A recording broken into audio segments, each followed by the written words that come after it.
解法，就是我看到我直接掏短炮去烟里找你等的人，对，逮住了。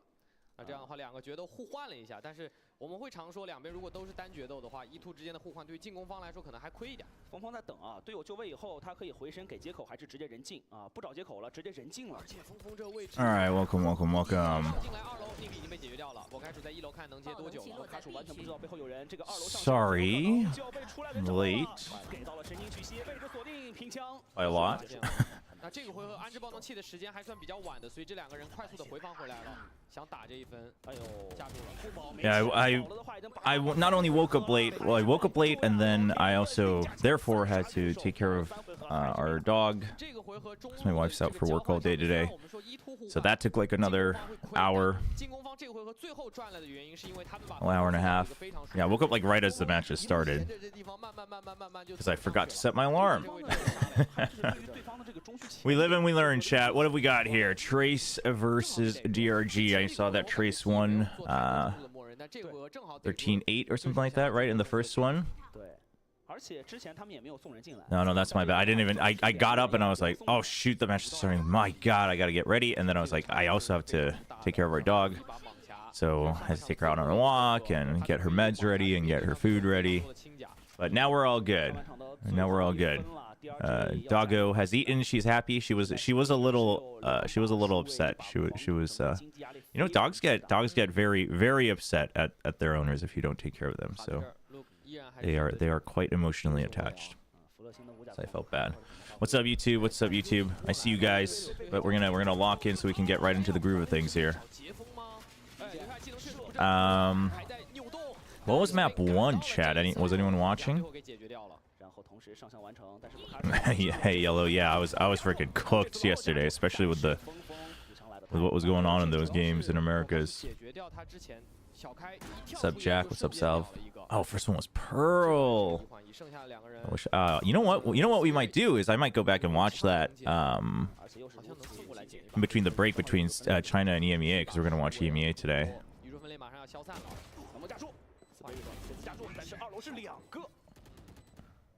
I saw that. Who was it? Was it Kai that hit 1,000 kills in VCT China? Saw that post.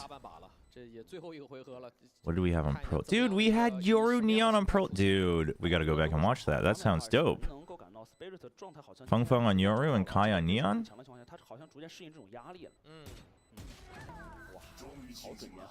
Yeah. No, that sounds like it was an absolute treat, actually. 虽然我们说是第2季的自选图，但 T 在这张地图里面，我觉得今天尤为亮眼的是 T 阅读对手战术的能力特别的强。他们只用了1-2个回合就去找到了对手整个站位的习惯，就服了星那样站位习惯。No, I slept way too much. 站位习惯让他们最后的决策上，我觉得赢了太多。Because I overslept. I slept like 6 hours. 我觉得他 It's crazy. 视角上面他们就有非常大的优势了。对，其实刚才你聊到这个问题，就是一方面是 I need to go back to sleep once. Well, I guess EMEA ends really late, but. 其次的话就是福乐星，它的 A 点一般情况下，要么是有烟的情况下它会混烟，要么呢就是第2时间的一个前顶，这个节奏被找到了。Vitality and KC today is going to be a bang. Yeah, no, I can't wait for the EMEA games today are the real deal. Oh, yo, she was not about that. She was not about the cash money.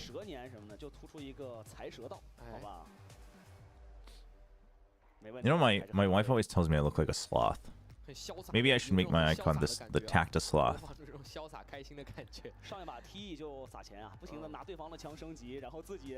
Overslept. Well, chat. Oversleeping means you woke up late. This dude was waiting for his chance. Oversleeping means you woke up later than you needed to. It does not mean that you got too much sleep.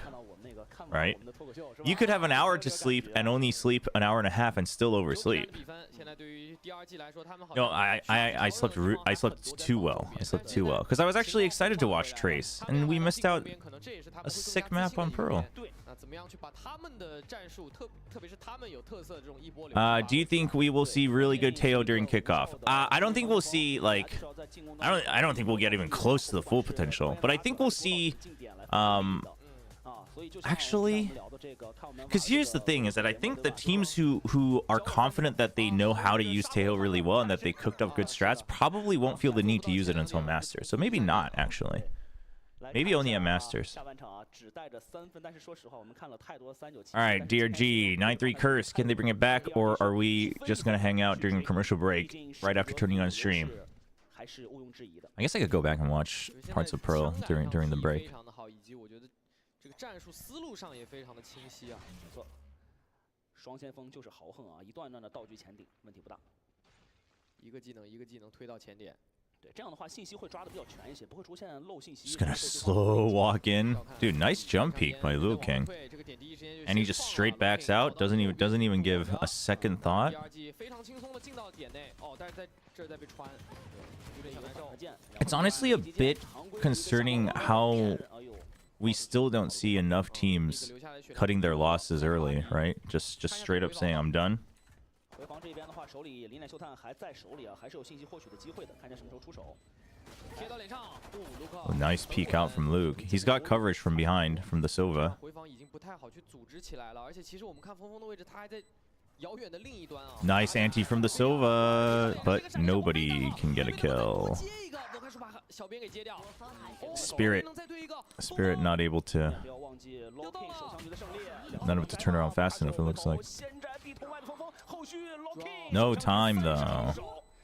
爆能器拆除时间 No time. 对的，这回合拖了足够长的时间，而且峰峰其实他很担心这一路上会不会遇到人，所以这一回合当队友那边打得正火热的时候，我们镜头一转来到峰峰这，他还在去排除这个前点，导致说最后回来的时间确实有点可惜。其实点里整个刚才也不是所有人都暴露的，他们的 America's, I mean, it was okay. It wasn't like it was bad games. I think MIBR was just more disappointing than a lot of us thought. 100 Thieves was very good. Yo, the Trace Classic is kind of nice. Gold and blue? 其实也是啊，图一就是对手这一边 ，DRG 这一边。 That Trace Classic is kind of dope. 正面队友就倒了。对，关键还是就是什么呢？经济不够，道具少，手枪局啊。 成功的把手枪局给拿下。第二季， But I don't think the America's games were like necessarily bad. Like 100 Thieves looked really good. 他选择了一个没有经济存量的全起啊。直接赌一手 A。 I think a lot of us just expected a bit more from MIBR, but it looks like it's gonna just take some time. 非常的快，他这个看到 B 前点没有人，他直接就已经步行出来了。Oh, NT. 后续的双方的一个兑换，1换1，非常快，死角位置第一时 Dude, 间完全没有清干。 that entry from that execute from DRG was pretty clean for all things considered. 然后这时候到了，但手里的枪不好啊。 As long as they don't lose anyone else, they should be fine. The Vandal Guardian. Dude, and Null Command online, round 3. 对，太快了。 Should be good. 其实包括我们当时看图1，还是说这个在图2的上半场，Nick 整个的一个发挥，包括他的大招，其实来的都很快。所以怎么来围绕他的大招来进行，我觉得在进攻端无效命令的作用，他会用的更加的舒服一些。对的，今天 Nick 一直都挺来劲儿的啊，在图1一直到图2的现在。 而且特别是作为一个先锋位置，大部分的先锋都有这个。Yeah, EG Loud was pretty decent too. EG Loud was pretty decent. I think EG Loud was a good reminder to everyone that Loud should not be counted out. I wasn't as big on them as TMV. Like I still had EG winning because I had a lot of faith in just like the individual players in Potter, but I thought that Loud could hang like throughout 2025, and they look pretty promising. Loud looks kind of fun actually to follow.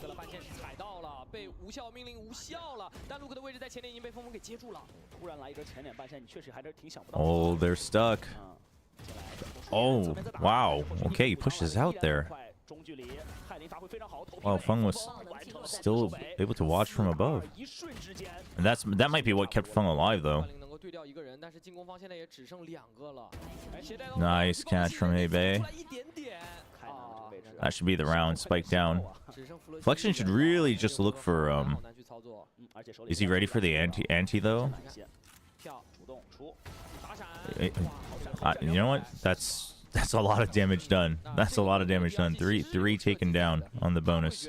我猜 TE 可能会觉得我依然会执行 A 的一波，所以他们做了一个其实比较简单的零点秀探的骗，但是最主要的还是TE 这个回合他们很成熟。Those EG, yeah, dude, they put out EG put out that video with like the evil version of our jerseys and then the geniuses version. I don't even know which is which, but that version, the private charter school version, that was not it. That was not it.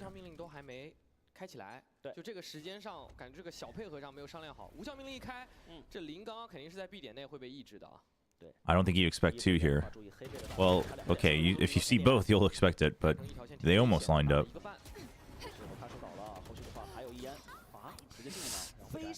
Oh, Luke he didn't get the landing on the box, I don't think. 把卢克给接掉了，但帮队友拉扯了一下位置，现在点内第一时间站下来安置爆能器了。对，但是飞机也确认对方第一时间是没有顶得太深的啊，只扎到了1个。 4打3。Hey, Command. Yo. Shout out to Command, by the way. Always sick work with all the VCT stuff. 后续跟到的小编牢牢的守住。漏披风了，弗勒星的位置已经被确认了，他要去处理一个1打3，闪第一时间不好，但是骗到弗勒星。The esports world could always use more content like that. 是的，这个 Like actual proper story building. 确实是全部都串联协同起来了。 对，2楼在动，右边在动，你说你看不看嘛？左边突然拉出来给一下。Hey, Epic Gold. No, Trace. I think Trace is looking solid. I think they'll continue to just be like, Trace will be that team that should always just be from now on considered to make the internationals. Obviously, when it's like 2 teams, it's a little tough, but. 也有可能会被赶走了，因为如果不架的话，在这开消用温机有点狂放啊，感觉这个选择上有点太。They're just so solid, just so solid and consistent with this roster. 可能是这个无人机，然后把对方给逼退了，然后呢逼退下枪的时候，后续再上，就这个时间差被找到了，应该是啊。 11比5，那现在的话，第二季也只能是叫出了自己第2张图的最后一个暂停了常规时间的。是第二季在这张地图的一波流。No, that's the best. That's the best command. Honestly, because one of the things when I was working at like ESL and even OGN, one of the things I've always wanted to do was like an actual proper documentary around not a team but like an event. Right? I've pitched it countless times, and I think if you found the right sponsors, it was totally doable, and people would find it interesting. But obviously, it's like a proper documentary, like a whole season-long documentary around the actual event and the workings and behind the scenes. It's a lot of commitment, so it never went through. But I think those types of tellings are really good. Like kind of like True Sight, but True Sight is still kind of focused on the teams as well, right? Like True Sight is like the internal version of what like Commend does with VCT as well, but with all the insider access. But I think I meant more like on the production side of things, while still telling the story of like the event, obviously like the results. But just like what it takes to actually run an event and plan an event, like all the way from coming up with the idea of an event and then getting sponsors and all of that. 毕竟被摘掉的是猎枭啊，如果猎枭再给一根剑的话，那这一波可能才能拖出更多时间啊。这回合通过手杀横。DRG is going like no extra thought. It's just A side simulator. If Trace wins this, I mean, then it's over for sure. But yeah, I guess they had Cosmic Divide. Oh, 1v1, Luke hasn't had a great map. 6-14. Oh, they know now. Because he had no idea. He had no idea. He also didn't know where it was planted. That was rough. That was rough. 他像是 Locking 这里像姜太公钓鱼啊。 他自己是钓到了卢克，很着急想要进来看的这样的一个心态。宇宙分裂就是他的初衷。I'd love to just go and make a documentary about that, dude. Isn't that the dream? Isn't that the dream? 而且刚才的话，其实也 Damn, Liu King. 你要真说 DRG 有没有改变呢？我觉得这两天我看了一下，其实也是有的，就是 Oh damn, Hebei doing the Boostio cosplay, dyeing his hair like that. 然后呢，确实这几次也都撑到了一个队友，就是不管是守方的时候撑回防，还是进攻的时候呢，在点里死守，他其实呢打得都比较坚决，但是 All right. I love teams that do. Oh, well. oh. Dude, if he had lived there, by the way, and then enough time for Hebei to come and cover him, that would have been sick. Doesn't really matter, though. I think it's without the jet, their A-site simulator isn't going to be as impactful. That's just really good crosshair play from Flexen. Okay, well now it matters a lot. That's rough. Luo King going down right away, I think was rough. If he had just like sprayed and bought time, I think it would have been different. But what I was going to say was I love teams that either on match point, but I actually think like it's not just because Gen G was doing this last year, but when you're at 11. Hold on. Hold on. BNK? Nope. When you're at 11, you just do like a full send, right? Just an absolute something that you just something aggressive, but something that you haven't been doing. So if it's like all your ults, that's fine. If it's stuff like that, like the op just jumping out on an aggressive angle, that's fine. Just something to absolutely put the nail in the coffin, especially when you're this far ahead. Because like you lose, it's like whatever, right? But that's the best time to do that. Because man, trying to play standard and then getting caught up and then trying to do that 12-11 is just not. Because then the opponents have the momentum and they're locked in, right? So that's a nice shot. All right, Luke feels like DRG feels like they actually have some momentum now, so they're gonna try to change things up against the enemy eco. I like that. DRG is they're keeping track of the econ, so that's good. Oof, that's unfortunate for Feng Feng. 因为这把的话，他们选择的eco强行劣势情况下，就是选择适当的一些非常规的选择做一些换人。一枪把我开始点掉了，而且这把枪是能捡的。对，陆克要来补位了。I mean, this is it's either the Kai show or we go one more. Okay, well, we go one more. He's like, oh, you thought it was a Bucky? JK got knives. JK, oh, I think I was sure he would have gotten BNK.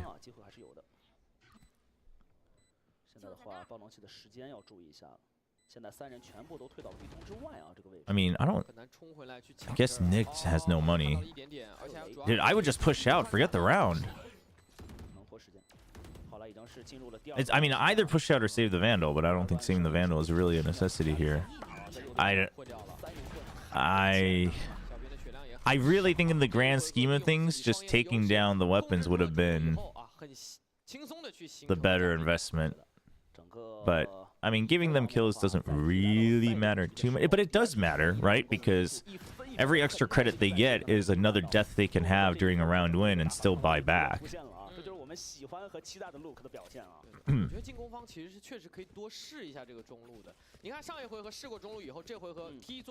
Regen armor on 2 of them. Is this worth it on a full buy round though? Like if you're gonna do that, do you not just... I mean, you have a fragment and shock darts, I guess. Yeah, I guess so.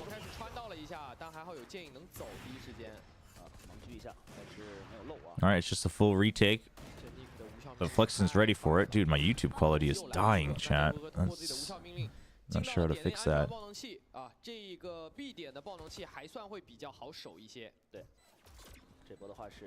I mean, if DRG can stay alive on site for long enough, Flexen's job gets giga easy. Oh well, he was too far behind. If he had been planted here, things would be a little different, I think. That is rough. I mean, Hunter's Fury, but half's done, then they don't know.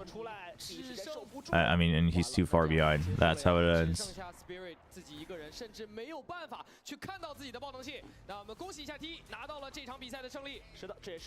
GG. Call me crazy, but I love seeing the judge just destroy. Man after my own heart. Chat, you just don't know. Chat, you just don't know how to appreciate the full palette of Valorant, you know?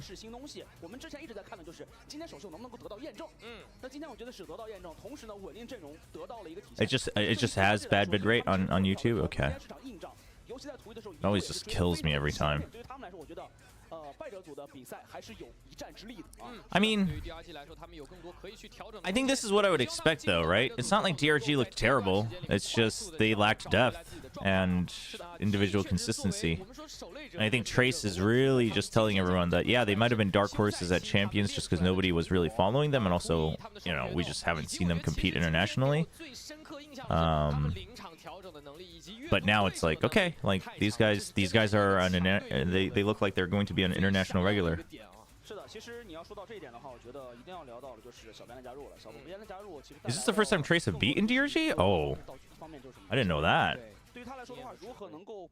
I don't know my CN lore. That's something I'll have to catch up on this year. I knew about all the like players and matches last year because I was trying to make sure I was up to date on all the skill level, but 是的，我觉得这个是最厉害的一个点，就是我们看的时候是看得到两边视角的。我觉得 in terms of shotguns, shorty kills are the cream de la cream. That's true. Yeah, when something debuted onto Pacific and he started just killing everyone with a shorty, it was actually like culture shock for everyone. Right? It hasn't been that long since every jet's been carrying a pocket shorty, if you think about it.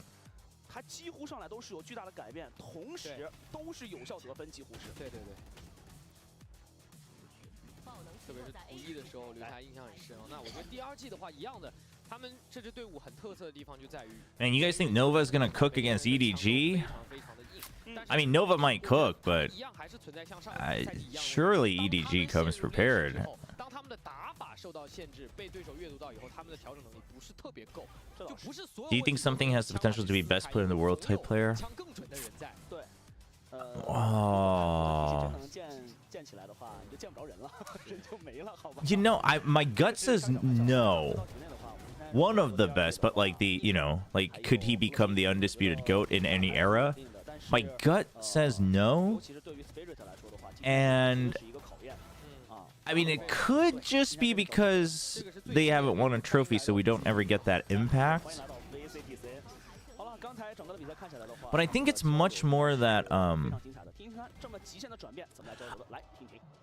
and this is okay, so don't take this out of context.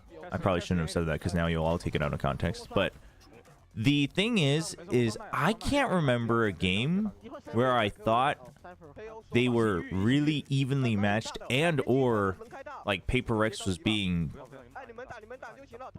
like really shut down and then something was the one that overcame it. This doesn't mean that he can't overcome it.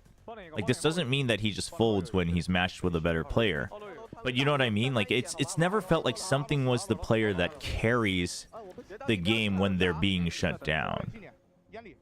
Whereas I would actually argue that Jing has had games like that, where it felt like that. Again, this isn't about the actual score and the stats. I think it's just the way that something plays. It almost feels like something is much more of a like he's much better at snowballing in some ways than even Jing would be, I think. Like he's a much more reliable snowballer, but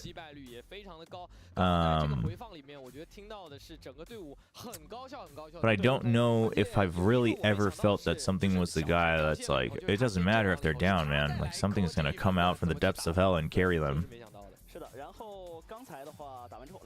No, he does go for kills. Yeah, that's why I'm saying I don't think that's objectively true. But I don't know if I've ever left a match thinking, like feeling that in my body. Again, this does not mean that something's not capable of doing so. Like Forsaken has that for sure, but Forsaken, like I actually think over time Forsaken has more potential to do that, but it really depends if he's ever given the right time to grow on all fronts. Like Forsaken is way above average on like everything, but he's not quite the master at any one thing yet, but that's partly because he has to do everything. What's up, YouTube? We got a lot of new people on YouTube as well. Welcome. Let's see. We had 4G11 with the Prime sub. Thank you. Appreciate it. Welcome. Thanks for using your Prime on this channel.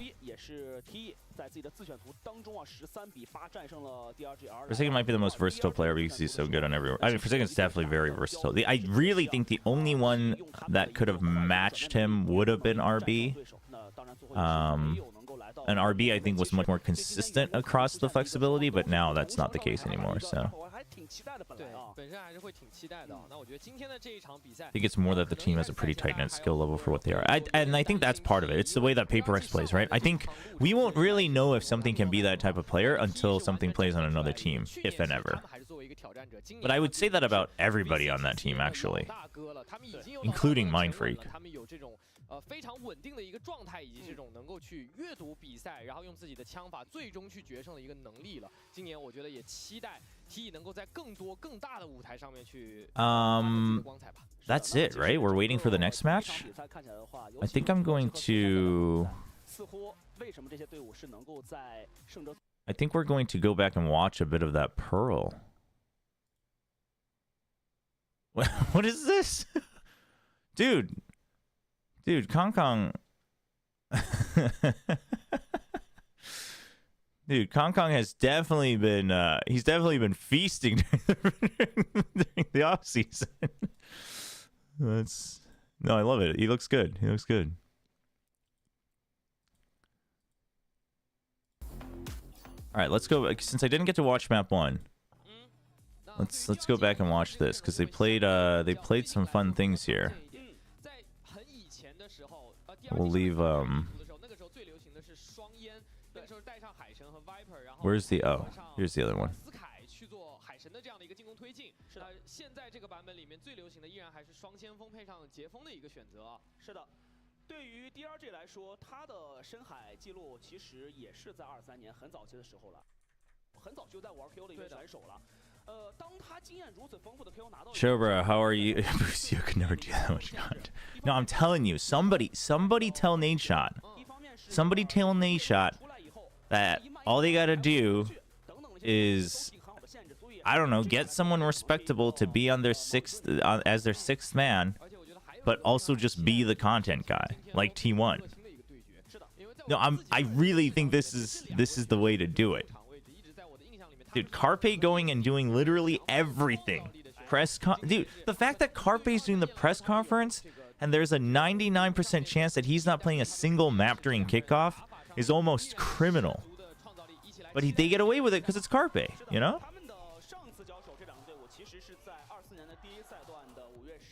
Y'all are underrating something? No. This is why I said, you know, this is why I said we gotta keep this in context. Yo, commend with the 100 bits. Thank you. Appreciate it. Get those primes going, chat. My man Chobra sacrificing his sleep for us viewers. Thank you. I should make sure I have this set up where I can turn on alerts in between games. But let's hold on. I'll do this while we're watching this since we're watching it back.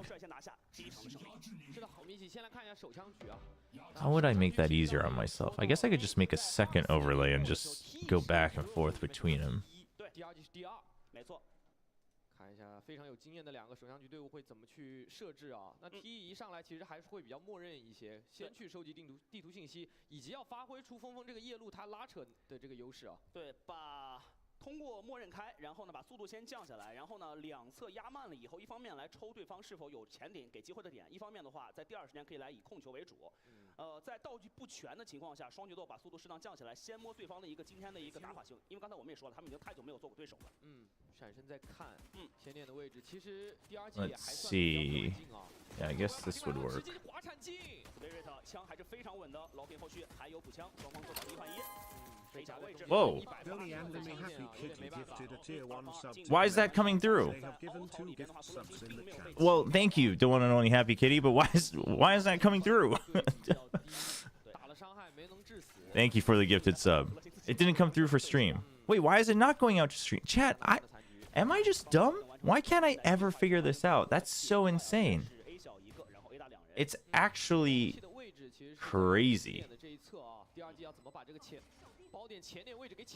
It's actually insane that I can't ever figure this out.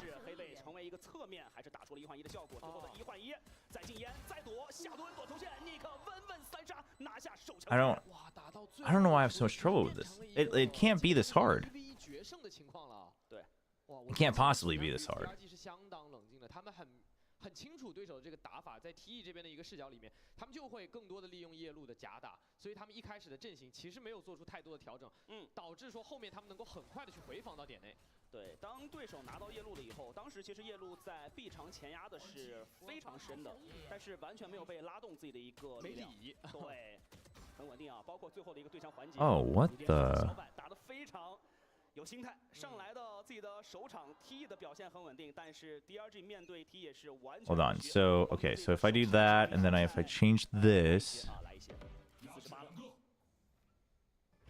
这张地图开局 KO 的技巧性投掷还有非常多点位的啊，一把数位啊，这个位置的话自己还是要适当小心的，自己在前点一定不要掉枪，很冷静，他没着急特啊。Okay. Yeah. So this should work, I think. 自己的位置被劝退，但其实。 在中门的位置道具很多啊，其实是一个全道具组铺地的。哎呦，给黑贝这里血量打得非常的惨，从 B 小这么长一条长廊要走进来，压力很大，而且主要是 I think I'm not positive. 第一时间能不能过来？能够回来解决掉一个，田里还是清掉了。这怎么损失比较厉害？蟒侠呀，峰峰这一侧很难突破这个蟒侠。B 长柱这个位置，通过前顶快速的前跑，想来做一个枪械的前压，没给机会，枪很稳。哇 ，DRG 这个回合依然处理得很冷静啊，在 B 小这一侧 Okay, I think this should work. Let me change the title as well, since we're waiting for the next game. B 小掉了，也能够去做非常好的一个包夹。是的。 毕竟典礼是瓦卡鼠啊，也是我们CN赛季最好的少爷选手之一了。他在典礼其实拖了很久的时间，这样子的话，其实才给到了卢克在柱子的位置有一个不被两侧包夹的一个节奏点啊。而且卢克今天的手感依然还是非常好啊，刚刚的几枪，这个狙击枪的射击其实难。All right. 还是有点高的，特别是打这儿。It's okay, Chobra. My grandma also can't figure out how to use WhatsApp. Hold on. WhatsApp is pretty straightforward.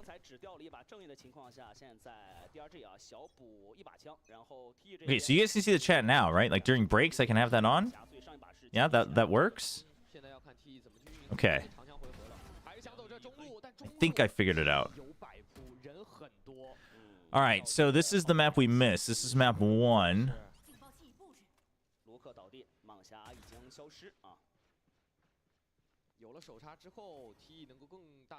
Wait, he's not a sub. What's YouTube talking about? Oh, you guys talking about the CGRS re-signing? You know what's really funny is I'm pretty sure he was officially a content creator when he was a 6th man as well. He was just on as the 6th man because that was when we needed 6th man on the roster, when you needed a sub if you're a VCT team. But I'm pretty sure back then his contract was still as a content creator as well. But yeah, CGRS as a content creator back on Paper X it's pretty goated. Someone sub so we can test if it works. Yeah, honestly, that would be so smart of you guys. Okay, let's watch this at 1.5 times because it's not like we're going to be able to watch all of it. I'll probably have to go back and watch it later, but... So Trace played Yoru Neon, which I think is actually pretty solid. I'm big on the Yoru on Pearl, to be very honest.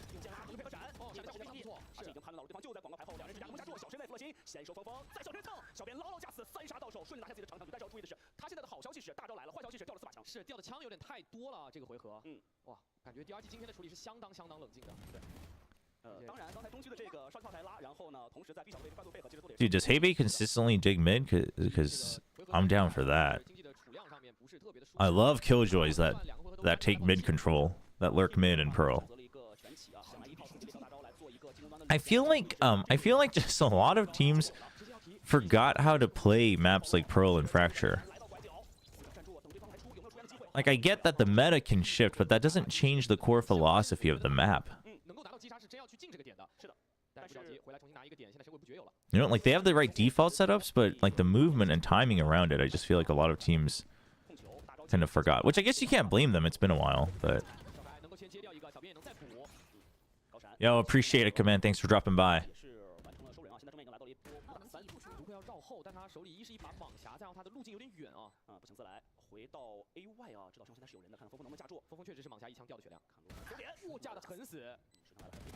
Yeah, I mean, the Pearl, if you really put in the work... Honestly, you know, the first Euro that impressed me on Pearl was actually Giuliano on G2 Gozen. Dude, if you guys remember 3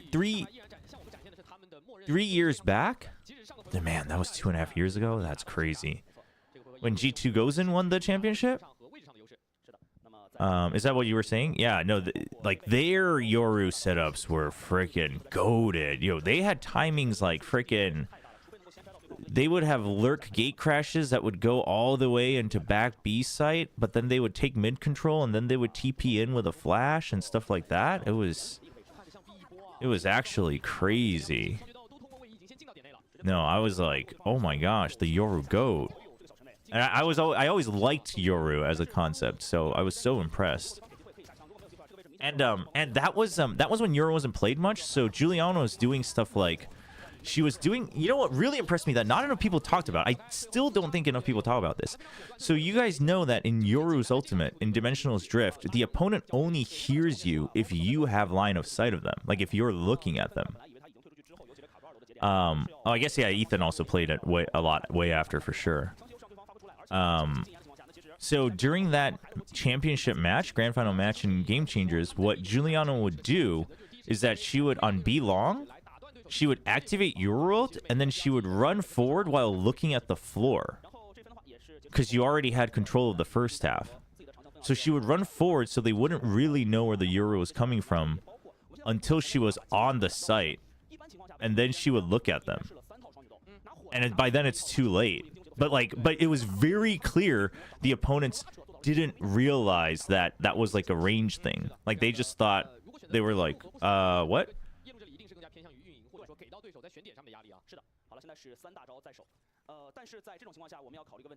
Yeah, I mean, Ethan brought it to the mainstream, I guess. But Ethan also played it very differently. I think EG played it very differently, where they were playing it much more still as an initiator, which is also impressive. Do you remember the B fake on Pro from G2 Gozen? I mean, they had a lot of fakes for sure. I mean, like that whole map. Honestly, you guys should go back and watch it. The G2 Gozen championship match on Pearl. That whole map was it was filled with really good tech. That was one of the first times I watched, and I was like, okay, like pro team should be playing more Yoru for sure. Like I've always liked Yoru, and I always thought this was possible, but I haven't seen it in action until this. And like you can see, game changes this, game changes that, but I think if they played that against some of the best teams in VCT, the first time they play it, they win for sure. Yeah, EG played it much more like an initiator, which I think is also very impressive, and I think that's what makes Yoru so strong, right? Is that you can have him be a duelist and an initiator. Damn, dude, Feng almost got 2 there. I don't like the all green on DRG, by the way, chat. I'm not a big fan.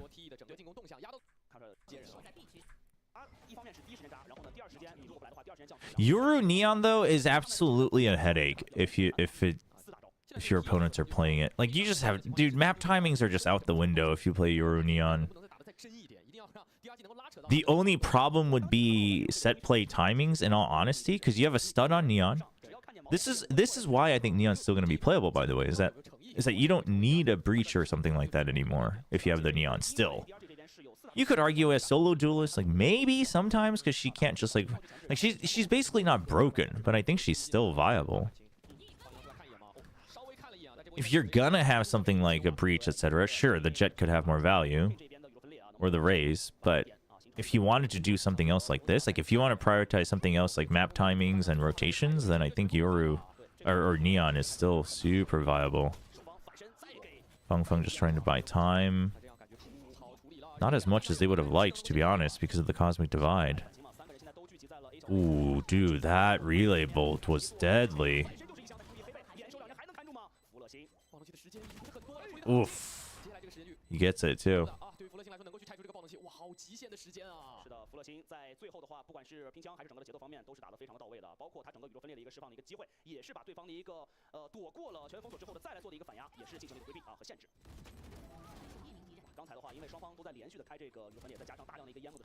I'm new to VCT. Why has Reyna never played in Tier 1 in any regions? Reyna is just very feast or famine, right? It's very hard to... She can provide team value, but you have to build around the Reyna. And I think it's just one of those things where it's like, if we have to build around the one duelist who barely is providing team value because we built the comp around her, then we should probably play something else, right?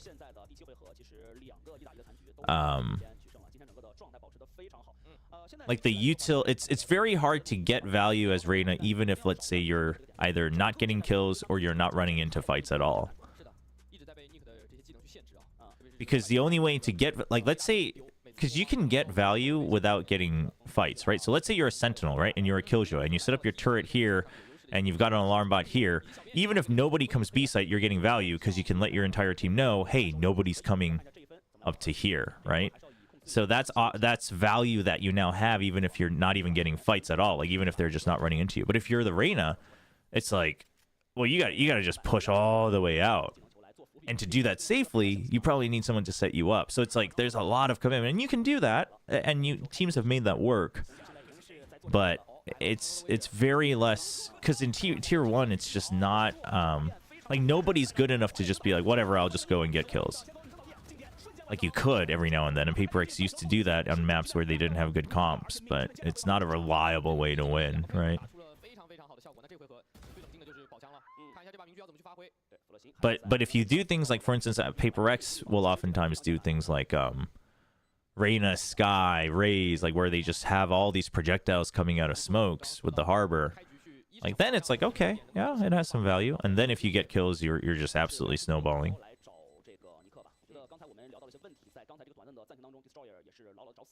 Yeah, the zoo comps, yeah.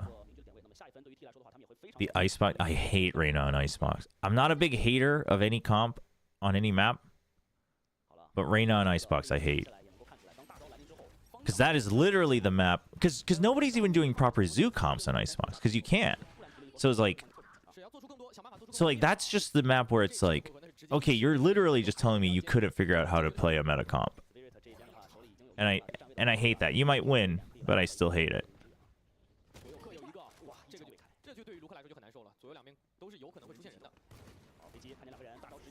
Keeping our eye on EDG and Nova getting prepped here.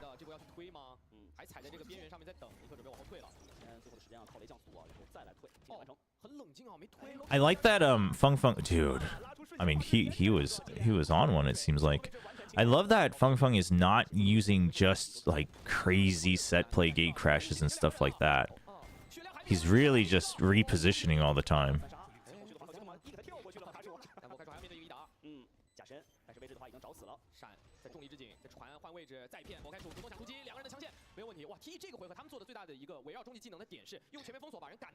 To be fair, A side and Icebox is pretty much Reyna's playground. Yes, but like, I mean, yeah.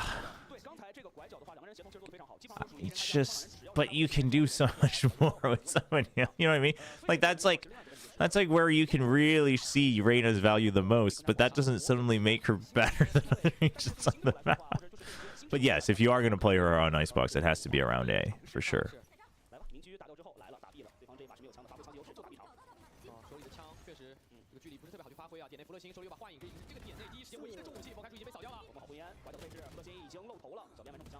Yo, Flexen kind of held his own though in this game, yeah? At least in the first half.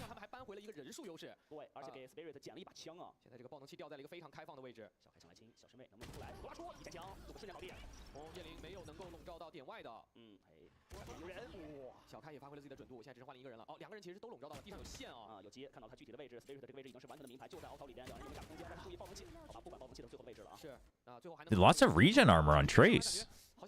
They were doing that on Abyss as well. I don't know. I like the concept of the regen armor. But I'll be honest, even I'm hard pressed to think if it's really like a valuable meta choice.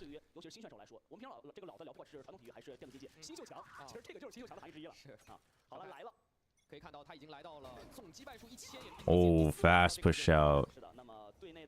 But now you know their rotates are super fast onto B, so you can't really fill B side if you're DRG. See if they're aware of that. Yeah, so they just try to keep hold of mid. I don't mind it, and then just hold. Make sure you can still have a retake. They didn't get any kills though. Dude. They didn't get the kill onto Hebe. Okay, regen armor goated, chat. That's actually kind of dope. I mean, it doesn't matter if they just all get blasted on their way in, but... Hey, Hotaro. Yo, Jamesy, what's up? What's up? Still haven't lost that mod badge. This is 22, but I remember winning a match versus Team Secret on Breeze using Reyna, Jet, Viper, Silva, and Chamber. Yeah, I mean, basically if the Reyna is like your personal... Actually, you know what's funny? I actually think, especially after the change to the Lear, I actually think Breeze is a map where Reyna can be played. Because now the Lear is actually going to near site even on a map like that. I actually do think Breeze is where you can have a pocket pick Reyna. It never becomes meta, but I think you can have a pocket pick Reyna for sure.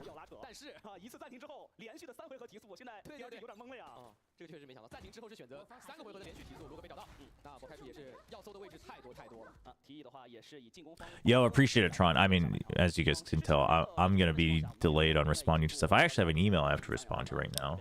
But I'll do it after the EDG game. We'll have some time in between EMEA and China, or China and EMEA.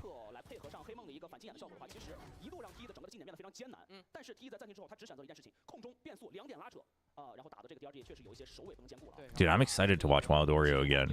I think Wild Oreo is really going to pop off this year. And if he pops off... Oh, damn, they did Euro versus Phoenix? Oh, that's dirty. Damn, did Phoenix win? Oh, hell yeah. Damn.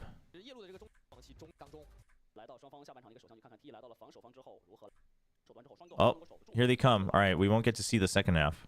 Maybe we'll catch up to it later.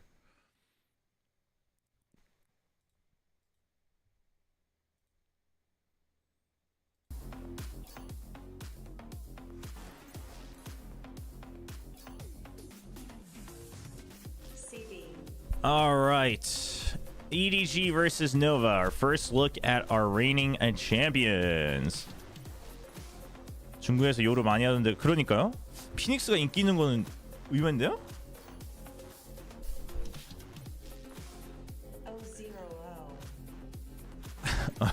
O0O. Regen armor is nice on zombie agents since you get the shield back after coming back. That's true. That's true. Yo, you have a blessed day as well. Yeah, it's always, but the thing is you don't know like what the players talk about. Like it could, I've heard coaches say that there are times when they really wanted to call a timeout, but everything they would have said the players covered, so they're like, okay, but then the execution just fails.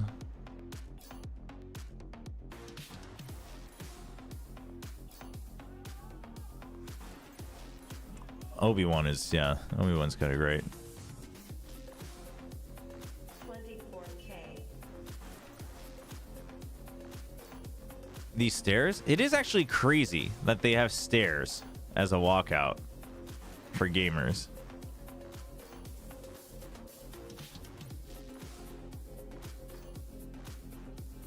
Hey, Velvet. What's up? What's up?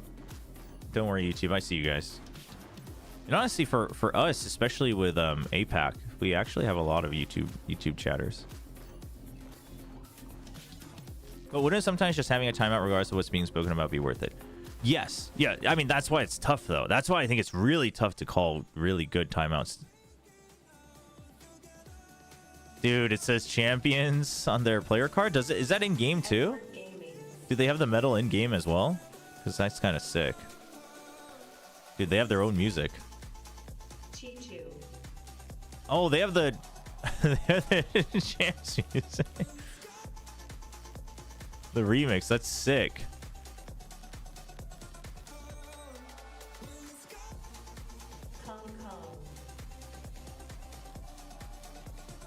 Dude, Kong. Dude, this guy feasts off of there. You look at him, man.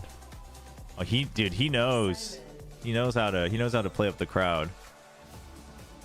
Dude, I hope Simon shuts up all the haters this year. Everyone's like, well, he only played half the year. How could he be part of a top list? I'm like, I don't know, dude. Jing only played half a year. If he did better, he'd be in my top 20 list.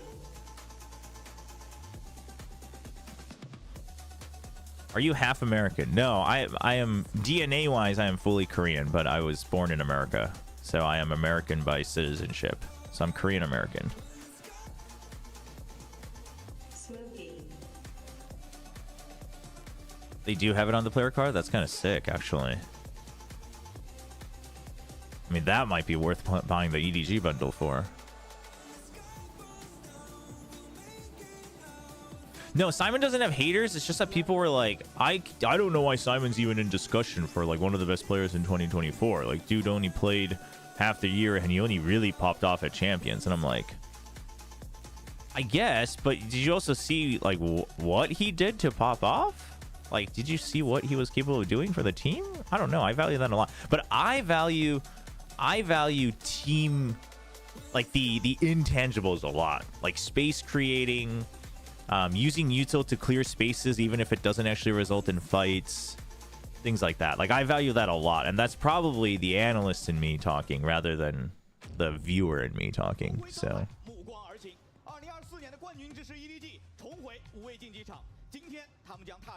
ED 그리고 EDG는 뭐 인기 장난 아니죠. Dude, I want EDG to pop off, man. I was so confused. Yeah, no, I have a very I have a very like American East Coast accent.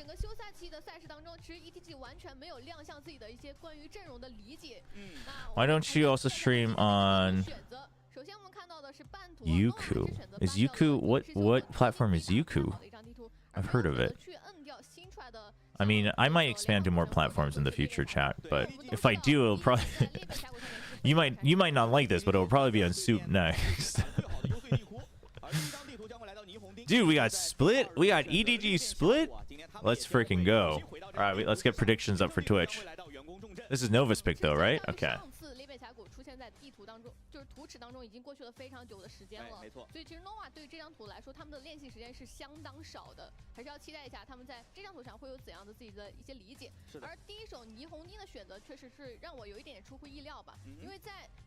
This is going to be a short one because we're going to go right into the game. So get your predictions in.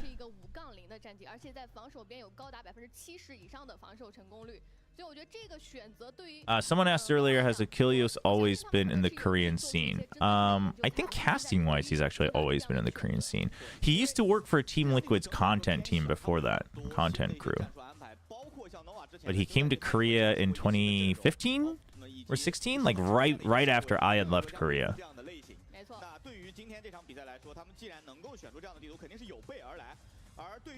I don't know if EDG will steamroll. Dude, what are these ratings? He's number 1 though. That's no surprise.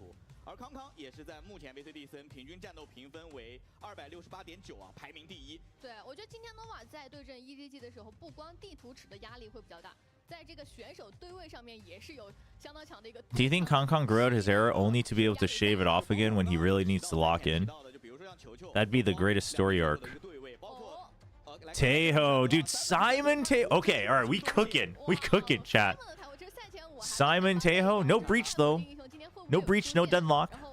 TMV malding out here, I'm sure. But because it's Simon, I have faith. Okay, also just so we're clear, I am not defending anybody in that video, chat. I think everyone missed the point. I'm not saying that the situation is fine. I just think we might be missing the point that we might be in a much worse situation, that's a necessary evil almost. And so we have to understand what battle we want to fight. Yeah. You guys are all, dude, even in the comments I'm just like, dude, all these you guys did not watch the video, man.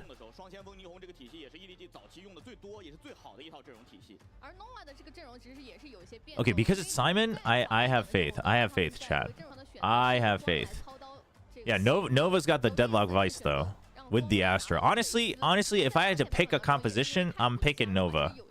If I have to pick a composition, I'm picking Nova. But I gotta go to bat for my boy Simon.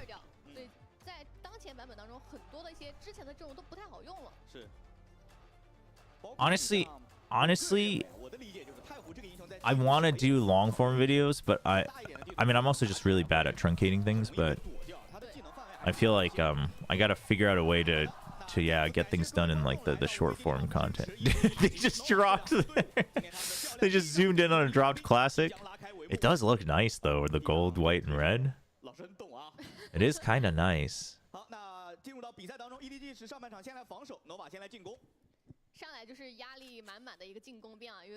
All right, EDG on defense. We got Sky just going to solo get info in garage. NBD. I mean, kind of big trap play potential here, right? If Raze was spawning earlier, you got Paranoia, you got Salvo, you got Paint Chills, so that's something that we'll have to keep an eye out for. They can do a lot of that. Like, you could do Paranoia out here and Salvo here and here as well, from mid or something like that.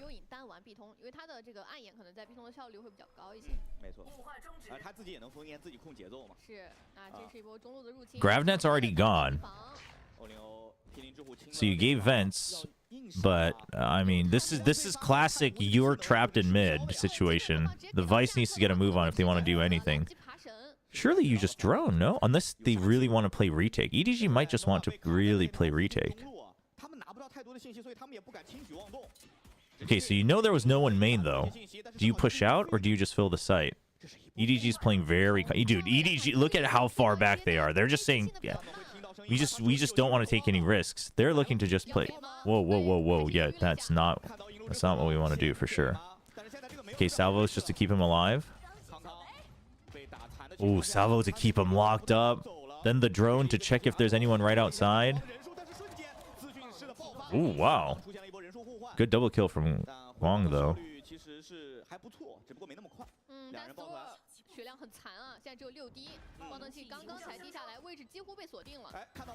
Oh, dude, Chichu the goat. Damn.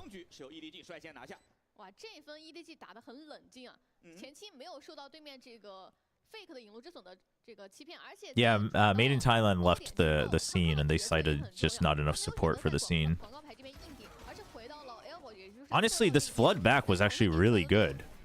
You tied him up with the salvo, and then you had Kong checking, so he knew no one actually fully dropped yet from heaven. And then they drone out as well, just in case, because Kong had to hide out, and that would have suppressed them. And it would have suppressed if anyone was peeking out. They might have been suppressed, actually, in heaven.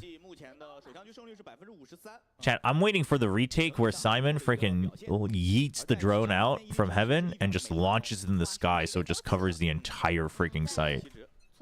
I'm waiting for that, chat. I'm telling you, elevation is going to be big for this drone on maps where you can throw it out of heaven.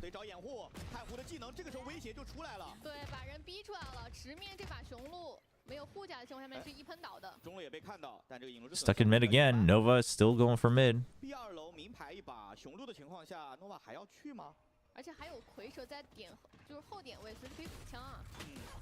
Oh, wow. Dude, that was kind of like a... He looked like he floated in. CB?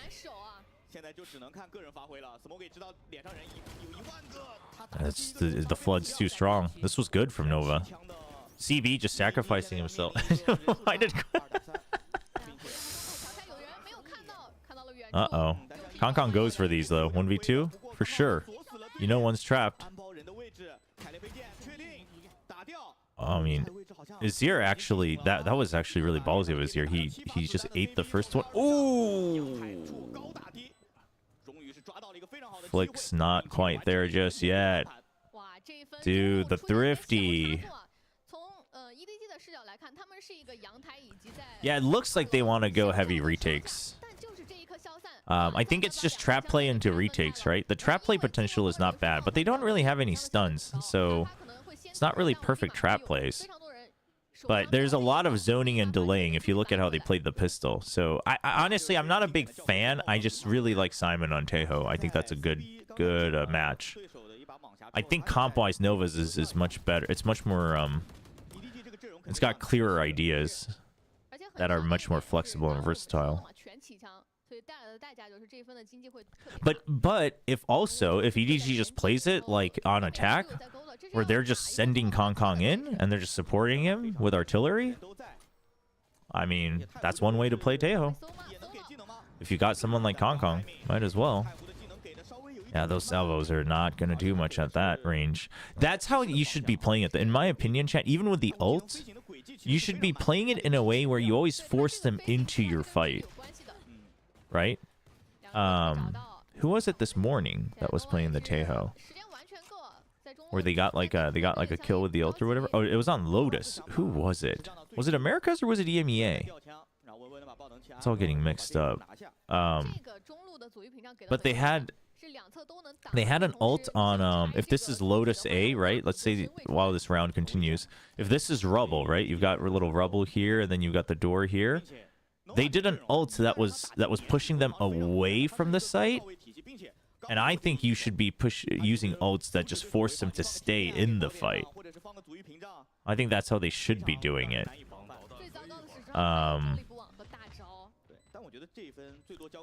Because pushing them away would because it's so slow too. Like they can get past it, they can get ahead of it. Like that would imply that you want the kill, but I don't think you should be trying to get the kill. 感觉现在 Nova 在这张地图上的一些选择是真的有自己的研究在的。双少体系打这种慢节奏，他们那种地推的能力是很强的。对，主要维斯今天在Gosler 进攻是比较强势的，因为他的这个招牌技能湖光玫瑰，有特性就是我放完之后。That's a crazy name. Chat, we do ask that you either only chat in Korean or English because I can't moderate other languages. On both platforms, please. Much appreciated. Deadlock ult is online. No, nobody just has to pretend that he's not here. All right, now they know. They heard him for sure, so they know one was close. Oh, how does Chichu get 2 here? He had his back turned. It might have just been an anti because he was so quick on that. I thought he was turning around to leave the box, but it must have been an anti-flash because he just flicked right back. 这个隔绝的独木其实成为了现在限制 Nova 往前走最大的一个阻碍啊！对，而且已经没有决斗位了，没有人可以去拉到枪线，也没有放人去单走。远距离对枪光是抽掉了康康，但人数依然是一个劣势。有点近大远小。Oh, they're stuck. 第二波独木再升起来。50 seconds, but not much to do. Yeah, but EDG is just playing far back no matter what. 4v3, and they're still just.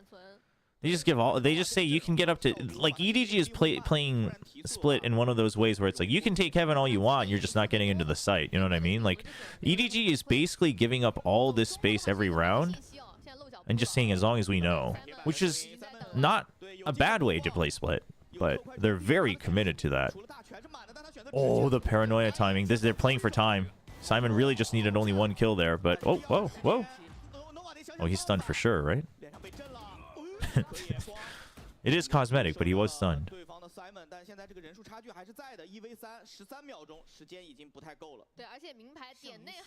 안녕하세요, 안녕하세요.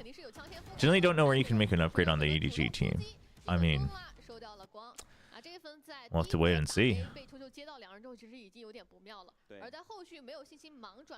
Will you watch Will you watch EMEA later? Yeah, today we'll watch EMEA, but no Americas. I can't stay up for that. But I wanted to prioritize EMEA today because I haven't watched really any of Vitality or Fnatic in the off season, so I want to check them out. But you know, NRG, like we know NRG is going to Masters Bangkok, you know, so.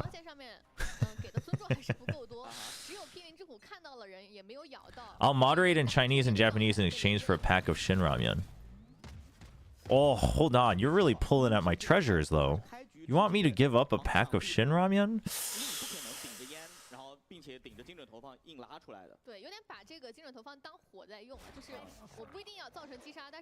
But yeah, if we do have people who... But honestly, it just gets really crazy if we have too many languages.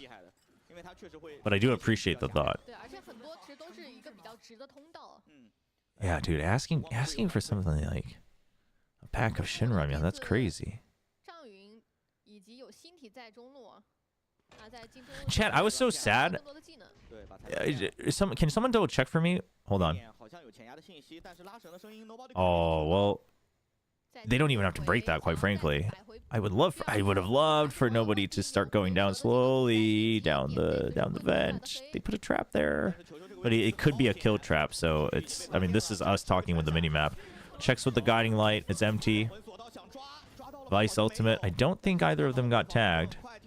Did he hear Kong Kong? He did not, and that's the spike. It's up in heaven. This is bad. They have to use cosmetic divide or cosmetic divide as well. Cosmic divide into sonic sensor is kind of goated though, no? Okay, ult just to deny the plan. Covers both default plan positions. They get a quick peek on the close corners. But Spike's already down in safe position, so it's a little late. Yeah, the ult's, because it was Cosmic Divide, I guess they didn't hear it. The ult's really slow. Whoa, that's the finisher on the new skin?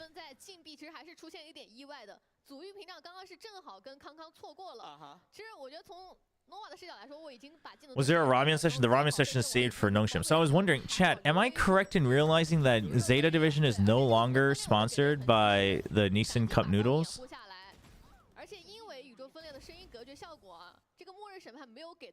Because I had such a fun bit planned. Pitting the Nissan Cup Noodles versus Shin Ramyun. But I checked their sponsors and they're not listed anymore. Sag. Zeta knew, dude, Nissan knew they'd lose, man. They saw that kickoff bracket and they said, nah, man, we're pulling out for this one.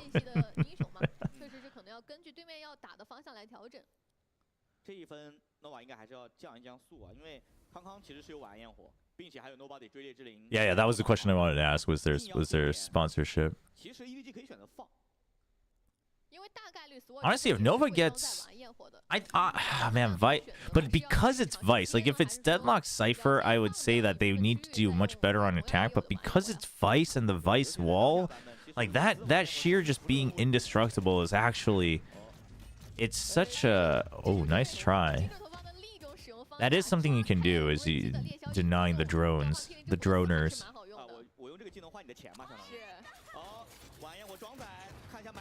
She says fire in the hole in the Chinese server. Like that was definitely a different voice actor. Oh my gosh.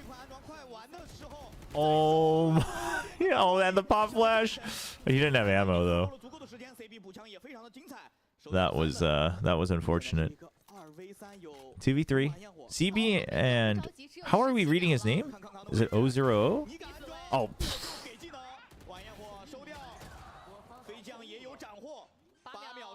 Oh, switch to the classic. He gets the call. Headshot anyway. Sick. Wait, someone posted Nova lore before. Let me go up and. I swear we're playing on RNG in 2023. Where did it go? Where they were the top contenders. Oh, back then. Olingo. Okay. It's just oh, every time on cast you have to be like, and oh is going into the site.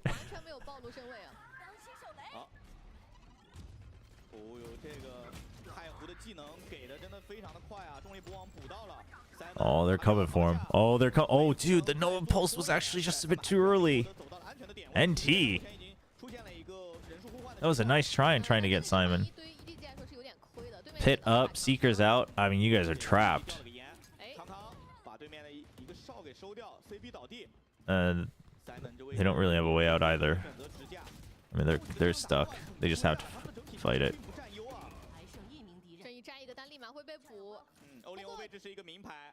No, Nova's doing well. I think if Nova gets even 4, it's not bad with the Vice.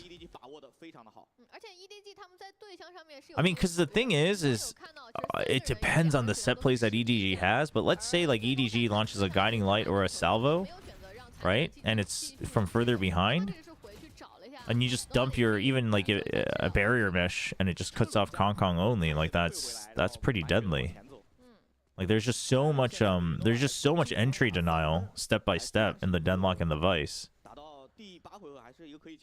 And then gravity well as well. Like there's a lot of delay on Nova that EDG has to be very proactive, but they don't have stuns for actual guaranteed kill traps. So oh, this was kind of nice though, dude. I'm telling you, the paranoia alone is not bad for trap plays on Split. Paranoia into guiding light into salvos. But do you see how Simon did that though? It's literally move or well, it's move and die or die, right? It goes by the slogan. So it's either you take the salvo or your best bet was actually to move forward. And if not, you have to move way far out where now we have full garage control. Like that's how you should be using the salvos.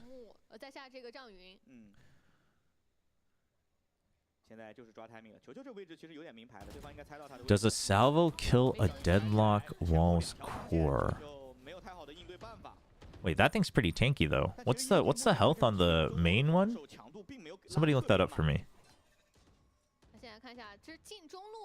The salvos do 210 damage each, so they can do up to 420. That thing's like way more though, no? That thing's like 700 or something, right? I don't think you can, but maybe you can kill off like 2 of the smaller corners if you place it correctly. I don't know if that's like worth really racking your brain over though.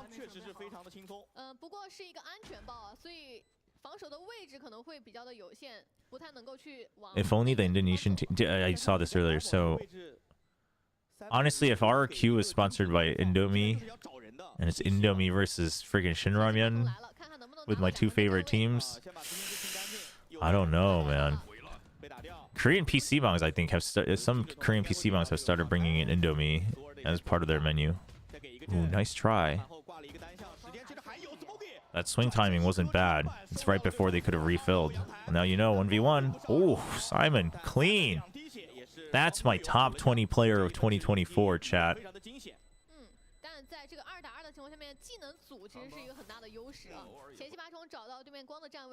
Has regen shields made an impact on the meta? Not yet. It's hard to say that it's made an impact. Some teams are using it pretty heavily. But I'm pretty big on the regen shield, like in ranked, but I'm not entirely sold yet on a team level.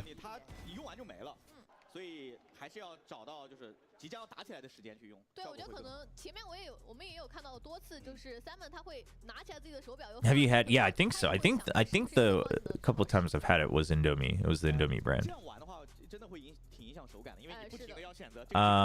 The core deadlock is.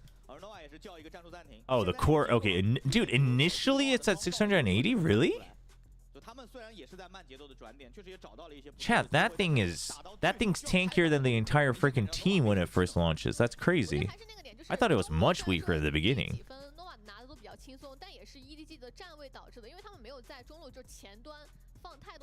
Yeah, no, I mean, also to time that. And you can't, because the salvos would do 420 total, so it's not even close. It's crazy. 325, 70 HP on the corner. So even the corners you couldn't break unless it was during fortification.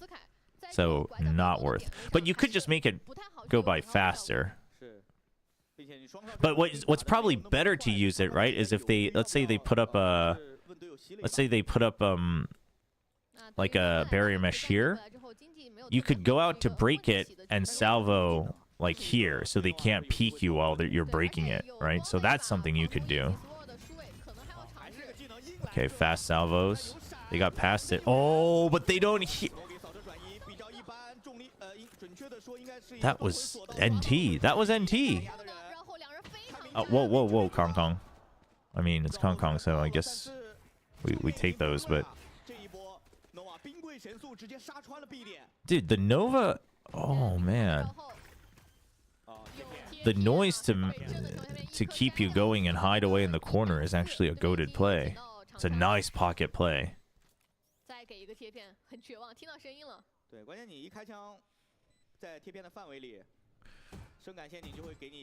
Are we banning doubters in YouTube chat? I mean, listen, YouTube.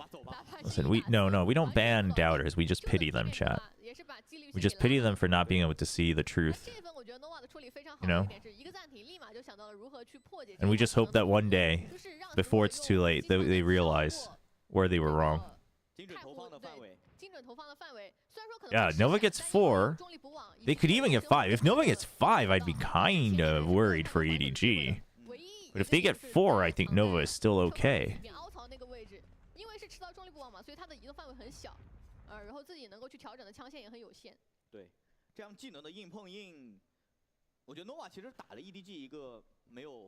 In Project A, shooting matters. That was kind of nasty from Swirl. Oh. Nova's cooking. Nova's cooking for sure, chat. Nova Sky, apparently it's O-Ling-O or O-0-O. They had the AI voice, the robot voice, read it as O-0-O in English. So I think it's just meant to be O-0-O, but in Chinese you read 0 as Ling apparently, so it's O-Ling-O. Then in Korean it would be O-Young-O. And in some parts of English it'd be O-O-O. 而且队伍对于维斯的保护做的还是很不错的，前点甚至还给了一个贴片，就防，因为很多队伍。Dude, these stars. EDG knows it's coming, man. There's so many stars here. Kong's just gonna wait. Oh, do you get ahead of the star though? That's risky. It's a good half angle. He knows they're coming because of that hop. So. Just buys time, and then you just bail. Because there's no backup. Judge. The judge. They expect. Oh, dude, headshot on that. Damn. Dude, he checks the corners as well, but he does not check close on pillar. That is rough. Spike stranded. Azir has to win that. Azir loses it. Now the Sky just has to do it on her own. Unfortunate. Well, Simon's gone. Oh, okay. Or not. Ooh, Nova Classic wins.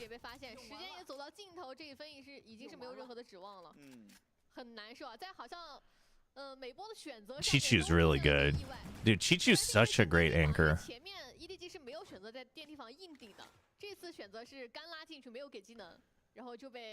You should call your community the Chobros. Yeah, you know, it's good. Just, you know, what if you're not a bro though? But like, it could be like, obviously, you know, everyone's a bro. Like that could work. Obviously. Maybe we'll go with Chobros. In Hindi, it would be Oshuni Oshuni. What? Really? That gets so long.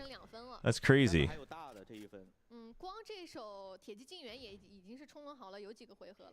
Chobros? Yeah? Is that what you guys want to be called? Now that that's what you want to be called, I suddenly don't want to call you Chobros. But guess what? If you subscribe for $5 on Twitch, you too could be called a Chobro.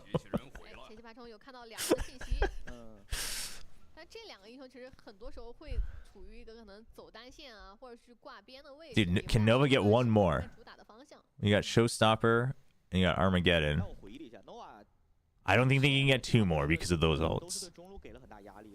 But can they get one more?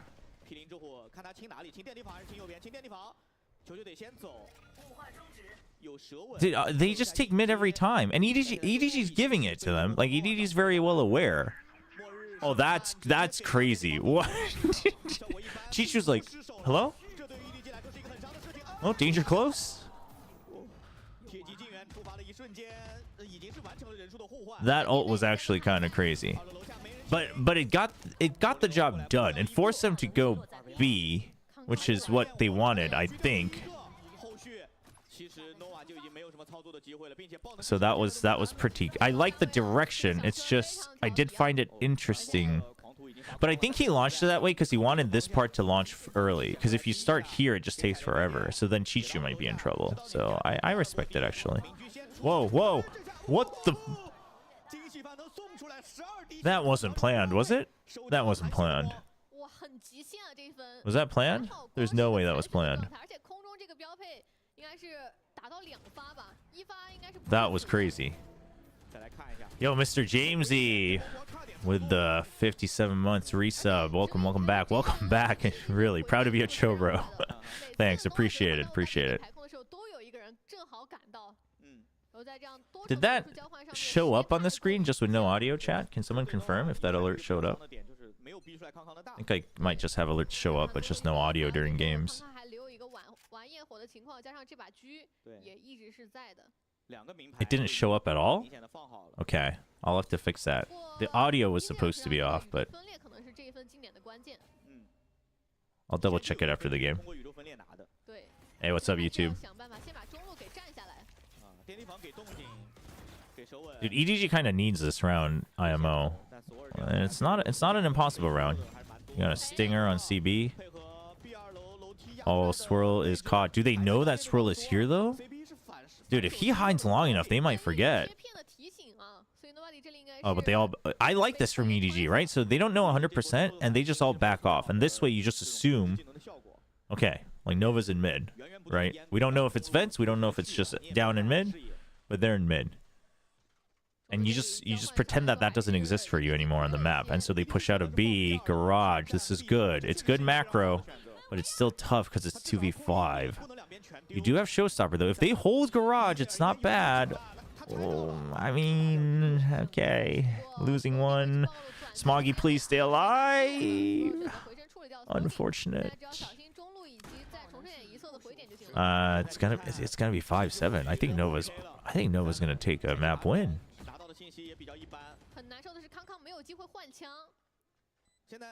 Wait, YouTube's saying it did show up and there's just no audio. Twitch, you guys just aren't paying attention to the screen. Okay, wait. If Nova gives Kong the opportunity, though. Oh, I love it from Swirl. I love it from Swirl, man. That's some heads-up play.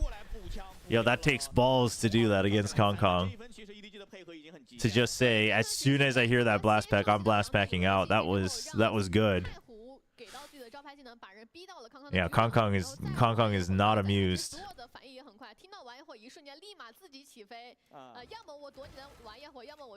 That was solid.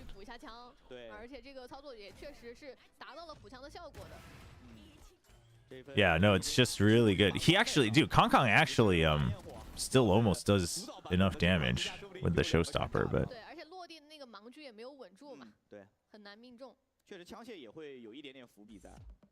I watched a match in Shanghai. Wait, so is it Guang or is it Guangji? It's Guang, right?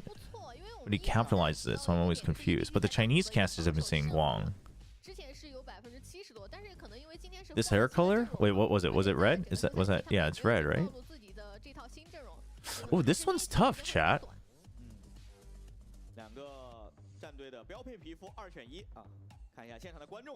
What do you guys think? I guess you gotta give it to EDG, though, I guess.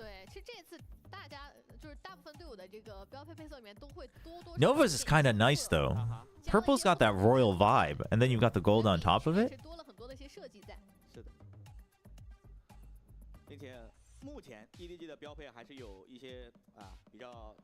I think if he didn't crouch there, I mean, Kong could have won it, but I think Swirl made the best play he could. It's got the Lakers vibe. The purple is actually kind of nice.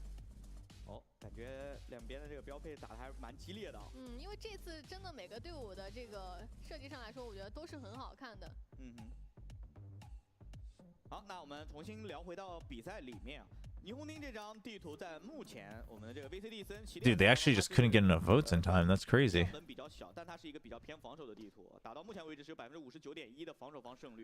White hair Smoggy went pretty hard. All right, let's see what EDG has cooked up. Let's see what EDG has cooked up.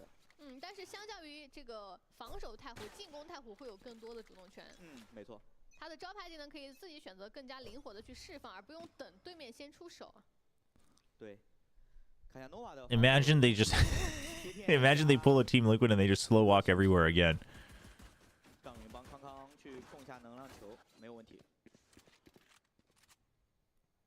EDG 这支队伍，它的挂单边的选手其实是非常随机性或者是不确定的。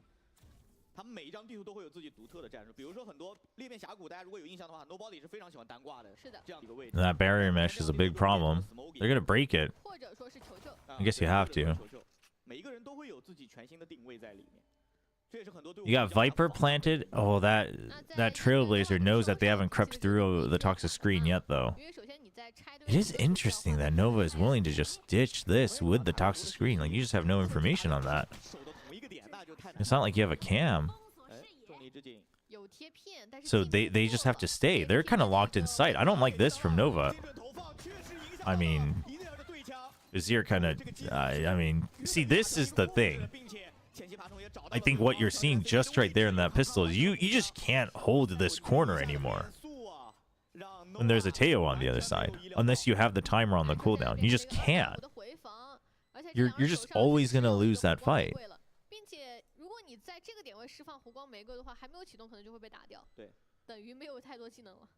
So, Guang means light in Chinese. Oh, yeah, it does. You're right. You're right.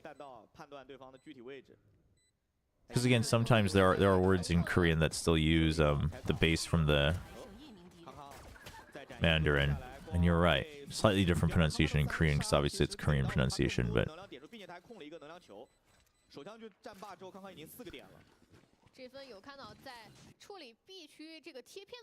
I think that back corner on B is going to be a troublesome one. What was the sonic sensor on B? Let me know if they placed it again. I didn't catch that.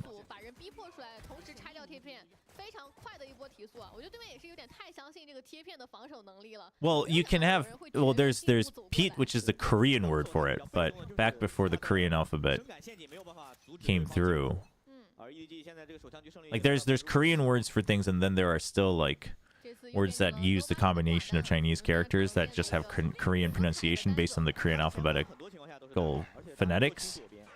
So, the letter for Guang in Korean would just be read as Kwang. So it's, like, slightly different. But that's as close as it gets, actually, from pronunciation. But, like, sometimes the numbers and stuff, if you read it in Chinese and Korean, it gets... the pronunciation's a little different.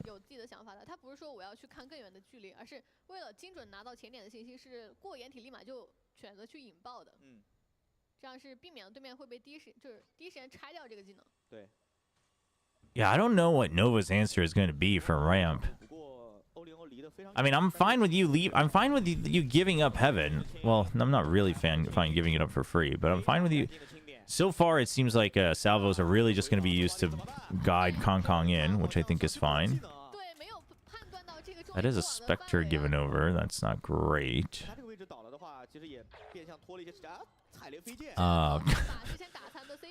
Okay, well, guess what, guys? Salvo is going to be coming back soon. Still got the stun as well.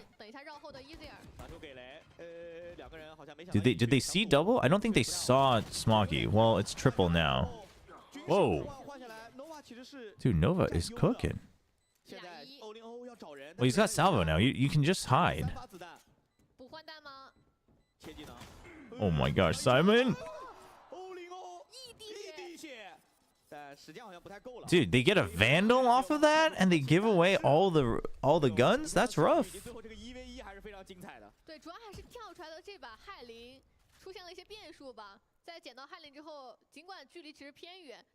I really like the fix they made for the system. Yeah, no, the Champs Point system fixes, it's much better. I think it might just be as best as it can be realistically. It's not perfect, but it's much better. And then, yeah, now that we have 12 teams, and we'll always have 12 teams, the 8-team playoffs should be really good.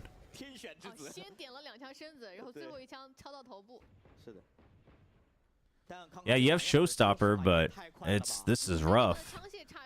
But the Hero Phantom, because you had the creds, you have Showstopper as well. We'll see if EDG can make something off of it. Outlaw is primed to do so much damage. 4 people, right? About to get one shot. Kong is stuck. Paint Shells has to be used just to delay. No salvos yet. Tejo is stuck in mid with the barrier mesh.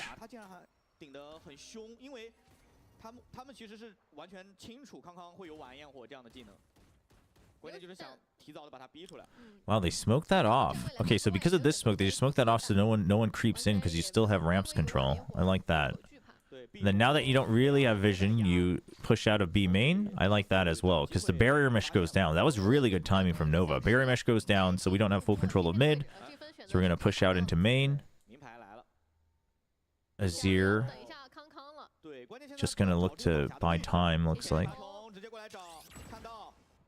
that's a little rough, but it's just him.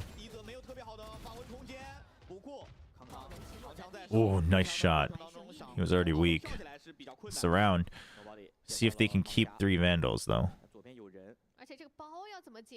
It's not a free round for Nova if they don't keep their weapons.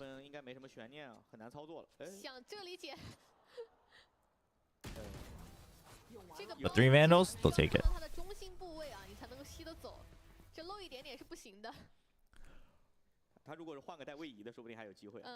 Well, I like to see Nova use the no sentinels and multiple down flank for retakes.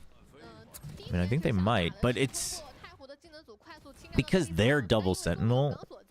It's like it feels a little counterintuitive, I imagine.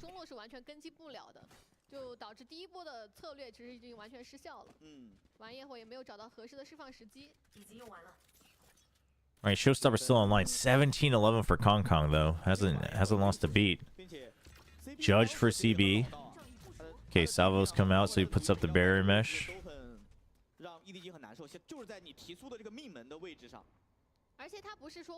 Keep our eye on this corner. Yeah, I don't know if you want to be there. Well, I guess Salvos are down now. This would be the one time you could be in this corner if you're Azir. For 20-30 seconds. EDG still hasn't really figured out the setup on A yet either, the Vice setups. And the sheer wall here is, I mean, that's painful, man. That's actually a really rough one. Like, even just to jump bait, because it's such a narrow choke point.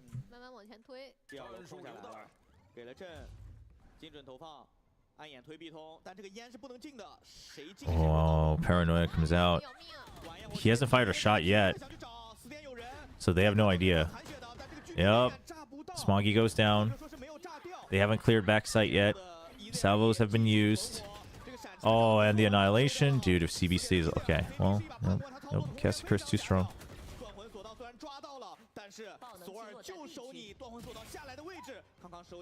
Dude, Kong Kong is just... he's just hunting. They know Swirl's up top. So Kong Kong's gonna go up to get kills. Oh, he gets past it. Oh, they have no idea. They have no idea. He thinks it's clear. Oh, that was so smart from Kong Kong. Here's the Boombot coming, and he just hides away. Salvos, you hear him running out. Double peek. Damn, 4K for Kong Kong.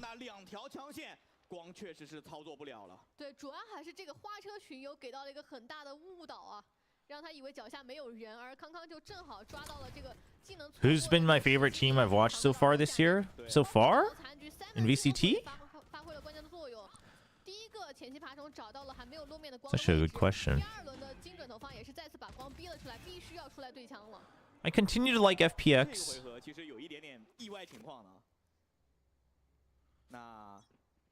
I would say FPX so far, like BBL really caught my eye in EMEA. I was not aware with the Turkish Young Guns, although I guess at this point we should all be aware. And the 100 Thieves looked pretty solid. I think I mean, you can say that their bind maybe wasn't as convincing, but I think 100 Thieves looked pretty solid.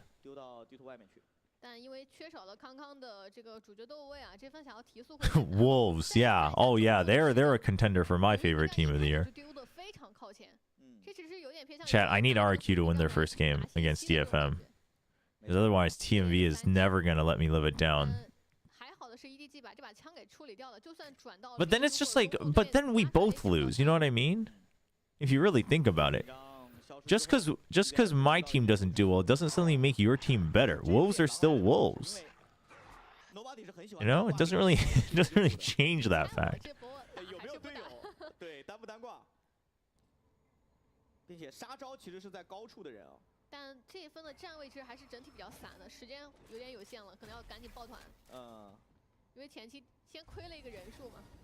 是不是逼出来一个重力补网？对。Dude, Nova just took the gamble on A. It's because they have so much delay available here. Oh my gosh! Imagine if you had a Phantom. I mean, it's an eco, so obviously you don't, but still 4v2. It's doable. Flood is absolutely doable. Oh, but it's Chichu and Smoggy. They ain't champions for nothing, chat. They ain't champions for nothing. 方所有回防的队员。而且这波隔点烟发挥了巨大的作用啊！对面虽然说是3个人从2楼拉出来，但因为烟雾给到的视野很。I want DFM to make their underdog story come true. It would be what a redemption story would be if DFM, like if DFM even went to an international at all, like this year at some point. What a redemption story, right? Like they got so much hate because like Crazy Raccoon like didn't get it in, and DFM like they haven't been doing anything, and etc. And then they just have 0 wins. Well, they have 1 win, and then they continue to have another losing streak.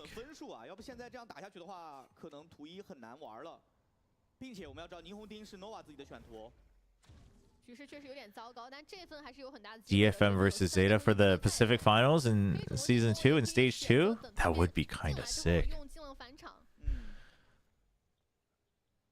Yeah, I'm down for like a DFM Zeta RRQ Nongshim top 4 in Stage 2, you know? Have a little change of the guards in Pacific. I'm down for that. At some point, EDG, you just gotta break this barrier mesh nice and early. Surely. Oh, they don't. They hear the sonic sensor, right? I guess they still don't know where it is. Yeah, this is what you were talking about. I think it's angled diagonally. I think that's one of those that's angled diagonally. You can do some funky things with the sonic sensor. Or it might just be horizontal for the rays, honestly. But no, Cushy definitely looks good. There's no doubt about Cushy joining RQ.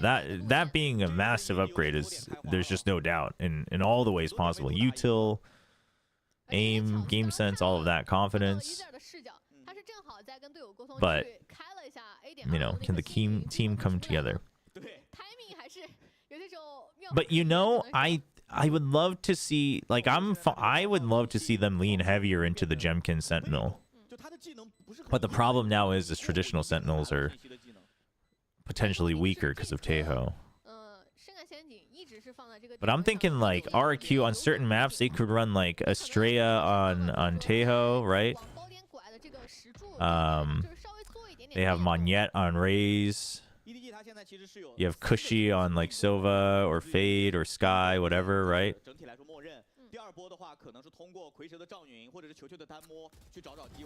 And then you have Xpharaoh on Smokes.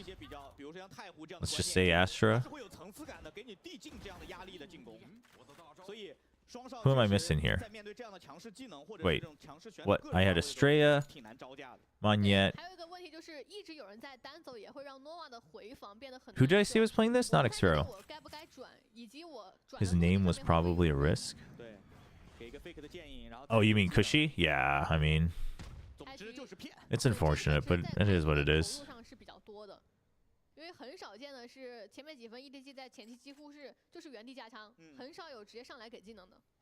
Barrier mesh being held. Okay, I like this from CB. It's map point. Nova just couldn't.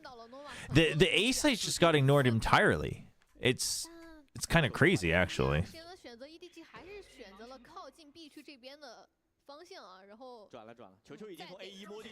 I mean, the fact that they also just never swapped the Vice util over here. I think the setup just got read way too hard. Oh, dude, and then this is the round he baits the shear wall. Dude, look at this reaction. They're like, oh, they never tripped the wall.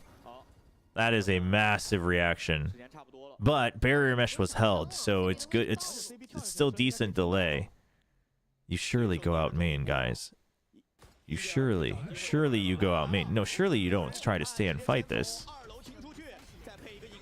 Oh man, Swirl has to come in big. Oh, well, he died to the salvos. We got our first salvo kill, chat. Dude, Simon's actually just cosplaying Taeho. Just dropping artillery and walking in and whoa.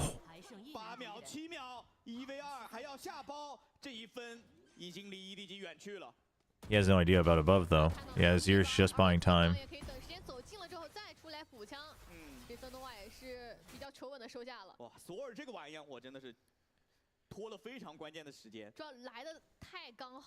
Yeah, I think it's because Wild Oreo is literally spelled with a 0 and he has 2 more O's at the end. I think that's what makes it okay. I actually think that's why it's okay, which is crazy because we still have to say Wild Oreo.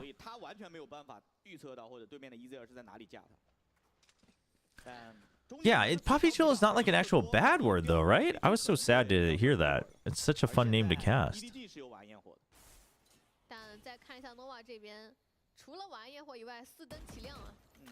Now EDG is gonna go full A. I don't mind it. Still got five more chances. You have Showstopper, you got Seekers, you got Pit as well. Oh, the double grab net. That's, oh man. Oh, the deadlock is finding giga value.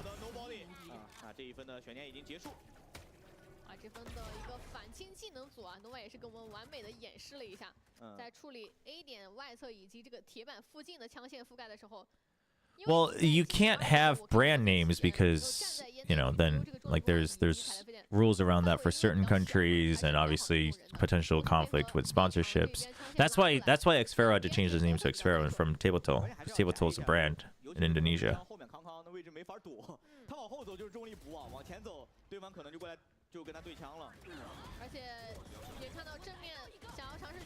Dude, Simon's looking good though, yeah?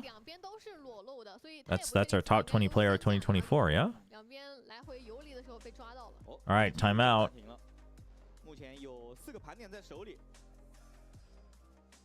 I think you gotta bait out the berry mesh early and just break it instantly. But it worked so far, so I don't mind EDG like slow creeping around the berry mesh all this time.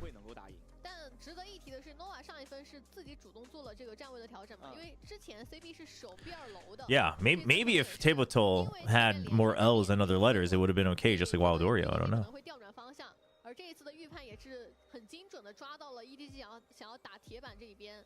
Shin Ramyun with the Red Bull clutch. That's pretty awesome, actually. Are you going to stream the Pacific games tomorrow? Yeah, chat. Tomorrow we're going to watch Pacific from home. So if you want to watch party, you know, T1 against Boom and then Nongshim versus Zeta, come on by. We'll be watching from home.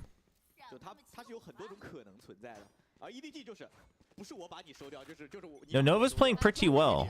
Nova also seems to have a really good idea about their win condition. I worried about their variance of their setups, but they're changing it up. The Raze is now playing more on vents, so you can always support ramps because they just have no information about ramps.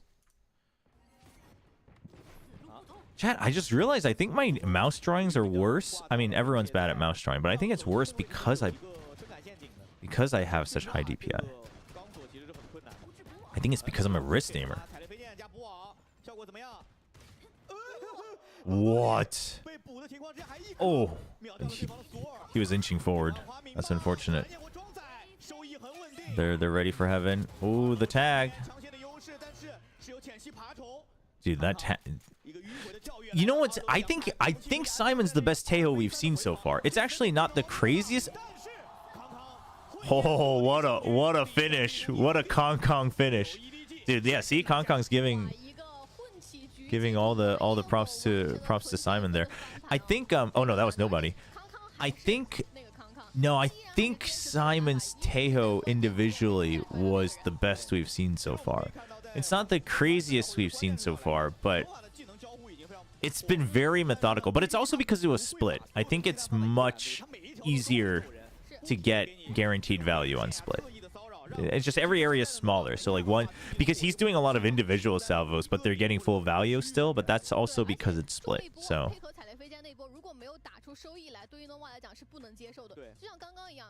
can you draw a straight line? I actually can't. Dude, how do you draw a straight line? This isn't bad though, right? Well, that one's kind of bad.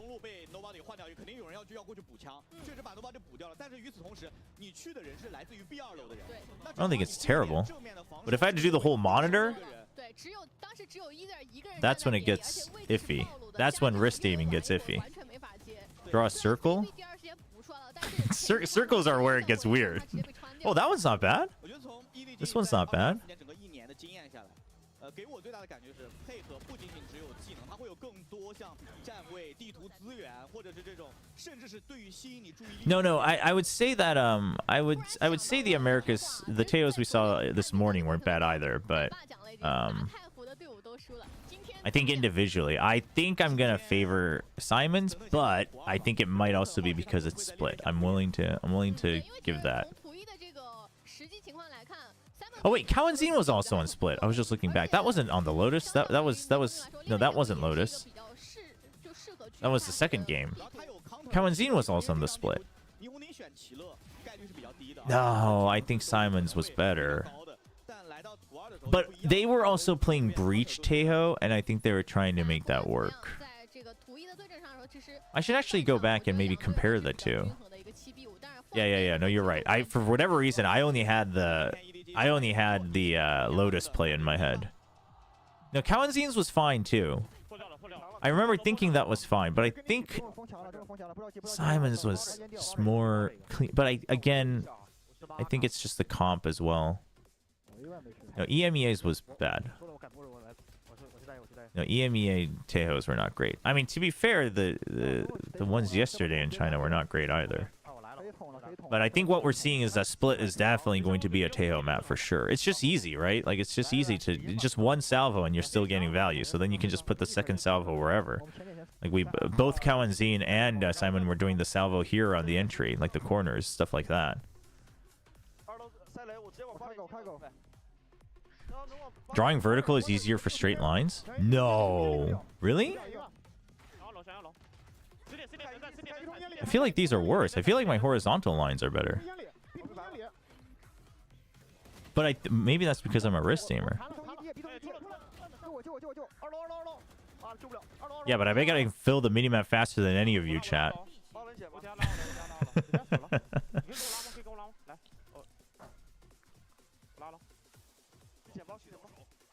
All right, let's do points payouts here. Oh my gosh, we had big Nova believer. Sorry for your loss, I guess. What was EDG's pick? Fracture.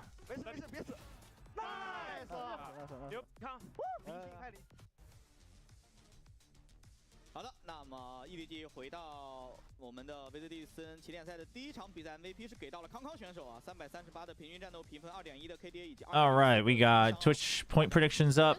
Chat, I'm gonna run some ads. I'm gonna go to the bathroom, grab some water, etc. And I will be right back. Be good in chat. We'll be back in just a bit. 双先锋的配合上来说，给到了康康很多的助力。我们也可以观察一下现在 Simon 的一个助攻数12个。其实对于太火这个英雄来说，你要拿到助攻还是除了枪打到的伤害以外是比较难的。对，太湖首先他的技能是比较慢且就是控制技能很强，但是他的容错率很低啊。再来看一下团队数据的对比啊。 整体来说，我其实今天反而认为 Nova 的技能组合配合还是非常精彩和亮眼的。是，但是 EDG 他的经验确实要比 Nova 更多一些。我觉得主要还是就是，在看到对面选出钢索以及维斯这2个双少的时候 ，EDG 的这个整体的节奏把握很强，他们没有给到对面太多去打这种技能反清的机会。唯一印象很深的可能就只有一波在 A 点的这个铁板处吃了一套，然后但那一次打完之后就没有给到对面太多机会了。是的，就尽量减少更多的抱团或者是更多无谓的抱团，而去把每一条路的压力拉满。 这可能是 EDG 对于整个 Nova 来说，尤其是这个双少体系的 Nova 来说做的比较好的一点。我相信大家看完图一定是非常感觉到这个比赛非常精彩的，也没有过瘾。那同样的，我们还是要给到选手一些休息的时间。稍事休息之后会来到 EDG 在1年之前打过的一张地图，那就是裂变峡谷。稍事休息之后马上回来。我从山中来，带着兰花草，兄弟不要慌嘛，下一场我们接了给。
metaphorically, I guess in a sense that it's true. But if I said that I got the heart of a lion, your first thought was that I just hopped the fence in a zoo. Oh, homie, there's levers to it. I'm playing chess to get checkers. Whoever steps up, man, I bet you would lose. Go ahead and attempt to prove it. In the opposition I've been given couldn't hang with me with a head in a noose. We a different breed, completely different speeds. There's not one bit that quit in me long as I live and breathe. So what you get from me with this percentage thing, as far as effort, it's always 110 from me. Buddy, listen, I really think you got fuzzy vision, cause these punches be hitting kinda like Sonny Liston. I've never been a one for dissing, but if you take a shot at me, bet you would come up missing like periods on no run-on sentence.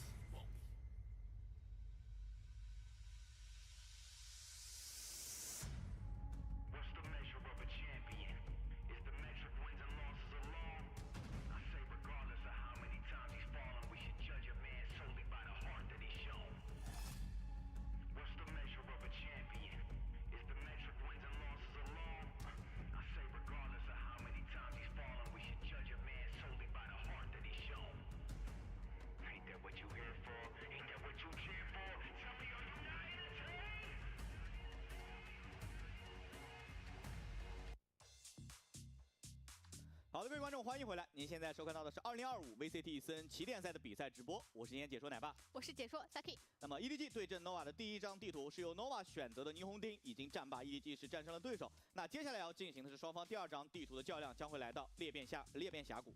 我们也是多次提到，这是非常早期 EDG 很强势的一张地图，而且这张图脱离我们的图池已经有很久的时间了。毫不夸张的来说 ，nova 签队的时候，这张图其实就已经不在图池里了。对，所以他们是没有太多练习的时间的，反而我觉得这也是 EDG 今天会在这个就是自己的一选给出这张图的原因。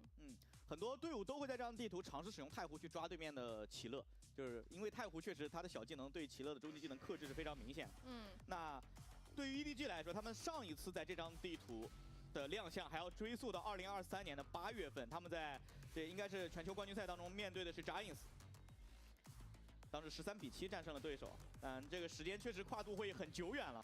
不过从目前版本的英雄选择来说，它有非常多个方向，包括版本的这种变动也非常大。像以前可能是清一色奇乐会多一点，因为它奇乐的全面封锁真的很好用。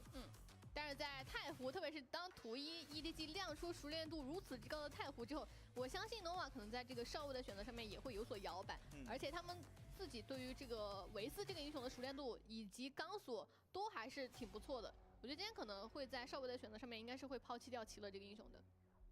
可能维斯概率我甚至觉得都会高一点。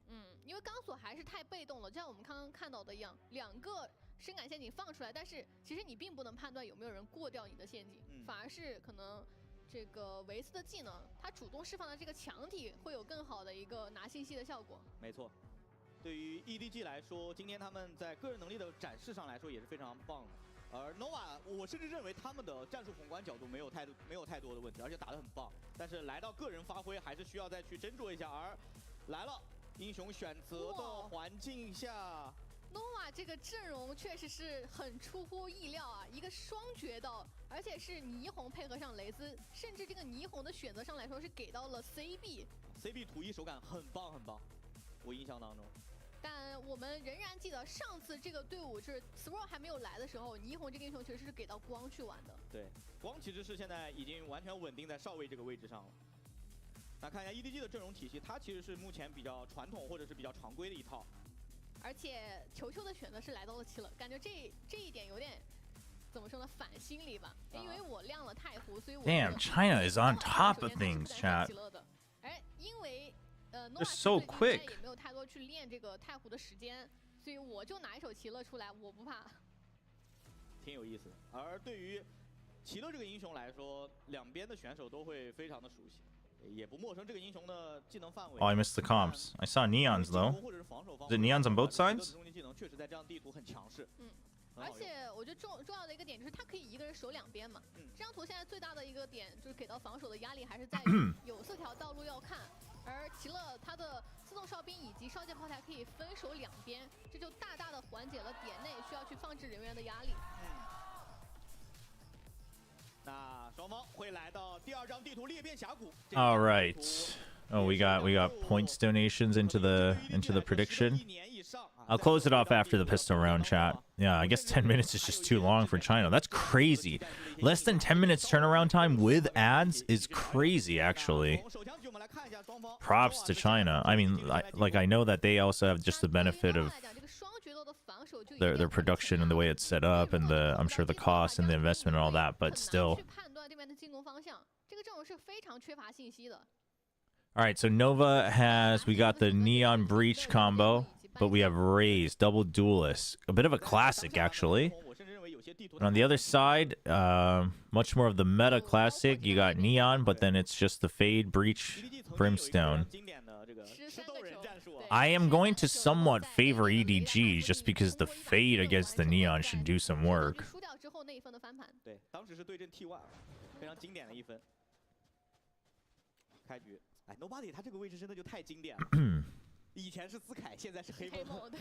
Damn, coming through arcade with the Fade though, with no Raze. Bold. Oh, wow, that setup was nice. Dude, with the fault line, that was actually really good. The fault line from main.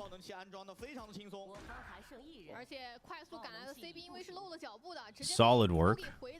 5v1. Not much you can do here. Our bitrate, the bitrate is just dying on YouTube.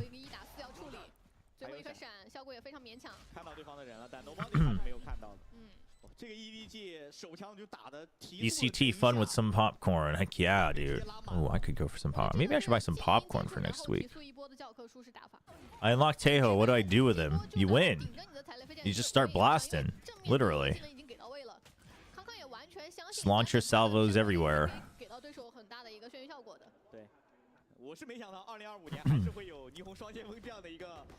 Okay, so the way they're gonna always take heaven, if you ever think EDG is gonna come through here, it's always gotta have the fault line support, I think. Fault line or aftershock from main, right here. So that's something that Nova should keep a good eye on.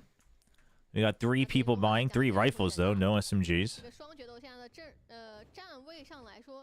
Meanwhile, no investments on Nova, so Nova's feeling pretty safe. Nice stack, 4-man stack on A. They heard the door as well, so I mean, Nova is basically, they're just gonna stay. They are. Look at them. Oh boy.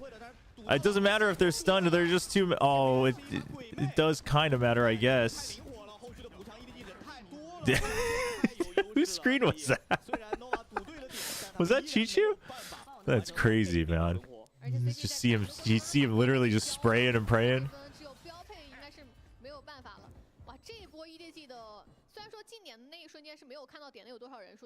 What flavor popcorn? Yeah, what flavor popcorn? What's your favorite flavor of popcorn, chat? I'm gonna be honest. I'm a pretty straightforward, just salted popcorn, butter or not. Sometimes the butter's annoying because it's like it makes your hand all greasy.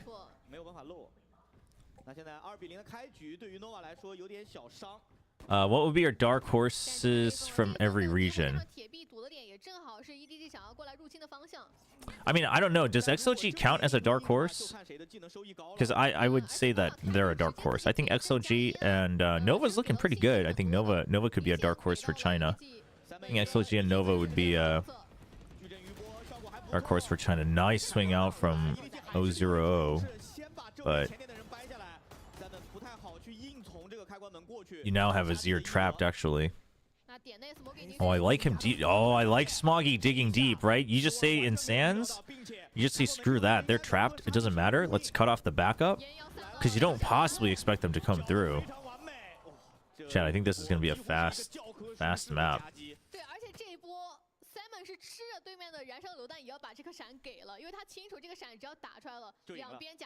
For Pacific, I don't think Nongshim counts as a dark horse because I think a lot of people are a little maybe too hyped for them. So for Pacific, I guess GE and DFM. But I think that's, I mean, I guess Pacific in some ways is kind of easy to call. I think a lot of people would just agree. I'd say GE and DFM would be dark horses. But like dark horse kind of implies that there's not as much excitement around them, and I think both GE and DFM does have a lot. Like at Pacific, there's just a lot of hype around all of them. huge fault line. Dude, massive fault line. The EDG is just running laps around Nova right now. My goat Simon. He's like, oh, it wasn't enough to be in the top 20. I got to be in the top 5 in 2025. The only reason Simon wasn't top 5 in 2024 was because he only played half the year. That was actually the handicap. Americas, I'm actually going to say Loud. I think Loud would be a dark horse pick for me in Americas. And then... What is that? Dude, what even was that? That was... That's insane. Oh my gosh. That might be the most vac thing I've seen for sure. Dude, it's...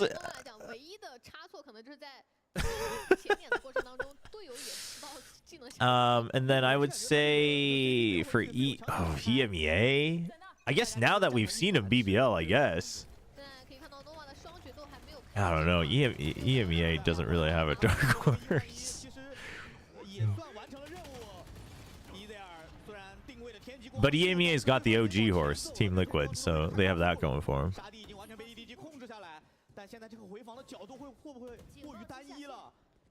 Oh, Gentlemate's actually, dude. Robbie BK was impressive. I was not familiar with Robbie's game. Well, and then he went on Pie Watch, but it was still impressive. He did pop off for hitting the pie, but.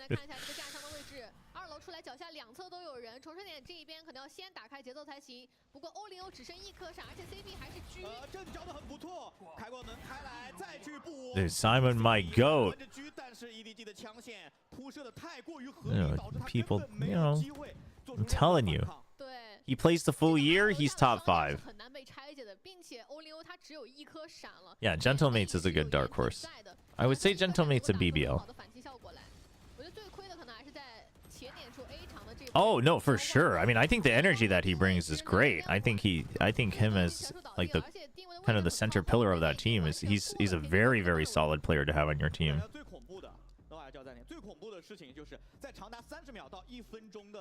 Thoughts on Koala Noob for Na'Vi? I mean, I think we have to see more. Just because Na'Vi's a weird team as well, so it's not. I mean, I think on paper, yeah, like it seems like it should be fine, but like I don't know if it works out.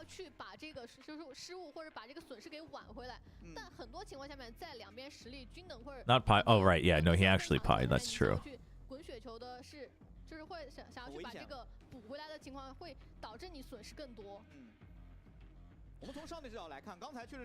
Yeah, I agree with what someone was saying. I think this hair color itself is kind of nice, but does it go with Guang? I'm not so sure.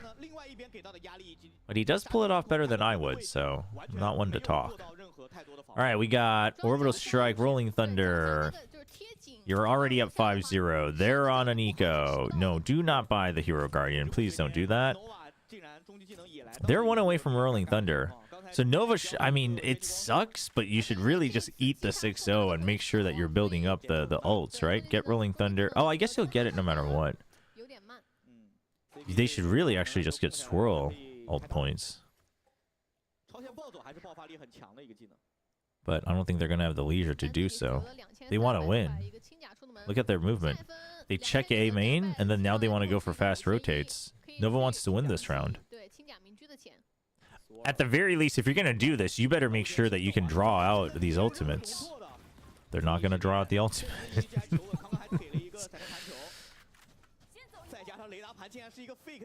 The fast rotate. Oh, and they still leave Simon here. Extra flash just to keep him at bay. It's already a 5v4. Chances are this makes it a 5v3. I'd be impressed if Nova just all-ins on B. I'd be impressed just because it's not an easy call to make, but it's the right call to make. And they'll do it. Okay, they really want to win. Dude, CB. The overdrive. The zippity zap. Shut down. Crossfires are just too good. Kong Kong's just too good. They didn't even use an ult. 队友一个接一个的倒下，但他依然无能为力。 哇，这分很难受的一个点是，虽然说 What are your opinions on Floor at Apex? I thought Floor had an amazing debut. I think Floor already did more than enough to just prove any doubters wrong. I think Floor as an individual can. I think Floor can hang at T1. Is she gonna be a top tier 1 player? I mean, we don't know. But a lot of people aren't top tier 1 players, and we would still consider them, you know, to be able to hang at tier 1. So, the team looked rough. The team looked a little rough, but I think it's still a good first team for Floor. And I think over time it'll look better. But yeah, I was impressed because yeah, Mosey and Floor seemed like a really solid duo actually. The Mosey's setups for Floor were really good. And sometimes it was very clear that Mosey was doing things on the fly and Floor was reacting immediately. So I think they have good synergy, and I think that's already good enough for Floor's debut. And he just bails, man. They are all stuck. He got caught on the molly.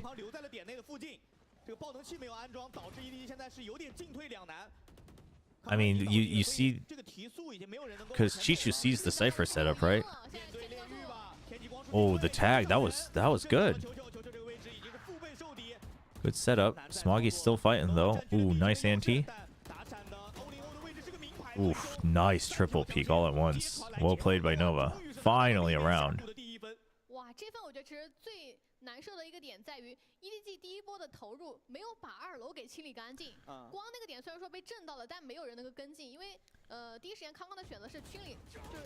Why does Guang have the Squid Games cut? 然后点内藏着的光在技能结束之后，他发现了没有其他人跟进过来。 That's good. 让队友直接推大完成了一波反清。 Yeah, they were also playing with a sub. I still don't think they would be like a super impressive team as a team as a whole, but I think but I think they'll be okay. Tell me this is a full send fake. Okay, I mean. This is a crazy play, chat. You send in the Neon all alone. And then you just say, huh, maybe we should go to A.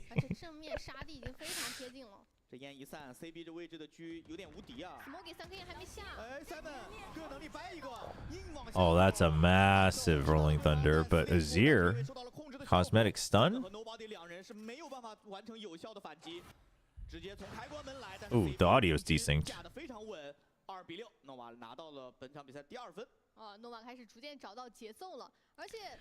2-6. Are the Nova believers believing yet? Are our GOAT champions EDG washed? Was it all just a fluke? Find out next time on VCT China. Alright, you have lockdown. Surely we remember how to play against the lockdown on B, right, Nova? Surely. Surely we don't just stay on the site for this lockdown to come out. Oh, nice shot. Dude, he flicked up from the Prowler, held on right till the end. That was good.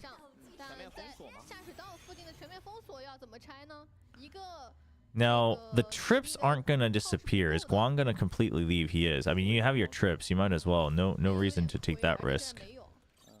So that'll still delay. Oh, Chichu. Do they suspect a close corner? Do they check it? They do. Oh, he can't get one. Nobody digging deep. That's huge. Opens up to A. Now you're split. Nova has to wait. But you don't have a good double angle retake. Oh, he's already here, though. Do you suspect the Neon? Simon suspects it. Simon suspects it. Oh, he can't make it. He can't make it. Okay, he's through. That's Aftershock gone, though. And he's stuck. He's done. Oh, no? You know he has to be stairs, though, yeah.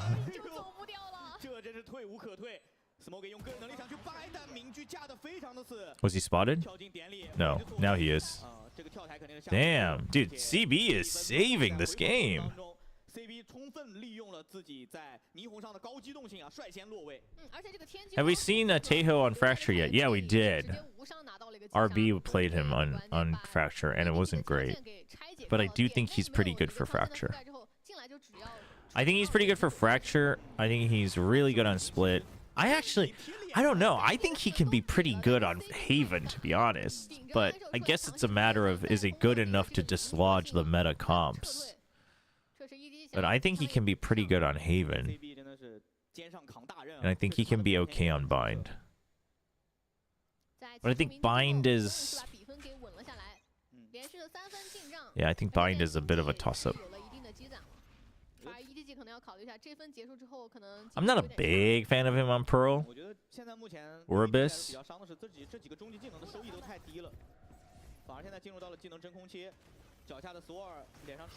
Oh, dude, look at that. I mean, what do? You just can't be on the site. And they don't even have a Tejo. That was an incredible execute, though. The utility was overwhelming for sure. No, not Haven without Breach. 最经典的就是伊泽尔刚才想去帮队友嘛。对，出烟的那个时机点，而且他是有看到 A 点至少4把枪线的覆盖的，这个出烟我觉得其实是有点不理智了。当下的情况，他肯定也是比较着急啊，想去帮一下点内的索尔。But I think there's a world where maybe you, I don't know. I think there's a world where you could play without a Sentinel and make it work on Haven. Or no info, but no info is kind of dicey. I mean, honestly, I think without the Breach, I think he could do fade Tejo on Haven. I think you could do fade race Tejo on Haven. We used to play without the Breach on Haven for quite some time, Chad. With Skies and stuff. I mean, you have the Viper Omens with the Skies. EDG 现在最怕的就是前点掉人。他们这一台发动机一旦有任何一个部件缺失的话，它这个 Can he work as an alone initiator? That is rough, I think. I think as a sole initiator, in ranked it's fine, but I think in team play it's rough. I picked Loud as the America's champions in Pick'ems, thinking Aspas was still there. Is there any chance? Might actually work out for you, my friend. That's would be the craziest mistake to have made, though, right? Dude, EDG, when they're locked in, look at this tempo. They hit the site immediately for B main, and then Chichu just peeks through the smoke.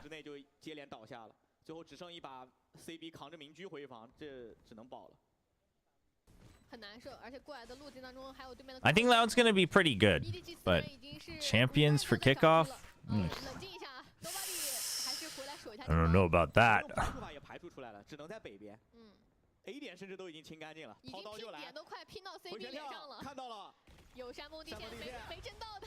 Oh.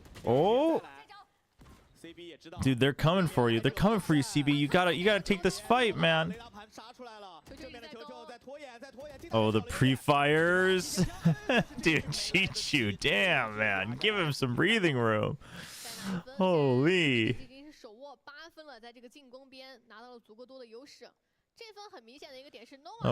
That was brutal. And look at how fast these EDG guys are.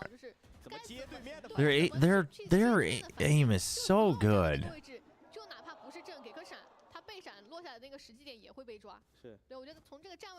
Well, yeah, Teo's gonna go negative in kickoff because the first teams that played it all just friggin' didn't know how to play him. Oh, Kong Kong was too fast on the anti. Got full flashed anyway. 而且 EDG 我觉得他们非常擅长去做的一件事就是临时的这种临场的应变。You have Rolling Thunder. You surely respect the Rolling Thunder. Oh, dude, Nova's awareness with the ults is not very good. That's rough. I actually think Guang could have just eaten the stun and just camped out in heaven, because you were gonna delay them here with the trips anyway.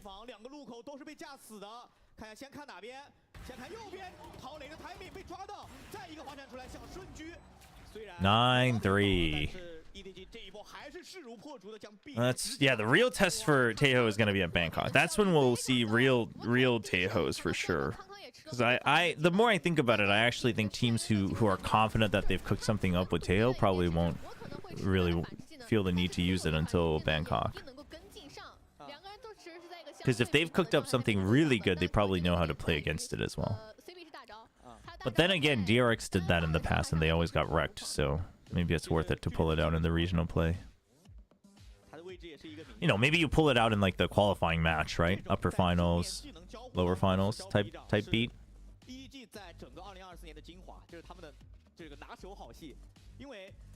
Why do I feel like people online seem to rate Heretics higher? That was an ISO cosplay, actually. That was kind of cool. I think that's much more just because Heretics was so consistent. I think it's the difference between teams who want to say, like, because EDG had a rough beginning of the year, considering their caliber, right? Dude, the Chinese fans... Oh, well, no, not her. I was going to say they love me, but...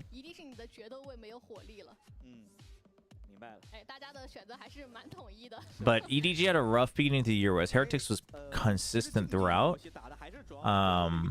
So I think it's a difference between, do you want consistency or do you want cracked aimers that can really pop off, and then you have like good foundations and strategy. Not to say that they don't think, but you know what I mean? Like, it's the difference between the playstyle and the like where your peaks and valleys type thing. But I think, and then I think some people also just want to try not to be too recency biased with the champions. You know, it's like, oh, I'm not sure if EDG really is going to continue to look like that. I mean, I think this game already is showing that they will continue to be the best of China no matter what. But I respect that, trying to temper your expectations after a champions win.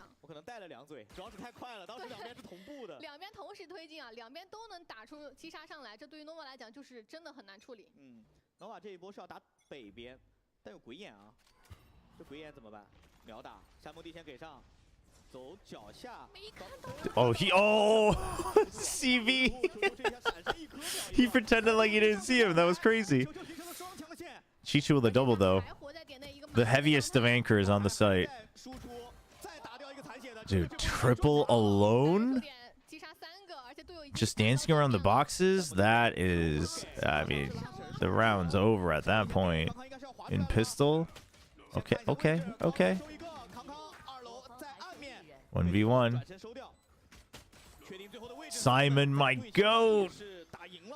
Let's freaking go. Other than Reyna, is there any other agent that's not been played yet so far in 2025? Actually, is Reyna the only one? Because we saw Harbor. We haven't seen ISO yet. I don't think. Was there an ISO? I don't think ISO. We've seen Harbor. Harbor was played yesterday.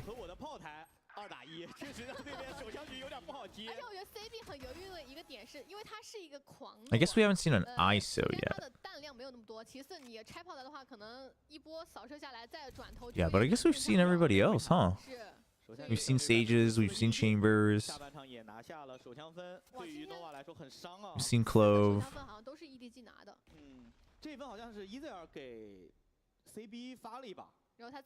Wait, ISO was played? Not yet? Not in 2025, right? Not yet, at least.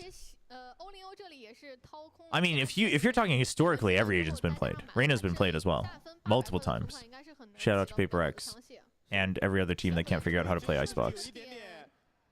No way, man. A little too late.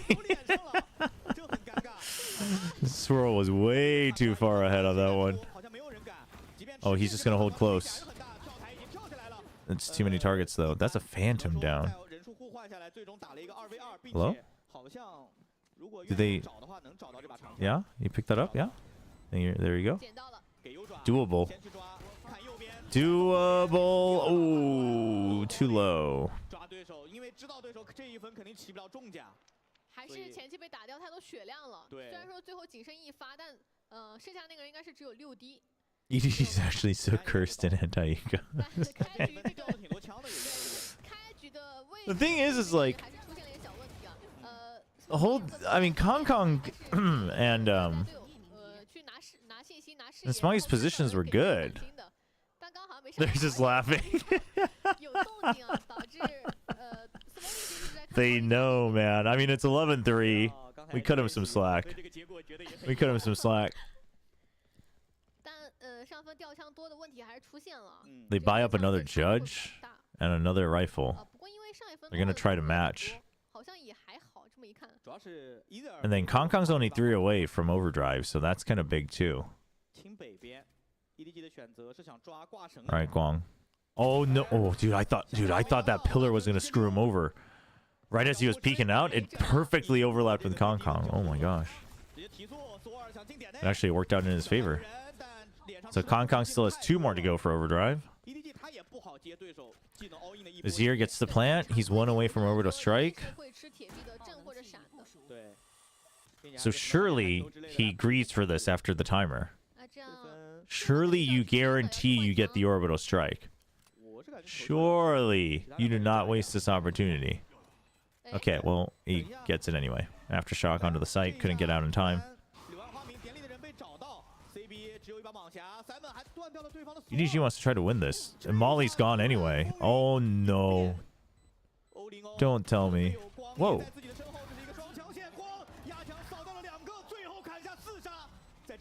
Okay. 光最终还是保留了 nova， 继续打下去的希望。哇，这一波光的架枪异常稳定啊，而且主要还是时间有限，所以 EDG 也没有办法去做考虑了。I think by the end of Fracture, Neon was becoming the norm. Victor was running it a lot. You know, on Optic and NRG, DRX was running it a lot with RB, and then Paper X was running a lot with Forsaken. I think by the end it was becoming the norm and taking over the Raze, or Double Duelist. But then it left the map and it was never to be heard again.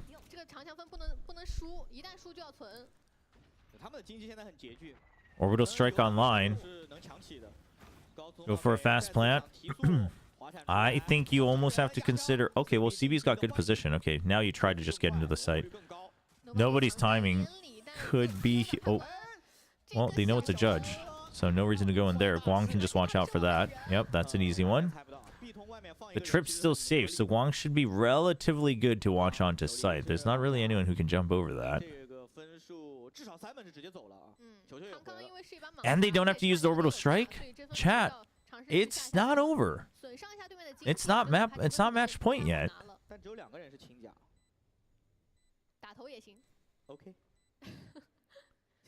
The caster's just like, okay. I almost think, yeah, Swirl peeks out for the kills, I think 100%, instead of playing it safe. Because now you are only 2 away from Showstopper. Like, yeah, you don't want to drop too many weapons, but dropping 1 weapon or such, you got to think long-term if you're Nova. You have a very long way to go. Please don't all die. Okay. That brings Chichu closer to the lockdown. That's a little troublesome. You do not want to trade kills with EDG, because EDG just needs that 1 big round.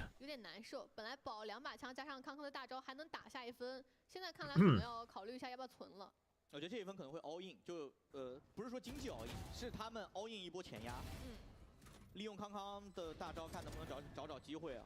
要不然的话，正面你 Nova's, I mean, they're set up as best as they can be, though, in my opinion. It's gonna be another eco here for EDG. Simon with the saved rifle. You have overdrive though, so this is what you have to watch out for, right? Because I think Kong's gonna use that this round no matter what.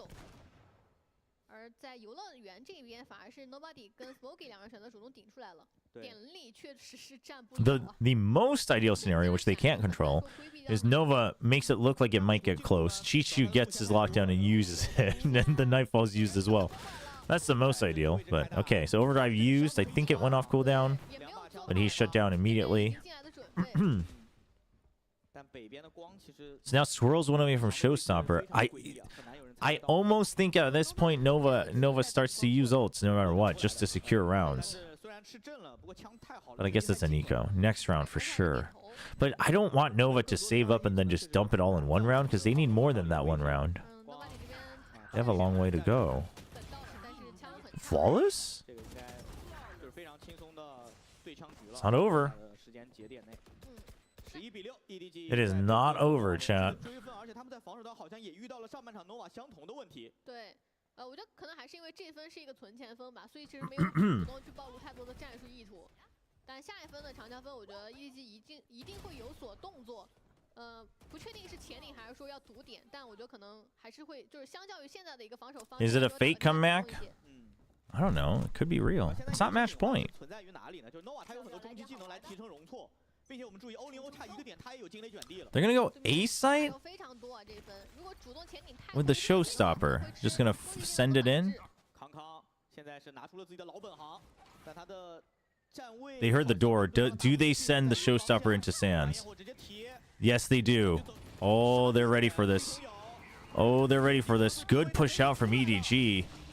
I do not know about both Orbital Strike and Showstopper used on main, but that is unfortunate for Kong Kong.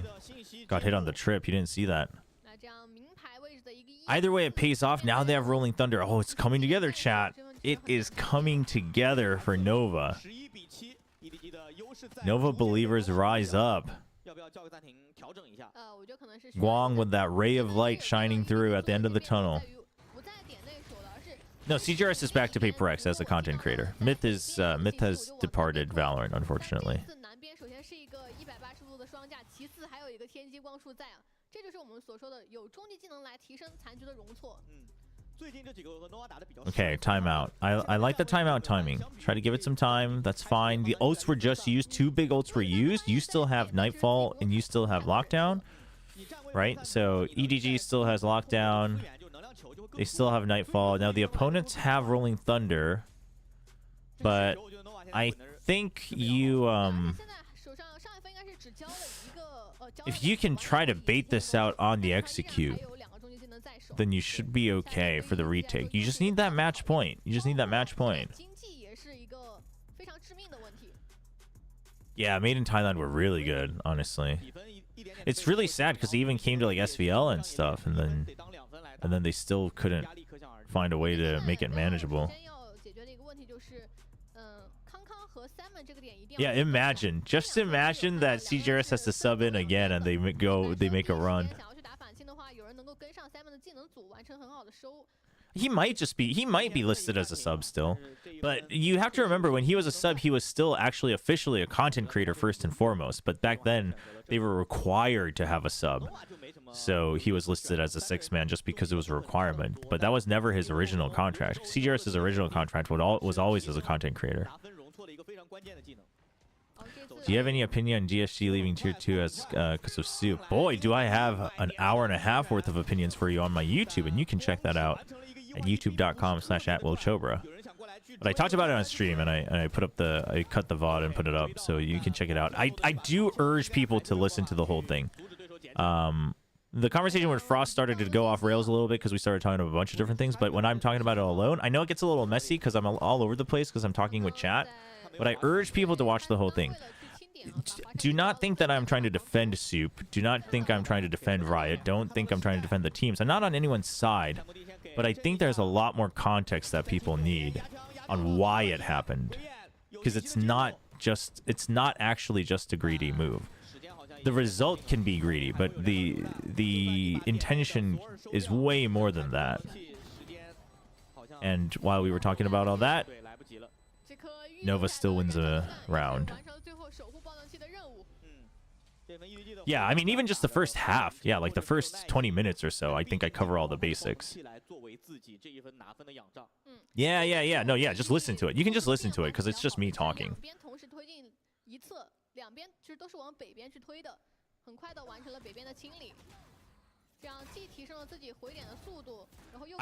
I will just say this. I think it's unfortunate. I was really excited for Toast to come support APAC. Like, that was exciting. So I do think it's very unfortunate. But yeah. I had to do a aggro clickbait title, chat. You'll understand. The algorithm hates reality.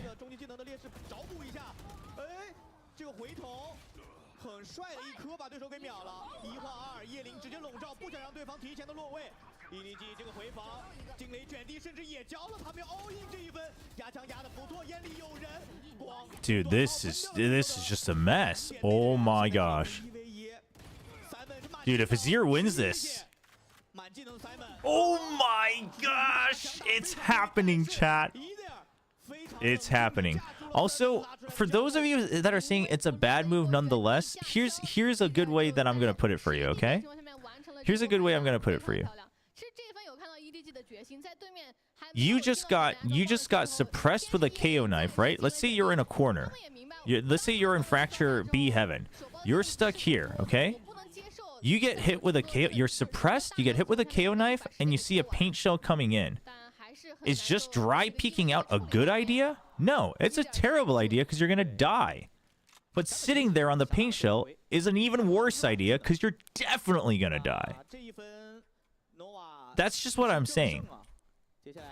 I'm not saying it's some all-saving grace, but that doesn't suddenly mean it's, you know?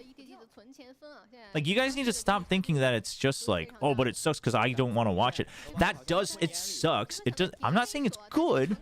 It can suck, but sometimes suck is all you get. You know? Like, that's what I'm saying. Dude, Nova's doing it, chat. While we get heated up about all of this.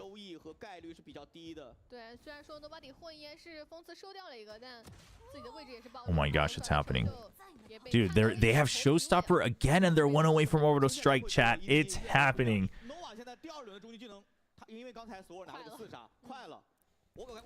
Sometimes. This is... I'm not even trying. I gotta... Chat, I gotta hold on to my senses. This whole content creator arc is not... It's a slippery slope. It's a slippery slope.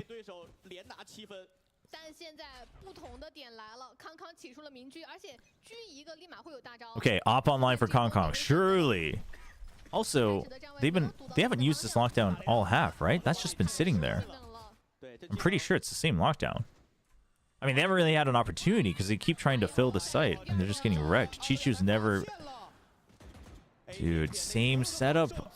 It's the same setup. Oh, Simon. Simon, our GOAT. Our 2024 top 20 player. Oh, he gets the flick. Ooh. Oh. Damn. Yeah, Kong Kong said enough of these shenanigans. Damn.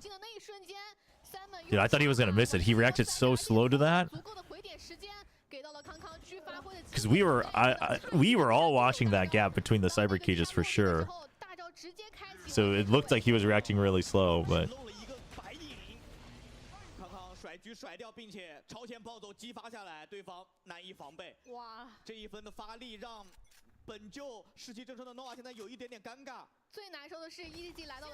Okay, Nova. They already used their ults, so they have to just win gunfights. Okay, CB's been holding this position every time they come to B. Oh, Smoggy online. Yep, they said enough of that. Oh my god, Smoggy's back. That is an insane headshot, man. Oh, dude, Kong Kong's just gonna scout for him. Kong Kong's like, all right, Smoggy, you ready? You ready? Oh, there's a trip though. He didn't get the trip. No way. No way. That's messed up. That's messed up.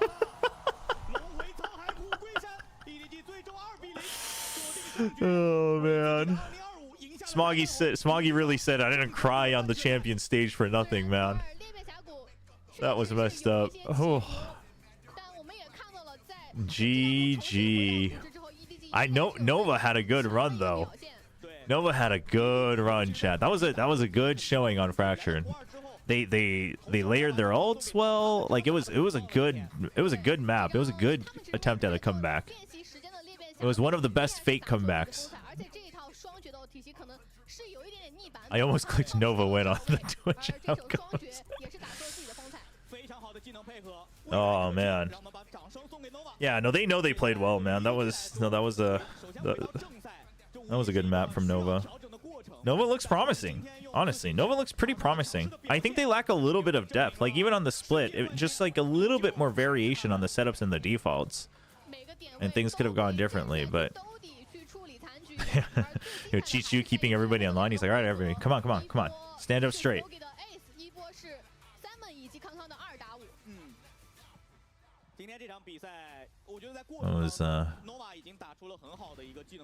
Dude, yeah, if it was 13-11, yeah, one more round, but Smoggy started smogging all over him.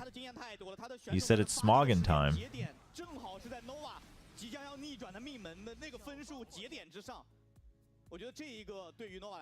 Love these tournament formats because round 1, as you go, oh, they look nice this year, and then round 2, Tom forgets to play, and you go, oh, right, they're just better. True. Wait, chat.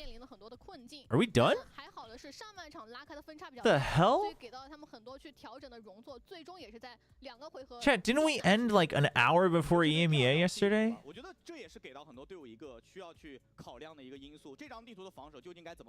We now have 4 hours. What is this variance between yesterday and today? Yesterday we have 13-11s. We have all 6 maps. And today it's just 2-0-2-0. That's round 2 for you, I guess. I guess we can finish watching that VOD then. Let's finish watching that pro a little bit. I will hop off, I think, and take a break, but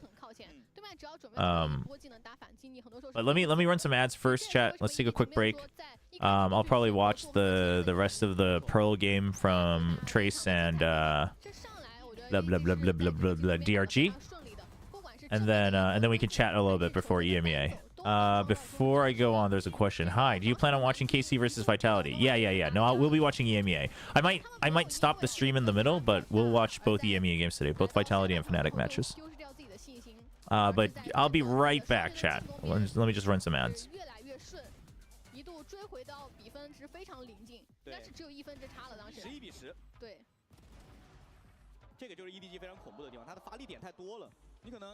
用战术啊，或者用个人能力压对面2个点，他还有3个点可以再次站起来。包括我们可以看到，来到这个上半场，其实有很多分数也是 Nova 通过自己的技能循环或者是技能组合打回来的这个返场。而且我觉得张图霓虹其实他承担的责任是非常多的，不光要近点，两个霓虹就不管是康康还是 CB， 其实都会有承担一些需要去扛狙的作用。对，而且张图扛狙的压力是很大的，因为 先锋位的技能组很满嘛，所以你很多时候需要去抽一些危险枪，然后再依靠霓虹的机动性回来，这个对于选手的要求是非常高的。并且在这种双决斗，确实在进点的过程当中，让 EDG 前点的人根本没有办法存活下来。这个是 EDG 之后也可能需要去调整的地方。但这张地图他们当之无愧的取得了胜利。接下来让我们一起来回顾一下 EDG 在这张地图的团队语音。没给正。 A 大 cyber 上头 ，A 大 cyber 上头插出来了。那个谢梦兄跟我，谢梦兄 A 大上头插出来了。人少 ，A 大可能人少。来脚步。我们都推了，你也没有。哎，可能人少。给个套阵，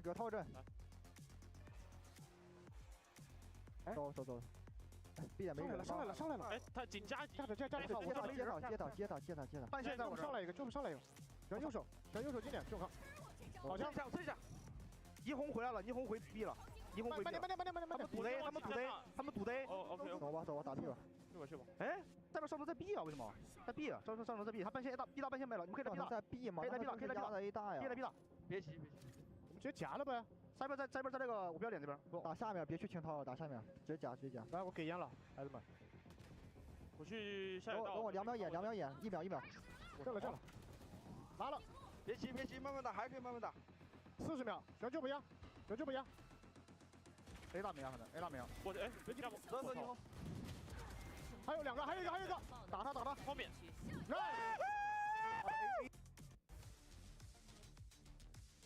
好的，那第2张地图 MVP 依然是给到了康康选手，272的平均战斗评分，1.7的 KDA， 已经167的每回合均伤，还有5次的多次击败。啊，其实刚刚这个。 赛后的语音回放，其实让我们看到很多沟通上的细节。因为整个 EDG 他们的一个沟通就听到出现频率最高的就是等一下，慢一点，然后，我觉得这个其实也体现出来了 EDG 目前在战局当中的一个经验吧。他们没有说我一定要一味的去打一些提前布置好的战术快节奏的战术，更多还是去抓对面的一些短板和弱侧。对，来看一下双方在第2张地图的一些数据的对比啊。康康依然是拿到了全场应该是最高的这个击败数量，包括他的个人能够吃到资源反馈的给团队的这个最后的结果也是非常棒的。We are back. We are back. Wait, is Fnatic BBL first today? And then it's Vitality KC? Actually, both of those matches should be really good. I think for round 2 matches, those are going to be really solid, I think. I mean, there's a world where Fnatic slaps BBL, but I think BBL looked really strong. Yeah, EMEA today is stacked. That's why I wanted to watch it. America's, I mean, you know, but EMEA, I think when it comes to like the top teams, I find EMEA very fun. But on average, America's is pretty. America's is a guarantee. Yeah, no, KC and Vitality should be interesting. The French teams. When is my team playing? They're playing on... When are they playing? Sunday. I'm casting those games. Well, they're playing Saturday and Sunday. This year, I'm on the Nongximan RQ train. I might go back to supporting DRX as well. I'm kind of liking the new DRX roster.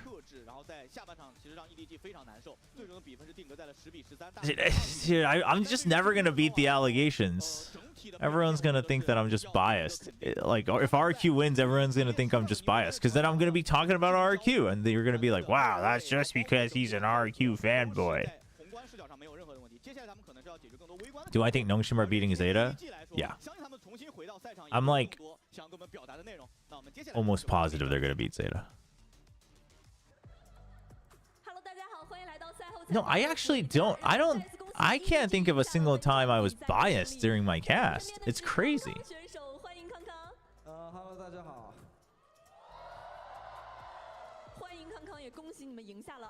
All right. I can't translate this for you, chat. So we're gonna go watch the first map of the day that I didn't get to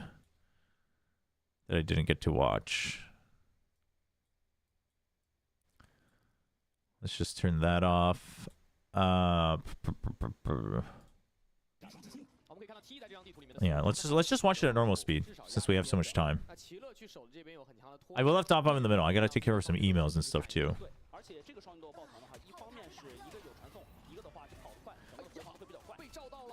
Yeah, I mean, but like if it's like a watch party or such, like we can have fun with that. But or if it's like a show match. But during the official cast, I'm not a fan of it. It can work, but I'm not a big fan of it. Not my style.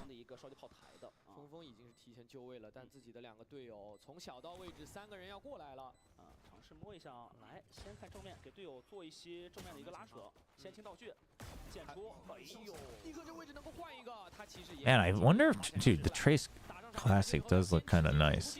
All the classics look way better in the image though, because of like the kind of like the texture filter they have on them. Oh no, dude, wait, you can't. If there's more than one alive, you just cannot have full faith that the gravity well is working anymore, man. People are getting too good at that.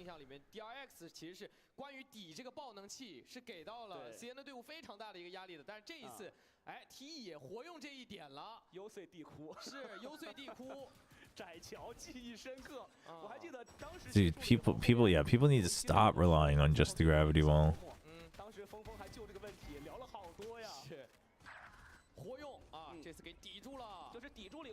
It was well done though. Hey Logic, what's up? Stretch goal is to get Chobra and TMV to fancast an RQ versus Wolski. Yeah, but that would require Wolves to make an international. Clip it, send it to TMV.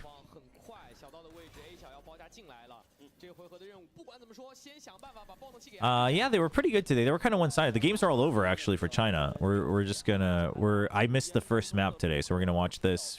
I'm rewatching the VOD, and then we'll go to we'll probably hang out for a bit. I'll turn off the stream, take care of some things, and then we'll be back for EMEA. RRQ would also have to make it international. I mean, yeah, but they're going to, chat. I don't think you understand.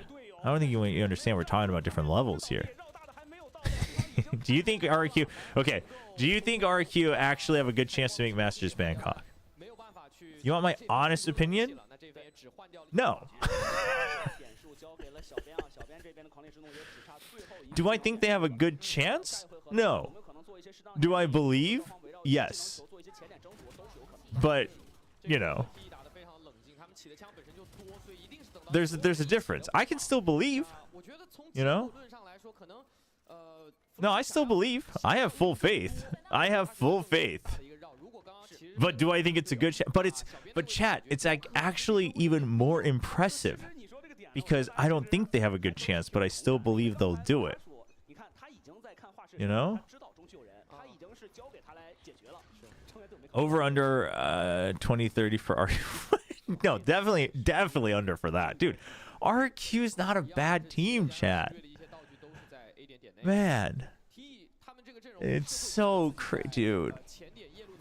So crazy. So crazy. So crazy. They just aren't good, they say. Oh my gosh. RQ and TC are the eternal APAC gatekeepers, and I will always chuckle at you, Pivot and Achilles, for rooting for them. No. Team Secret's legitimately a gatekeeper. It's actually almost baffling how much of a gatekeeper they are.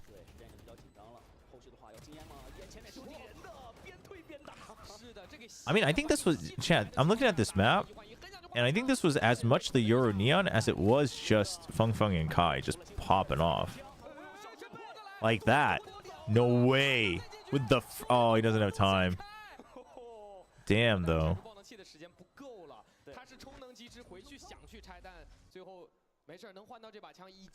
Did you watch the MIBR game yesterday? Yeah, they did not look good, actually. It was like almost disappointingly lackluster. Will you watch NA matches? Not tonight. Tonight I'm just watching EMEA, and then we're hopping off.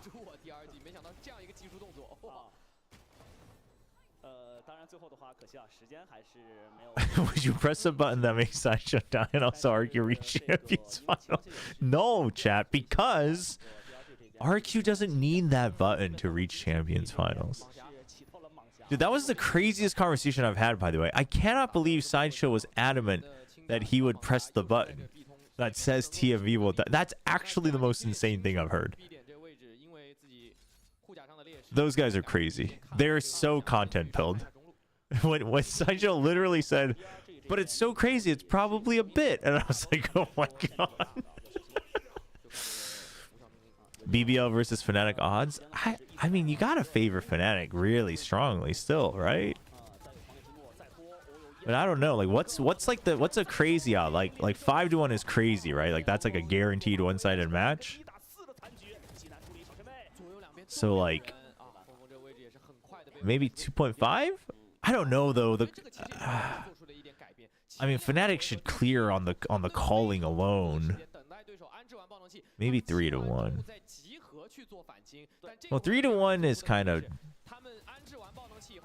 No, 3-1's a little one-sided too. Yeah, like 2.5. Yeah, like a 70-30. Yeah, I think 70-30 is fair.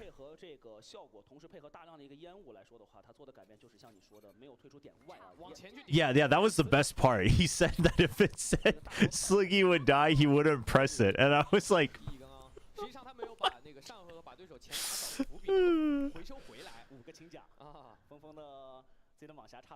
Oh, was Tarek on with Nade Shot?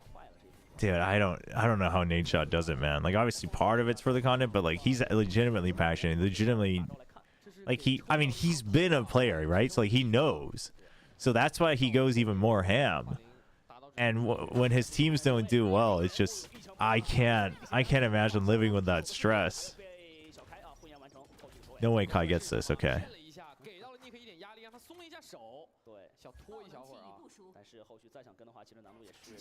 This map ended up being close, right? Oh no, it was like 8-13. I guess it was okay.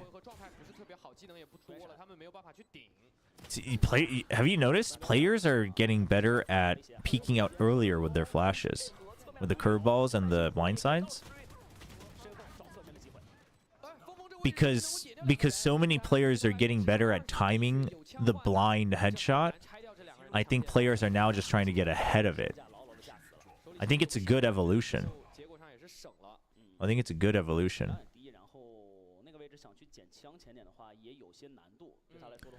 Do you know the Apex squad well? I don't know actually, honestly. I mean, most of them, but I don't think any of them were really going to. I don't think anyone was expecting them to be fraggers. Whereas Gentlemates had some fraggers for sure.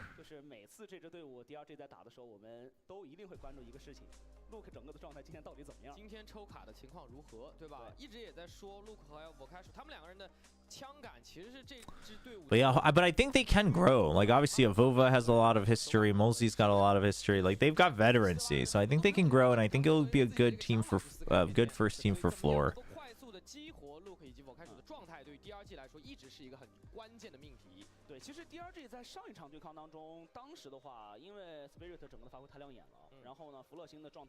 From what I heard, Gentlemates are strong in scrims. Oh, I'd believe it. I mean, those guys look pretty strong just in general. Dude, Robbie on Pearl was insane. Not so much on Haven, but Robbie on Pearl was insane. Yeah, Odorous actually played really well yesterday, yeah.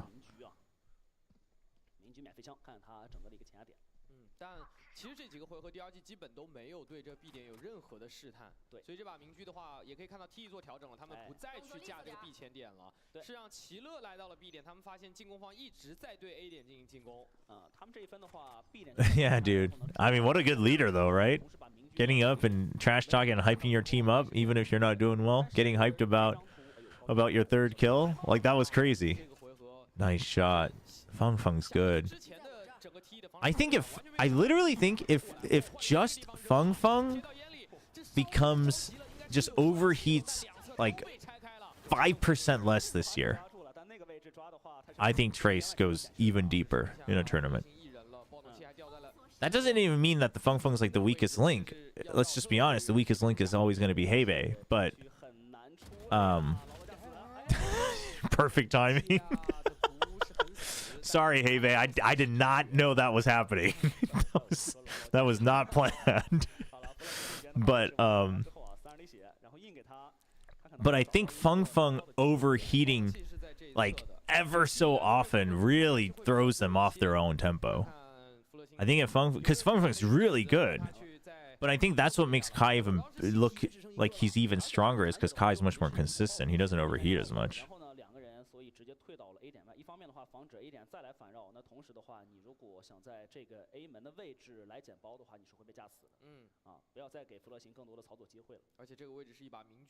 Oh yeah, the chat. I can't imagine what the chat was like, man, and that's messed up. I mean, oh no, Flexin. Oh.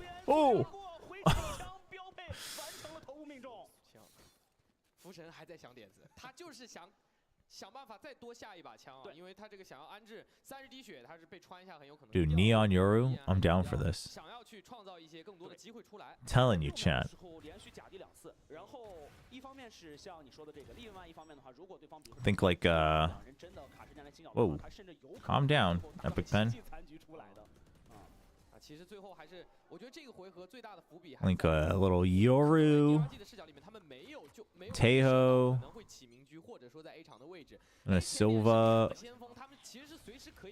and/or Fade, Astra. You know what? Put the deadlock in here. Really just sell it. I think that could work, man.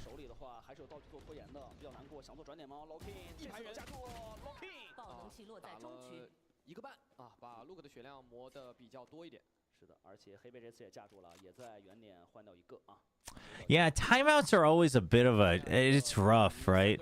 Timeouts on Twitch, it's hard to determine what the right play is. Also, like, especially on like a main broadcast when the channel is massive,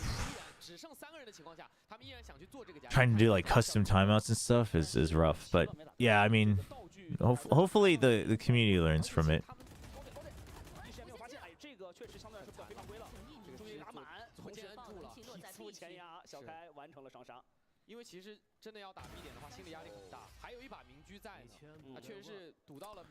Trace looks really solid. The fact that they're not overheating with a comp like this is actually really promising. With a Yoru Neon comp?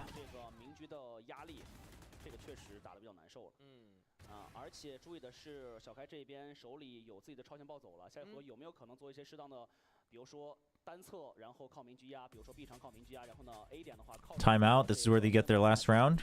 See what they do after the timeout. I mean, DRG looks okay, but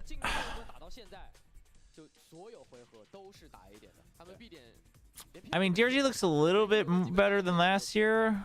They look like they're playing Team Valorant at the very least, but I'm not sold. I'm more sold by Nova actually than DRG.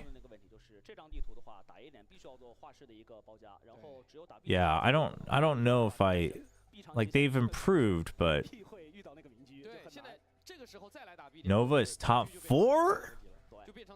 I mean, I mean, they did have that great game on Fracture, but top 4 would imply that they are taking one of Trace, FPX, and Billy's spots. I think top 6, along with like XLG. Tech is looking better too, but not quite top 6 material. I think Tech could be top 8. How many teams in China do you think can do stuff at internationals this year? Able to win 1 or 2 matches? So like not bomb out? Obviously Trace, FPX, EDG, those are givens. I think Billy can still do that. I think Nova could if they made it. I think XLG could if they made it. Quite frankly, if they get a lucky matchup, I think TEC could as well. I think the veterancy of and the leadership of Haodong and After shine through quite a bit. Yeah, I think Nova and XOG as like a top 6 to round out top 6 is pretty. I think that's like a safe bet. But I think for now you still have to give EDG, Trace, FPX, and Billy the top 4. Billy's the one question mark. Wait, how did it come to a 3v1? I wasn't paying attention to the round because we were talking about the best China teams. This was after the timeout, right? T hides from it. T has the read. Dude, this is their eco too. Dude, why? Oh, T. Oh, hey, remember when I talked about Trace isn't overheating with a comp like this? Yeah, that's my favorite thing to do, is just sprint out against a bunch of sheriffs.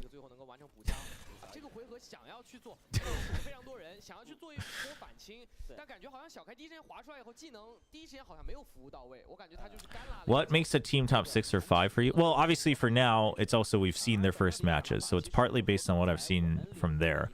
But I think aim is a given, right? Consistency of mechanics, and I would need to see that from 3 or more players to be like considered for top 6. But on top of that, I think it's like for me, I guess like the steps I think about is individual mechanics, then just like their comms and like timings, like their trading, their util, not like crazy set plays or like, you know, pushing and pulling across the map, but just like when he peaks, are you peaking with him? Like, are trades happening? Are people not dying for no reason? Things like that. After that, I would probably prioritize. Do you understand your win condition? Like, are you playing your comp to your strengths? And then it goes into like all the deep nerdy stuff like map theory and overall two-pronged attacks and fakes and mid-rounding and all of that. Yo, wow, that's... Yo, what's up, Unk, as your first chat is crazy. But... Chat, I didn't realize I was that much older than the plat chat, guys. I'm old. It's I was kind of thrown off. Are you watching part of the EMEA NA games? I'm watching the EMEA games today, not the NA games, though. How old are you? I am turning 36 this year. I guess I'm also just not used to the fact that I'm entering the later half of my 30s. But, well, it's not that I don't feel old. It's just that, like, Bren's turning 28 this year. And TMV is turning 27. I always assumed I was older than them both, for sure. But I was just like, oh. Yeah, TMV is apparently only 27. I actually thought he might be slightly older than that, but... Thank you, I appreciate it. Seth is 30 or 31. I always forget. I always get confused. No, he is... I think he's 5 years younger than me. So he's turning 31 this year, I think. Although, chat, don't... That's the Asian genes, though, chat. Any moment now, I'm suddenly going to look like I'm 80 years old. It's happening.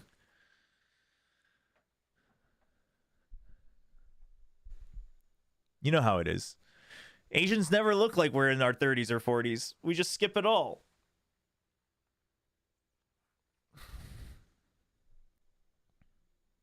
TMV does look young. If you actually wanted to think about how old he might be, he does look young. It's just, I guess my definition of young has been changing because I've been getting older.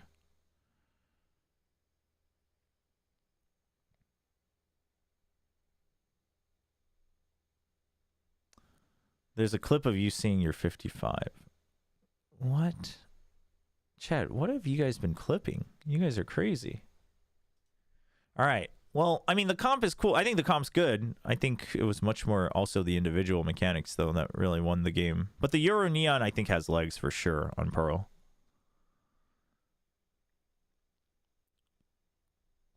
Yeah, the whole... Dude, AI running rampant on the internet is not great. I'm not a fan. I mean, I don't even like self-driving cars, chat. Ever since I watched Will Smith and iRobot, I've always thought that was not a future I wanted to live in, and we're already living in it. And I'm like, oh.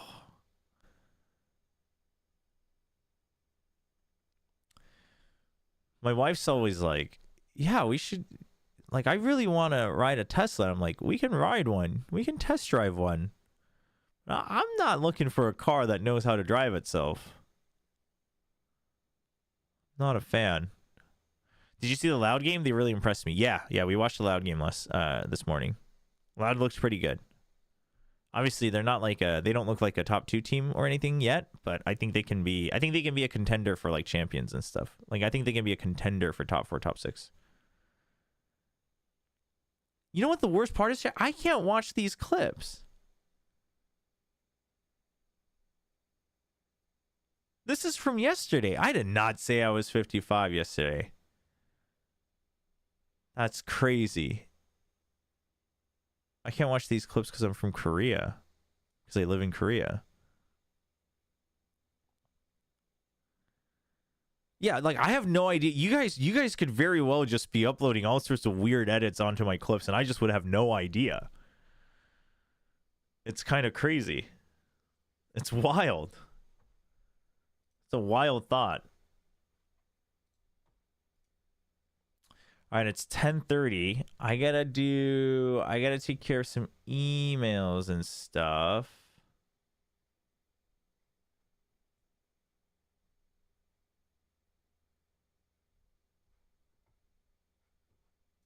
But let's see here. But I also want to play some Path of Exile too. Oh wait, also there's apparently hey, let's watch there's apparently new content from VCT Pacific, yeah? Here, I guess we'll change the title. Unless we're changing I'm too lazy, chat.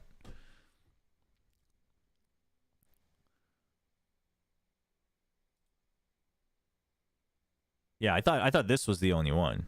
They recorded this as well. Dude, this set is crazy, by the way. This set's insane. Dude, some people were saying these looked like old cell phone cases. To me, they look like perfume. They look like this looks like the first floor of a Korean department store, right? And it's just like all different types of perfume. How are you allowed to stream on Twitch if you can't see Twitch clips? So before Twitch pulled all business from Korea, they started banning out, not banning, but basically disabling VODs and clips to lower their traffic from Korea. And then they still couldn't, so they stopped all business. But I can stream, well, you can always stream from Korea because it just connects to like the Japanese servers and stuff. I think they might still have like server nodes in Korea, but then on top of that, they just can't do business in Korea anymore because of all the different laws, etc., etc. So you can't make money or pay from Korea. So Koreans can't they can't sub or anything like that. But I can get money from you guys because I have an American like bank account and stuff still. So you guys should sub to the channel. Yeah, thanks. Appreciate it. No, but seriously, if all the subs, I really, really appreciate it. And even just the follows and stuff. I mean, listen, you know, we'll run ads, etc. on YouTube and stuff. I really appreciate it because I want to try to make something work. Obviously, I'm trying to figure out what I want to do with everything with this year. Kind of free to do whatever I want. So I appreciate it all. It is kind of, I mean, I'm sure they'll talk about it, but it's kind of crazy that they have the 3 T1 players and only one Foxy 9. Hello and welcome to VCT Chobra emote. I'm Achilles. That's Paper Thin. And if you're looking for some Dude, Paper Thin's actually perfect for this. That's exactly right. We've got He's got a good voice for this too. Paper Thin's voice for something corny like this, it's actually really good. And we also have some new names. Oh, so they're doing like a TV, okay. And which of these are going to be like telemarketing, okay. This is a telemarketing thing. All right. Let's take a look at some of the in-game changes we're going to be seeing coming into the new year.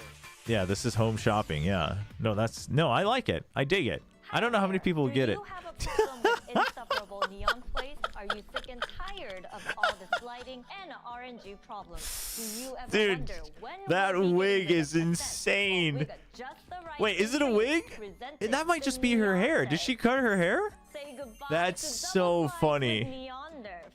Oh, that hairstyle is insane. She actually pulls it off. No, that's her real. It doesn't look like a wig. I think she had it cut and they just styled it that way. That's actually crazy. But it looks like it was purposely just for this. It's perfect. Dude, the cell phone quality on this, it's actually well done. It's actually well done. That's so funny. Jen could actually be an Jen could actually have lived in that era and been a home shopping announcer. She's got the perfect like sarcastic artificial joy.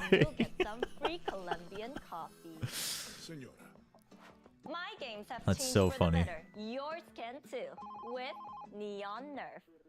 This actually is really good too, because Jen actually plays a lot of Valorant and she's always complaining about like the OP characters and stuff. I am very much looking forward to Fracture being back in the map pool. Listen, I have no problem saying that, because Jen knows that she's got the business smile. Now let's go ahead and get into this show. Throughout, we are going to be telling you guys what we recommend you might want to look at, what you should dabble through here with these products, which ones you could maybe leave on your wish list, but the ones as well that you must absolutely buy now.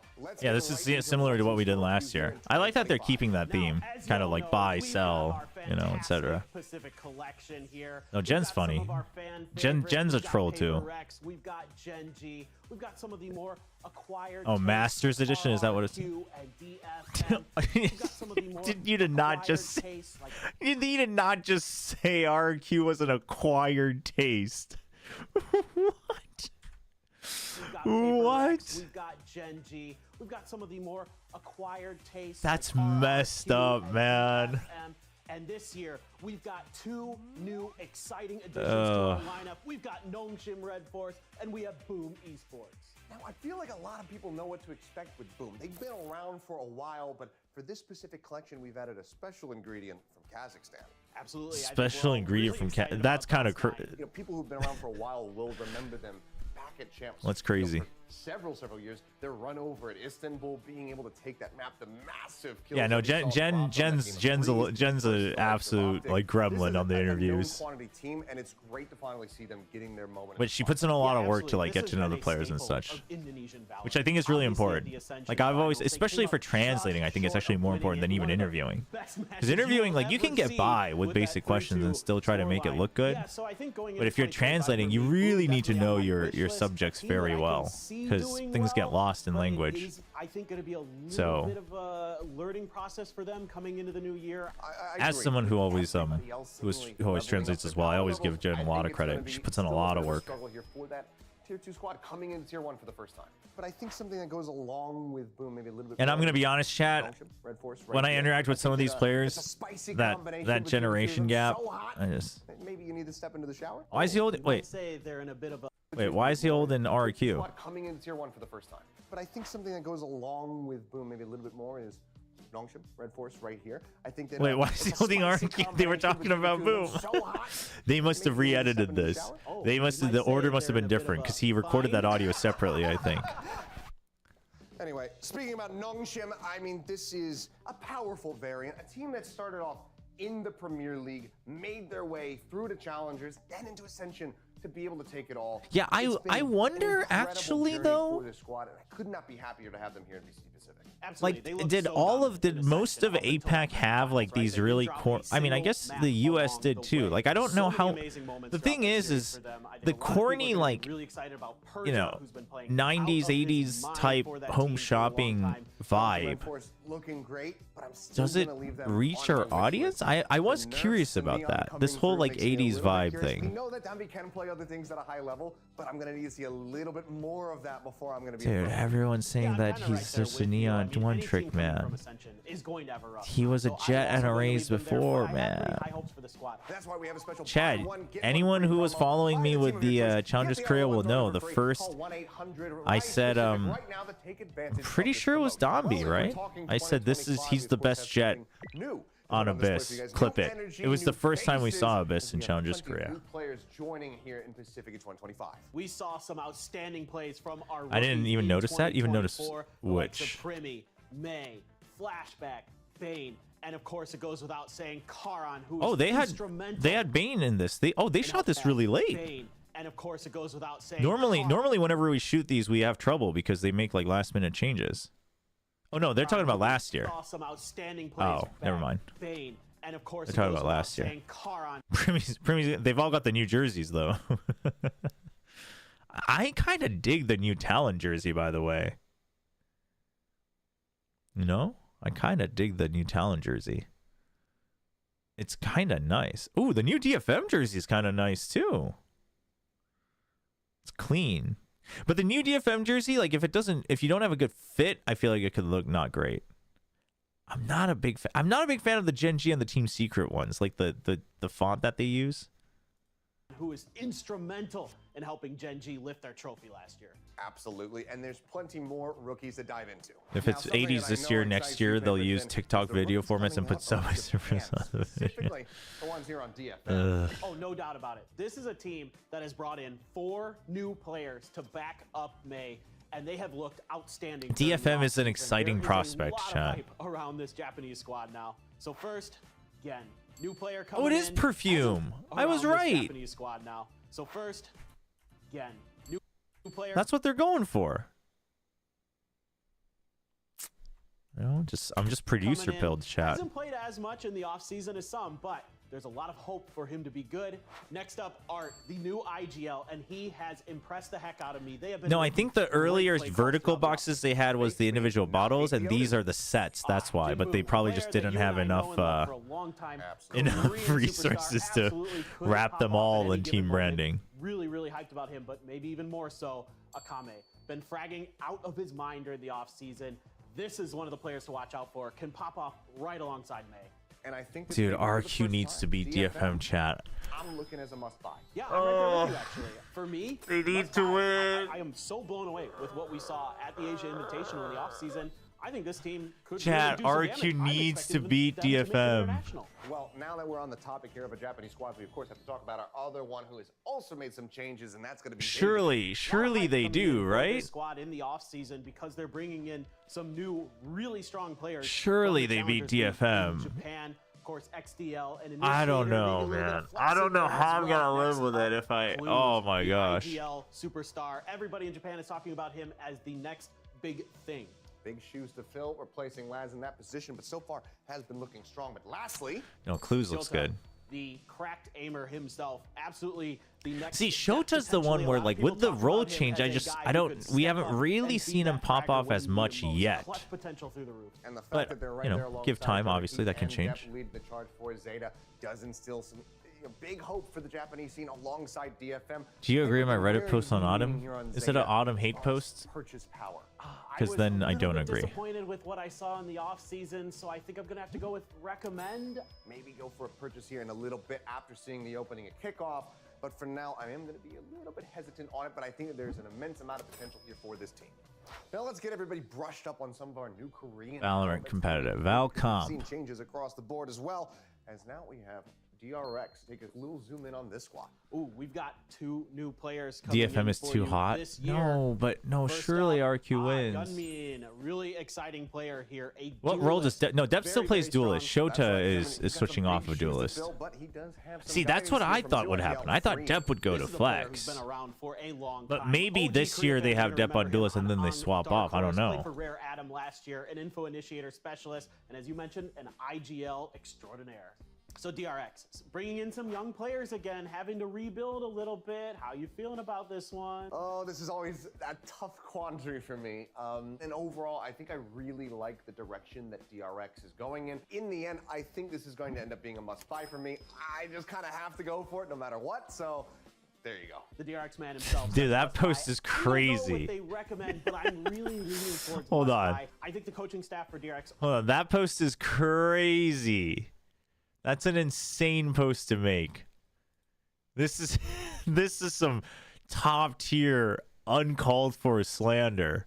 Enter a cool, where video translates simple What the? and precise. No, don't give me random autoplayed video ads. What the hell?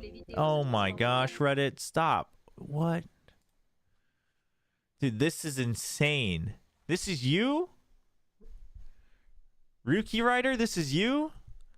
That's crazy.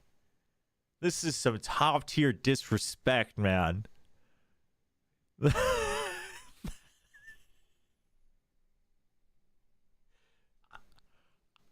You know what gets me the most here?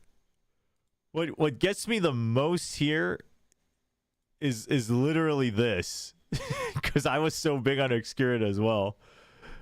Yeah, I can't believe you posted this and you said it's not that big of a hate. You freaking went after his entire career, man. That's messed up. This part's funny, though. This part's pretty funny. Because I was also really big on Obscurity. retires instantly is pretty funny. Oh man. Oh, this is this is he's a content creator now. Xcurit's a content creator for T1. He's not even on the bench. He's just a content creator on T1 now. Dude, that's so funny. No, this is messed up. Dude, what are the people saying? Only T1 who never won a from all VCT Pacific team, only T1 who's never won a single map against Paper X even in the offseason. Well, if you're counting pre-franchising, even Bleed already won some against Paper. That's so, but T1's only had like 4 chances, man. Holy teething dog. My hot take is that I don't think this roster is as good as people hype them up to be. What? Oh, this is actually, though, that's actually a good, this is actually a pretty accurate comparison. He's like the Pipson of Pacific. That one's actually pretty valid.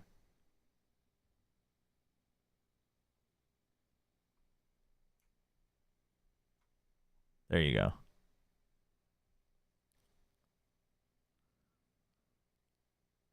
What the hell? No, but okay, but I see what he's saying though. They give off feeling of 2023 DRX. No, I'm with that. I think Meteor's the difference maker. I think Meteor and Ezo are the difference makers actually. And I think Buzz has grown a lot. But I can get why you're not that big on them. But to me, it is, the way I see it is, this is the last chance for previous gen super team in Korea, right? Like even with Izu obviously there, like for the first gen of like Meteor, Stacks, Buzz to form any type of super, like this is the last shot you get for sure. No, this post is crazy. I can't believe you said it's not that much hate. You like went out for him. You friggin' put a GPS tracker on this guy and had a laser beam coming down from space.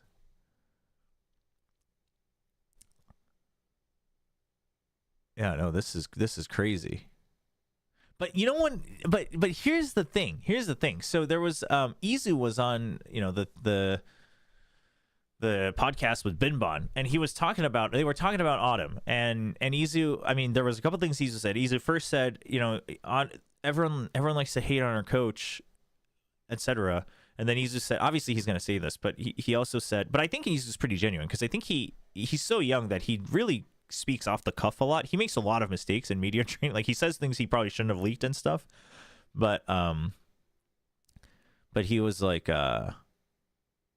he said, yeah, but I actually think a lot of it's also we just failed to execute a lot of ideas and we make it look bad. But then there's never been a time when Autumn went on an interview and said the players failed to execute. He always says that it was on me. Which, listen, I'm not in the business of hating, but you know, there are some coaches out there that say, oh, if only my players knew how to play the game. If only they just did what we practiced. So, which I don't think either, especially if you're on good terms with your players. If you're on good terms with your players, I don't think that's a problem. That's fine if your players know why you're saying that. And like, I think sometimes you have to say that. I think you have to say that. This is why, I'm talking about Frost. I'm not hating on him because I actually think the way Frost does it for the most part is maybe valid as long as the players know. I think sometimes, like for me personally, like I wouldn't do that, but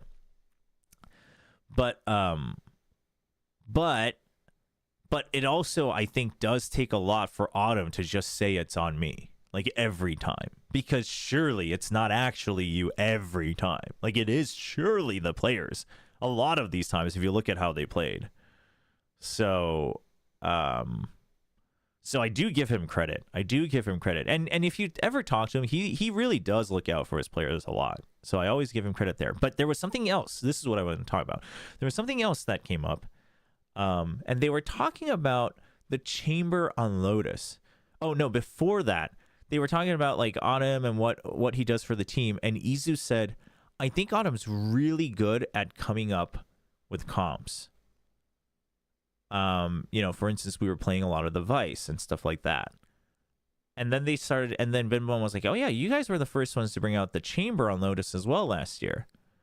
And he's like, yeah, you know, when we were prepping Lotus, he said, I think the Chamber is going to change things, and this is how I go through. Now, did they make it work all the way? No, but I would agree that the Chamber was what forced the meta to shift on Lotus. And I think the Vice is doing the same thing. So in all honesty, actually, I used to not think of it this way, but if I actually really think about it, Autumn might be one of the better composition, like meta coaches in Pacific. Whether it's perfect, whether it's, you know, whether everything comes together or not, that aside, I actually think he might be the one who is like ahead of things. In some ways, like we praise Anders obviously in the West a lot, and I think Anders deserves more praise if anything. But I think Autumn might be onto something for that, like in the same vein in Pacific. It's just that he's in the position of head coach, so there's obviously a lot more is expected of him as well. So, yeah, the thing is I've never felt the need to slander Autumn. I've always just felt like, I mean, I've always felt that he was just on a timer, right? Like you needed results at some point, or else people just won't wait for you. So I don't know. Same thing with Termi. I think any slander on Termi is kind of messed up. I mean, I think the whole okay, Termi though, and I can't believe you just spent is that all my channel points mean to you? Is just so you can tell me that T1's gonna fail? That's crazy. But I do think Termi, see where Termi is different is what he did with Foxy 9, I think was bad no matter what. It might have been necessary. It might be like the soup thing. It might have been necessary. But the whole have Foxy 9 play until we're about to get eliminated and then have him go to the bench, that was definitely not good. However, in the grand scheme of things, like, yeah, back then DRX was still like the team in Korea. Like, there was so many expectations. You needed to make sure you moved on in the bracket. That, like, I get it. It sucks. But it was still bad. And I think that one is like one I can't defend him from, where it's like, yeah, it sucks, but I think you just have to eat the hate there because it's like, it was bad. And maybe that's not on him. Maybe the org was like, you can't get knocked out. Like, you can't ever, we will never accept anything below 6th place or whatever. And like, that could happen too. But, you know, that's just the burden you bear as a head coach, right? Is that sometimes you just have to eat the hate and you have to make those decisions. No, I think last year, not so much. I'm talking about the year before. I think last year's decisions were actually quite reasonable. But I think the year before, Foxy's debut year, was the rough one. But that's the one part about Termi's career where I'm like, I don't think I can defend that, though. I can understand it, but I can't defend it, and therefore it makes the argument weaker. But I do think Termi is still a really, really good coach. Are Solo and HSK better? I mean, so far, yeah, they would have proven that they are better. And I think Solo and HSK are much better at building in fundamentals for the team, which is kind of crazy because Termi used to coach the CS guys like Solo and stuff. Like, he retired first and he started coaching first. No, but even that, like, even the new agents and the new maps, they turned a new leaf last year. They were one of the first teams to, you know, play stuff, right? They were playing Abyss. I mean, to the point that Frost was trash talking him for, you know, wasting his ammo, which I think is also somewhat valid. But also from DRX's shoes, like, they used to hold on to all their hidden cards and then they would just lose. So I think DRX made the right call.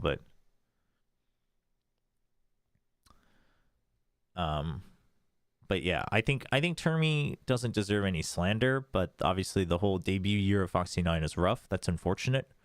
I can see why that might have happened. It might have not even been his choice. It might have just been a management choice from higher up.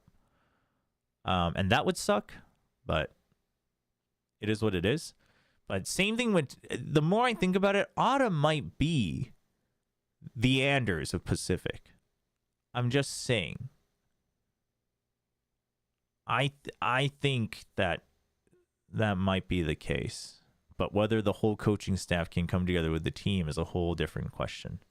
Honestly, I think there's a very good chance T1 burns out again. Like, I'm kind of scared for that. I'm kind of scared that they will have a pretty hard cap at some point. Like, if they don't hit it big in the early part of the year. And then, but that part, whether they can continue to improve or not, I actually think relies on Izu. If the core pops off in the beginning and then Izu finds his stride, they could continue to grow. T1 has 3 coaches. T1 has 3 coaches.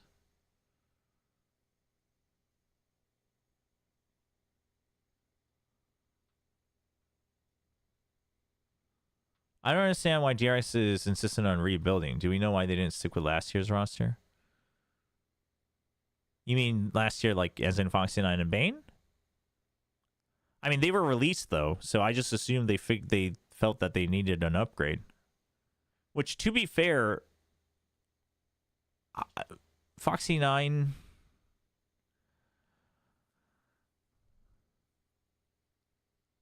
I don't think Foxy9 can become a better player on DRX. I don't think that style is a style that Foxy9 can handle.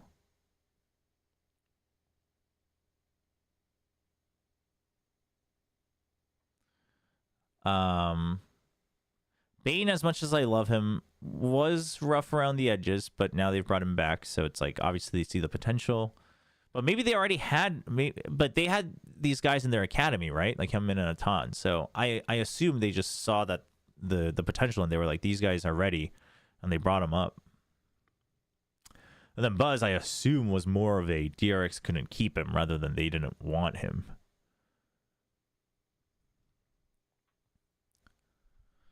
T1 will fail this kickoff because someone is ahead, which is Paper Rex, who's going to watch them tomorrow. Yeah, I mean, I think Paper Race is the strongest team coming into kickoff, but I don't think that means T1 will fall off. So I am like leaning really close. I actually think Stax might be at one of his best, and that he's one of the IGLs I always doubt. However, this is one of the biggest, one of the hottest changes, one of the most desired players in all of Korea, Yo Man. An IGL previously. Now with Munchkin there, seems like Yo Man. Interesting decisions with how they balance. I'm big on Yo Man. However, absolutely, but a strong info initiator player and has proven himself throughout his career. Gen G, must buy, recommend, or wish list for you. Feeling must buy. I feel like this team still looks. You mean kick off last year's bet? What? That's crazy. In what way is last year's kickoff better than this year? Now, of course, we have one more Korean rookie. That's insane. We have to go over to a different part of the world with global esports coming through. Quite a rebuild coming through for global esports, but I'm pretty excited. So Udotan, he's been playing some Sentinels. Isn't really does he want it pronounced Udotan? It's Udotan. Patrick Why is no one getting corrected on this? He is an up-and-coming talent from the Philippines. A lot of people talking about this guy. It literally means homing missile. Duelist role and really pop off. Pressure going to be on his shoulders, but he's got plenty of reinforcements. Absolutely, Poppy, a player that we are very familiar Poppy, with from nerfed. Esports, has been no a longer Poppy tremendous force Chulo. for them in our Ascension events. Now he's getting an opportunity with GE. And has already shown it during some Filipino team, GE. Absolutely click on heads, much like this guy. Yeah, absolutely. Kalias, another good player, came from Oasis Esports from the Philippines. Another strong It's unfair when someone is from ahead. For global esports, really looking to see what they can do with a lot of these new Filipino players. Yeah, what? Like the buys? IGL already, but of course has some very solid side calling from this guy right I mean, yeah, because of roster changes and stuff, but I'd rather have buys than outside of tier 1. He has groups and then play-ins. In 2 different regions. He's been popping off every time. Because then there is a buy in the playoffs anyway. You have to be excited about. But the ultimate question is, where are you falling here as far as a purchase? It's tough. I mean, they're bringing in 2 new coaches and Juvenile. And also, Elevated, chat, like, from Americas and you think you want the most fair bracket every single tournament? Trust me, you don't. Trust I think me. I'm right there with you. I think I've become increasingly convinced as I've watched them a little bit more. I don't think you do. Time in the off season, some improvements there, but until it's fully untapped, I'm just going to leave them on the wish list for the moment. So we've already spoken ad nauseum about Boom and Nong. And it's double on them anyway. We have one last rookie player. Go ahead and Can I say one thing that might be slightly offensive? Why does your face on YouTube's thumbnail look bleached? Wait, what does that mean? What do you mean my face looks bleached? Like it's like this is a player that it's like whiter? Like it's whitewashed? Is that what you mean? We'll have plenty of time to talk about Cushy and the rest of RRQ a little bit later on. For now, dial in and we may just send you the new 2025 Rookie Starter Pack for free. That's 1-800-RISE Pacific. Call in now. Oh, it's probably just because on the when I was making the thumbnail in Photoshop, I just raised the exposure too much. I generally do have really light skin, actually. I purposely have my lights on more yellow so it's not too white on stream. Right here. Look at the before and after. Such incredible changes. Everyone is so hyped for this. Look at the before and after. Here, this is Meteor, the Sentinel Extraordinaire player. Did phenomenal on Gen G, moving over to T1. What is he going to be capable of? Can he outdo himself in 2025? But we also have to talk about this one over here. Foxy9 making the change from DRX over to Gen G. And Foxy has proven himself to be a tremendous, flexible player. Foxy9, how's this kid gonna do, chat? Of the controller extraordinaire. He was talking big talk during the podcast in Korea. He was talking mega confidence. In the last season, but now with T1 all complete, it's time to assess. We have so many strong components here. How do you feel about T1 going into the 2025 season? Has to be a must-buy, right? This team is looking like apparently HSK is also like really good at anti-ing HSK. Curious to see how that's going to play out. Roster, tons of firepower, tons of veterancy. I think that you absolutely must buy. These are yes, so you did not just do me dirty like that. That announcement is bleached for sure. On all of this roster mania, that's 1-800-RISE Pacific. Okay, we are almost done, but how can we talk about Pacific without bringing back some of our favorites from last year? What about those teams that have barely Foxy9 will be the 4th best Korean Sentinel in the world. The classic sets. When you talk about that's nasty. You have to talk about PRX. Wait, what is this? Wait, what is this category? Classic bestsellers? All of this roster mania, that's 1-800 about Pacific without bringing back some of our favorites from last year. What about those teams that have barely changed or not chat. Changed at all? How? Listen, as an RRQ fan, chat, how in the world are you gonna sneak in these three with Paper X as a favorite, as a classic favorite? I mean, Talon maybe because they went to Champions. How are we? I mean, Secret is a favorite. Like their fan base, I guess so. They're consistently a gatekeeper. I mean, yeah, it's just SEA teams as well, but classic bestseller as in they made minimal roster changes. Oh, the classic sets. Oh, that's what they mean. They're emphasizing the classic, not the fan favorite. Okay. Bringing back some of our favorites. Well, see, yeah, he says favorites from last year. That's what threw me off, man. These two, they would not make good salesmen. They said the wrong keyword in the beginning. Changed at all the teams. These are the yeah, Seth. Okay, I see. I stopped before Seth even started talking. One of our best sellers in Pacific. One of the longest running rosters here in VCT, but also actually that is kind of crazy though that the SEA teams all made minimal changes. That is interesting. Experimenting with some more standard compositions as well as flexing they sold the most classic sets in Southeast Asia. That's so funny. They were the best until EDG. I kind of expect the same with them this year. And one other thing that really makes me believe in Paper X is the map pool coming through. It seems to dude, I cannot believe Riot brought back Ascent afterwards, that they're bringing back Ascent immediately afterwards. It's so funny. For me, we're all hyped about the map pool for Paper X, and immediately just Riot says, go right back. I mean, it's their Ascent looked a lot better, and well, we'll see the Icebox, but it is funny. Yeah, this is a team that the fans are really hoping can step up. Will this be their year? Will they have that big moment? Can Jesse Team Bash Secret lead another team to a Masters or a champion. I mean, dude, I want to see Wild Oreo pop off. Can they get over that hurdle? I think that can mean a lot for this team. Additional pressure coming through now that Global has picked up. Dude, also Wild Oreo and Envy look like they could be brothers, no? Pressure. Those are the big questions we have with them. Yeah, can they get over that hurdle? And there's going to be a little bit of a... Like, at a certain angle, they look like they could be brothers. Additional pressure coming through now that Global has picked up a couple of Filipino players in their own right. So onus is on Team Hot take, Ascent won't be that boring with the addition of Tejo. Yeah, I think it will be better. I do hope the map has some changes though. Like, as much as I love the Odin, I'm all for a fortified wall on B. I'm all for a fortified wall on. I'm going to recommend Team Secret. Never buying. That's so Achilles. But I am going to recommend that we move on. Still sticking with it. That's his brand now. Of course, going to be RRQ. We don't know the exact timing, but we're all assuming that that it's gonna be after Bangkok. We're assuming Ascent is after Bangkok because it's 4 patches away. I feel very confident in this team. And one thing to touch on is they finally had gotten over that hurdle last year, made it into the playoffs. I'm right there with you. For me, RRQ, this is one of those ones that I am recommending. I think that there is so much potential.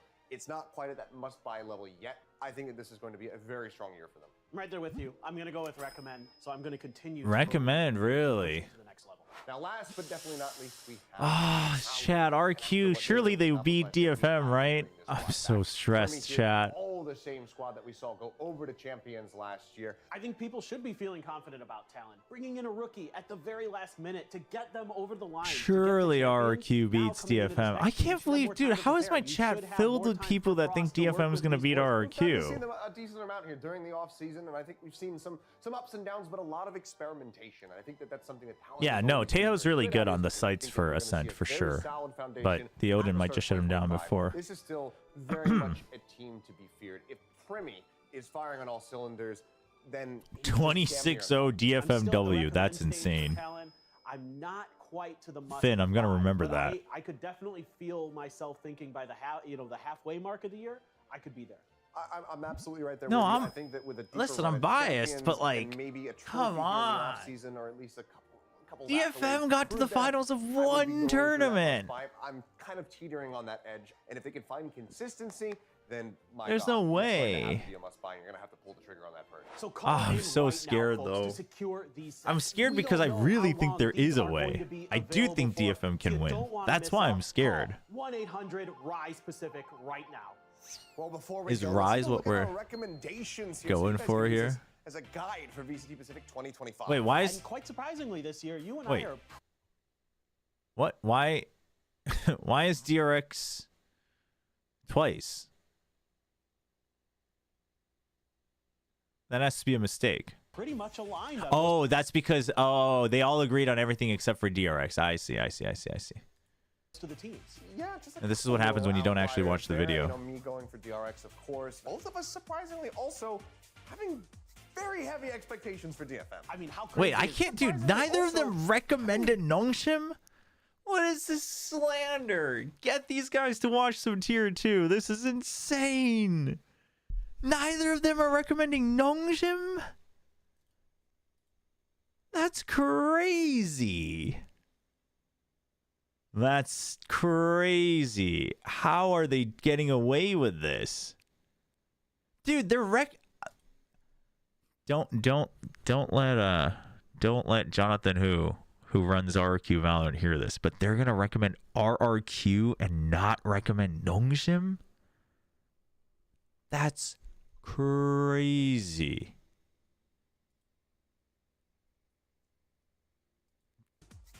I can't believe that. I mean, how crazy is that? Last year, oh yeah. Oh, how crazy is that, Paper Thin? Oh, I don't know. Looking at this team to maybe be making an international competition. It's crazy. That's the beauty about VCT Pacific.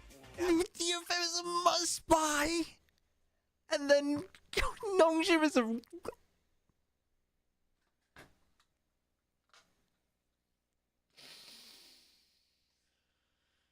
Ugh. Valorant content is it's doomed, man. VCT content is doomed. We still have all kinds of time to figure out who the next Kings of Pacific are going to be. So stay tuned. It's all your favorite VCT. Did they even have a reasoning? Yeah, we should go back and watch the Nongshim section. More screams, more laughter, and more hearts. Can I just say that? Once again. Hold on. More screams, more. They found the one clip of Jemkin maybe potentially chuckling, and that's where they put in more laughter. This dude is never laughing, and they put in the one clip they could find of Jemkin laughing. More heart-stopping plays with Blue versus T1, GE versus Team Secret, DFM versus RIQ, and Zeta versus Nong.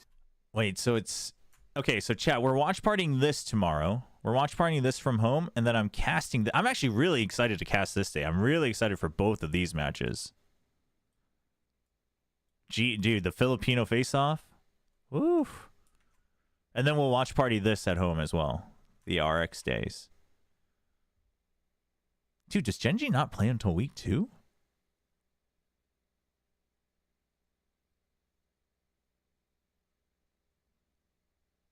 Oh, same with Talon. Oh my god, dude. They have a giga margin. Wow. Okay, wait. Hold on. What'd you say about RQ? Change your name to WillChobra, you snake. Oh, YouTube going at it. No, Nongshim can go far. Nongshim can go far. Paper X got the worst straw? What? Paper X did... Well, I mean, it's just Paper X and T1 knowing they're going to play against each other.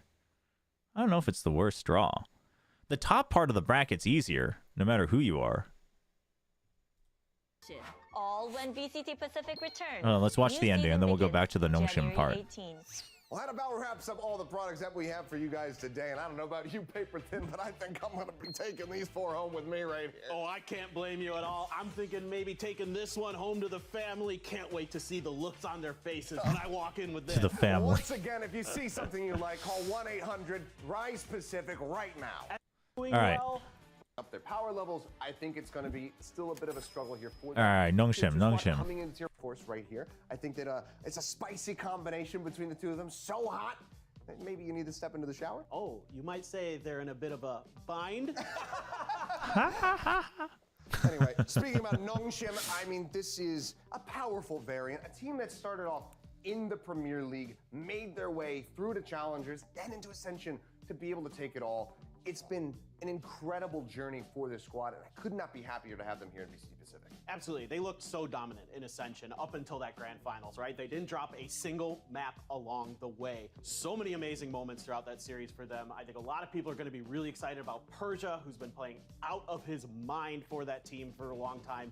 Nongshim Reinforce looking great, but I'm still going to leave them on my wish list. The nerfs to Neon coming through. They blamed the Neon nerfs. Oh my. But I'm going to need to see a little bit more of that before I'm a firm believer. Yeah, I'm kind of right there with you. I mean, any team coming from Ascension is going to have a rough time. So I am also going to leave them there. I can't believe it. I can't believe it. They don't know about the Dom B Jet. Dude also just loves playing Raze. That's crazy, dude. The Dom B disrespect. Dude, I hope Dom B comes out and just claps. I hope Domby just absolutely collapses people. I don't even think Domby's the best player on Nongshim. I think he's far from the best player on Nongshim, actually. But, dude, I hope he just collapses everybody. That's actually crazy. That's actually crazy. Oh, my gosh. Yeah, also, yep, that's what I've been saying. I think they'll play Neon on a couple maps. I think they play Neon on a couple maps. I think they could play Neon still on Bind, actually. Yeah, you see Asina's Neon on that Lotus? Heck yeah. Oh no, not somebody trying to sneak into chat and tell me that Team I Am would have made VCT if they played more Yoru. I love the IM guys. I wish them all the best. I love the work they're putting in, but that's crazy. Fracture and Bind. I'm not so sure about the Fracture. I'm not sold as Neon as the go-to on Fracture. But I mean, well, I guess her power levels now aren't really any that different than before when she was dominant. But I think the way that Nongshim plays the Neon, I don't know if it suits Fracture. Nongshim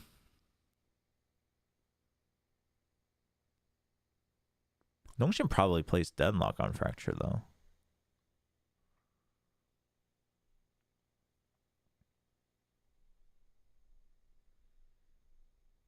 Yeah, and she was starting to see play on Lotus before the buffs already as well. Yeah, I think they could still play her on Lotus and Bind. I think at that point it just comes down to whether he wants to still play Neon or not, because he said he was sick of playing Neon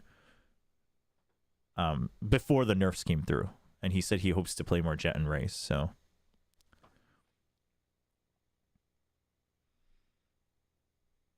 Neon from top S tier to low A tier agent, still a good choice. Oh yeah, I mean Neon's still fine. Neon's still fine. She's just not OP.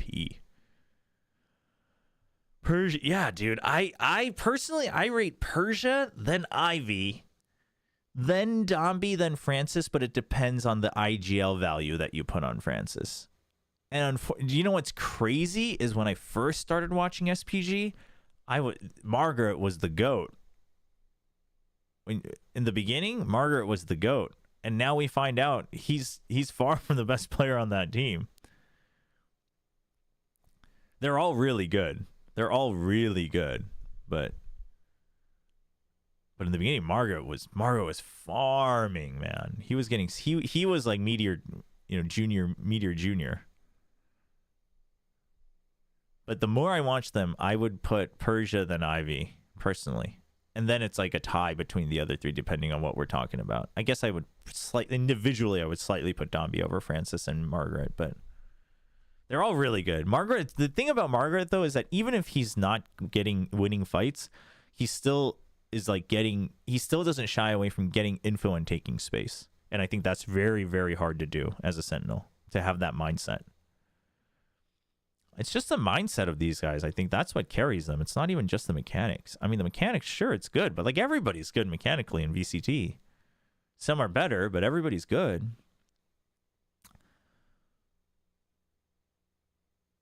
Dude, in that podcast that Binbon did with all the Pacific players, the Korean players, and like every time Dombey was there for Nongshim, and every time they had a question like, oh, like about controllers and stuff. And they asked they were doing the pick'ems, and they said, okay, so if Nongshim beats Zeta and they go face DRX, like what happens here? And they asked Dombey, like, how do you feel about DRX? They're like, I mean, I think we could win. And he was like, is Persia next to you? Ask him how he feels about playing Mako. And he asked him, I think Persia said something along the lines of, oh, I'll just straight up smoke him with firepower. Oh man, like Persia was just firing every time they had Dombey ask Persia. He was just like, oh, I'll just shut him down. Oh, I'll just out frag him. Like no big deal. And it was like, damn, like it was straight up Chad energy. I think Persia's a funny guy. He's very soft spoken, but he's so confident, and as he should be. As he should be. No, I think Persia's gonna be goated. I can't wait. Chad, I really hope RQ does well. I really hope they do well. I don't know, man. I don't know, man. I'm so stressed. I just want it to be Sunday. Win or lose. I just want the RQ game to be done, man. I'm actually kind of glad I'm casting it and not watch partying. I think I'd be so stressed if I was watch partying it. Yeah, and also somehow, like, I literally just have the RQ tag in front of me, and I don't even get paid. I don't even get the sponsored items. Like, how did this come to be, chat? What do I even get from this? Oh, man. If RQ lose, you support DF. No. See, we still have Nongshim.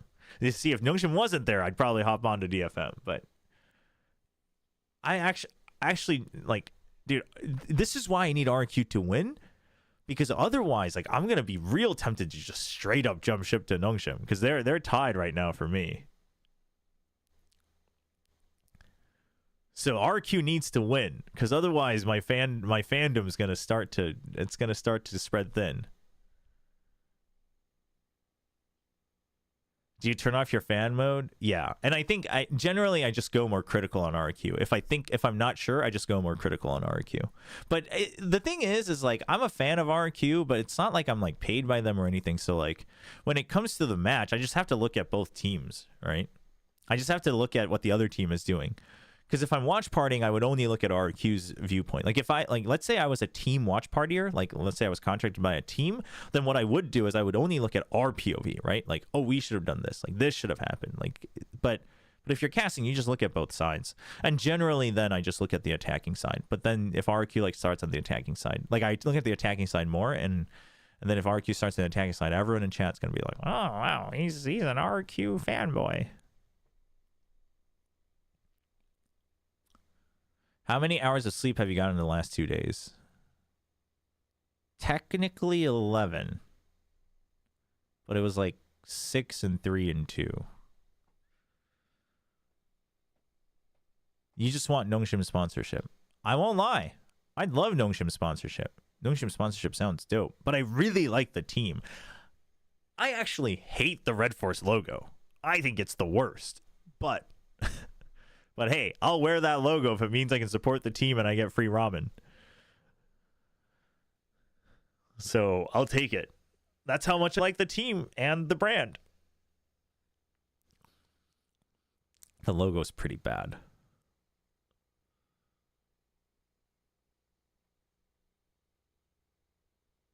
The logo's pretty bad. It's always been bad. But I think they do it because it goes in line with the rest of their Nongshim brands. Like Shin Ramyun and stuff. I think that's why they won't budge on it.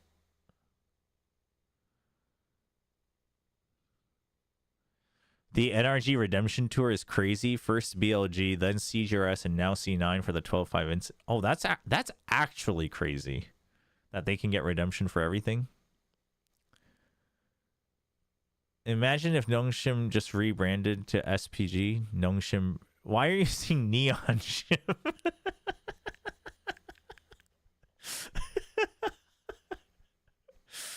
The Davi disrespect. Neon Shim is crazy. Neon Shim is actually crazy. Oh man, you like the Nongshim logo? I don't like it. I actually like the wave. I like the heartbeat, but I like the spike. But the shield, I don't like the shield. Actually, if the Red Force text wasn't on there, I actually think it would be better. It would just be boring. Yeah, no, I really wanted the SPG colors too. That classic would have been an instant buy. But I'm going to buy the Nongshim classic no matter what.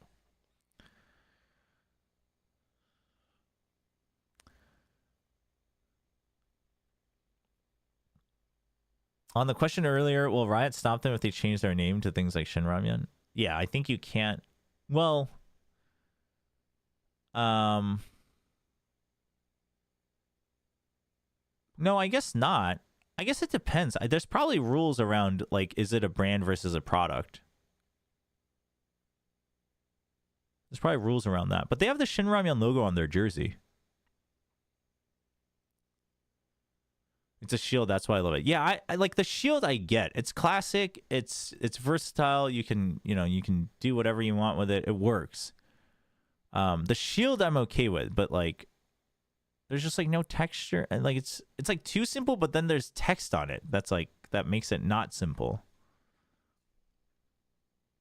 Yeah, that I don't like when that happens on VLR. When teams, it's just like a team buys out a roster and it just gets joined up. But it's okay because the old Nongshim roster was goated too.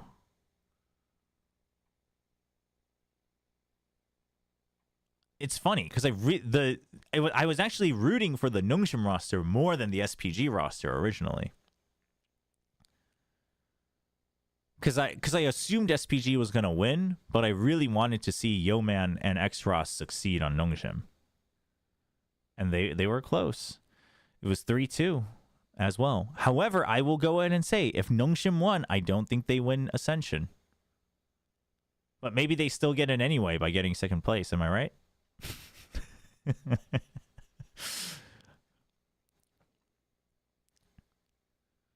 A team that was facing Nongshim crushed the Shinramyeon pack in the LCK last year as banter on the walkout. That's pretty good. Except they messed up because raw Shinramyeon crushed up with the seasoning sprinkled in. Oof, that's a good snack right there.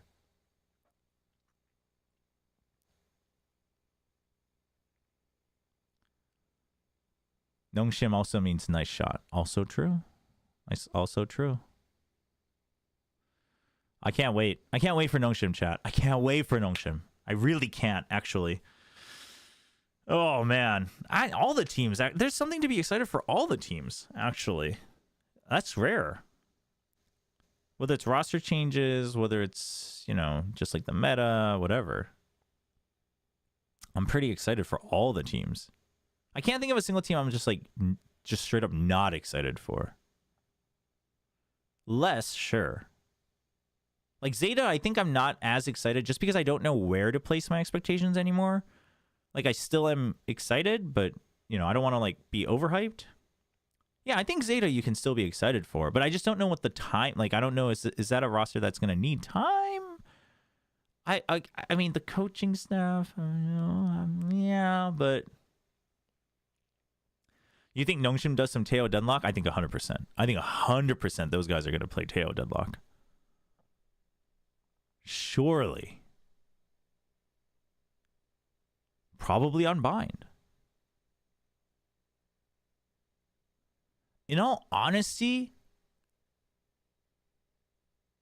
although, because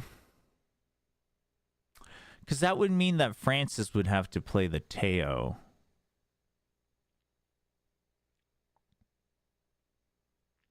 Dude. Phoenix Tejo Deadlock. Or Euro Tejo Deadlock. I just really think I think Euro Tejo Deadlock's actually a pretty solid core to build around. I think Donby will still play Neon on a couple maps, 1 or 2 maps. I think they could also do it where they just have 2 different versions of comps. They seemed pretty willing to do that if necessary. Dude, I can't believe I can't believe they switched away from the Sky after their bind started getting shut down, played the Fade all Ascension, made it look broken with the Neon, and then literally in the grand finals, Francis is like, I think I'm feeling the Sky. Map 5, career on the line, and he goes, I think I want to go back to the Sky. And they do. And then he says, wall me in showers with the enemy. And then he wins. What a Chad. Just for that alone, Francis stock should skyrocket. But I do think it was the right call. I think against Boom Esports, Sky would have always been the better choice. I really think so.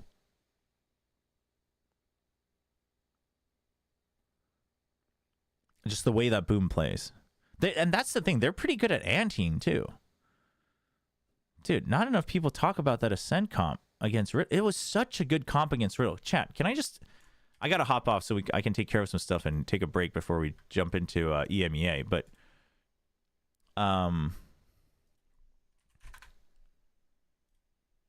hey, at least we don't have to confuse it with Spear Gaming anymore. That's convenient.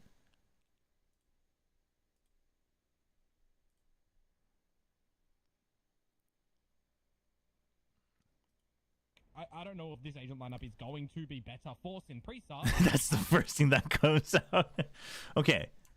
So chat, here's what happens, right? Okay. What do we want to talk about first? Let's talk about Riddle Order first. Riddle Order, they were a really solid team coming into Ascension, and a lot of people were very hyped up about them, right? Like Seldon was looking good, Kaede was looking comfy on flex rolls, JoJo's calling was always really good, and Ace and Yatsuka started to really hold their own as rookies. I get that. But one of the weaknesses that Riddle had, in my opinion, well, I guess their strength and weakness, is that they were a team that had good set plays. They were a team that had good set plays. They needed time to set up, right? They were a team that would be the type that's like, they get up to the line of scrimmage, and then they would need to wait, and then they would need to launch their attack. They needed a very clear line of scrimmage. They were not a Paper X-like team that was able to just like go in and do things on the fly, right? As you're throwing util and working off of it. They were very much a like, hey, I'm gonna pop flash over from spawn, and then we're gonna dash in, smoke comes out, paranoia in. Like, this was Riddle. This is what they were good at during Challengers Japan, and that would make sense because not a lot of teams are very good at that in Challengers Japan. So they look really good when they do that. I mean, they're individually good too. I'm not saying that they'd win off of util, but they set themselves up for success that way, right? And they set up Soldam a lot. It was a lot of set Soldam up, right? Set Soldam up for the entry, set Soldam up for the retake. This is a very setup heavy team. So Senprisa comes in. They never play Ascent. Ascent is the one permaban that Senprisa had was Ascent. And they come in and they suddenly just say, we're going to play Neon Yoru and then Harbor Brim. No Killjoy, no Cypher. And they start an attack. This is Riddle's pick. So they knew Riddle was going to pick this because Riddle loves Ascent. And it makes sense because Ascent is once again a very setup heavy map. So what happens, I don't know if we'll see it in the first couple rounds. I forget which rounds were best for it. But what happens is that on attack, this comp has crazy denial and reach. It has crazy denial and reach, right? You have Prowler, so you can check clear corners, right? You have Harbor Smokes, so you can cut off long ranges and just have minimal fights. You have Neon, who can relay bolt once more, and Neon and Yoru can stretch and reach past the site and then come back. Then you still usually have one or two more Brimstone Smokes. You have the High Tide that comes out, and if you're lucky, you might have even an extra Cascade on Harbor. So no matter how much Riddle tries to set up, you can constantly keep them masked out and masked away, and the line of scrimmage suddenly goes further beyond the site. So Riddle's timings just get all thrown off. And during all of this, Yoru can lurk, Yoru can flank, Yoru can go out and then TP back in. Same with Neon. Neon can go out and sprint back in. You have extra denial and delay with the C's. Like, all of this is literally their entire composition is built around, we're just gonna make sure that you don't get to fight the site that you're used to. We're just gonna make the site smaller when we get in, and then we're gonna make it bigger once we plant. And that's like all it is. They're looking to take the game in the first half and constantly deny any sort of setup space. Because even Brimstone Smokes are one of the most suppressive, right? Because you can't see well, your vision's impaired when you're inside it.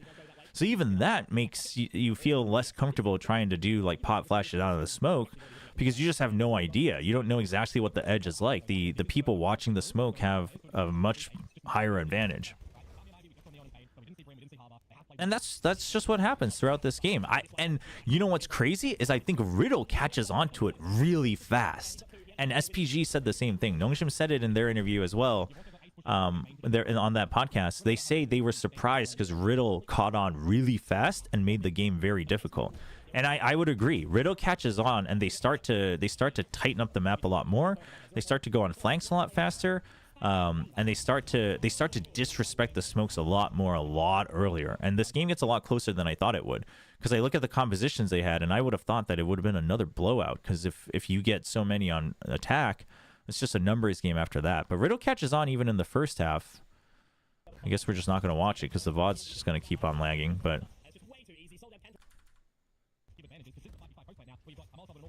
yeah, see what I mean? Okay, so I mean, they're on an eco, but you plant, you get in, you can have post plant, so you're far away. You can still walk up and smoke this as well as the Brimstone if you had extra smokes, but you don't. So Persia has orbital command. You have so much post plant too.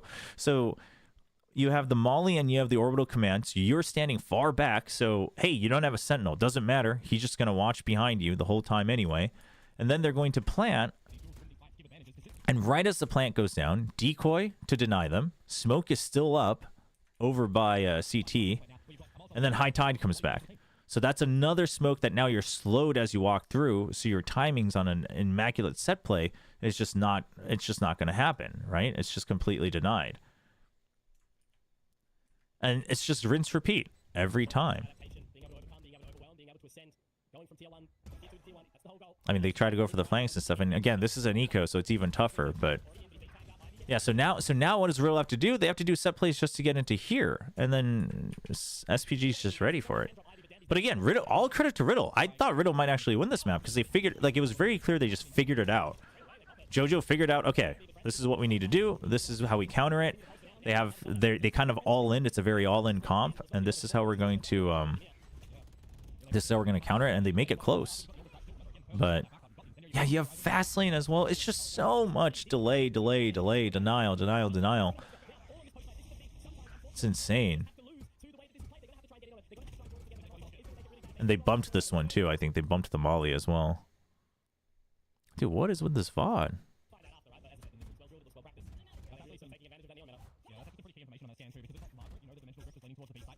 But this was a really good match. Go back and watch it sometime, because you can see the exact moments that Riddle Order starts to figure it out, that it starts to click.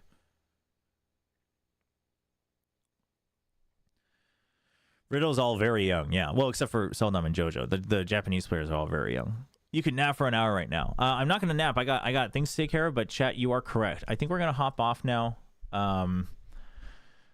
We have like 2 hours before the pre-show for EMEA, so I'll come back a little bit before we can talk about EMEA. Today I'll probably just watch the games because I want to do more breakdown and being on a call. I mean, I can mute them and unmute and whatnot, but I think I'll probably get too distracted by them. So today we'll take it easy. We'll do breakdowns on our own. That will be the plan for EMEA, I think. I was like, what does he mean just watch the games? Today we're just gonna watch the games. Just no voice. We're just gonna watch it. We're just gonna sit here all together in silence. Just watch the games. No. We'll just do breakdowns on our own. So yo, Persia the GOAT in chat. 이 어센트 이 조합에 대해서 좀 얘기하고 있었습니다. 저는 진짜 이 조합 리들 상대로 너무 좋았다고 생각했거든요. SPG 오늘 농심 얘기 좀 했습니다. Can't wait. Everyone give your best encouragement and cheers for Persia and Nongshim. Yeah, that's the real Persia. 그쵸, 리들 맞춤이죠. See, Persia says it was specifically for Riddle. I'm telling you, chat. I actually know what I'm talking about. It's crazy. Oh my gosh. It's crazy that you guys don't believe me. Yeah, it was a one-off. Yeah.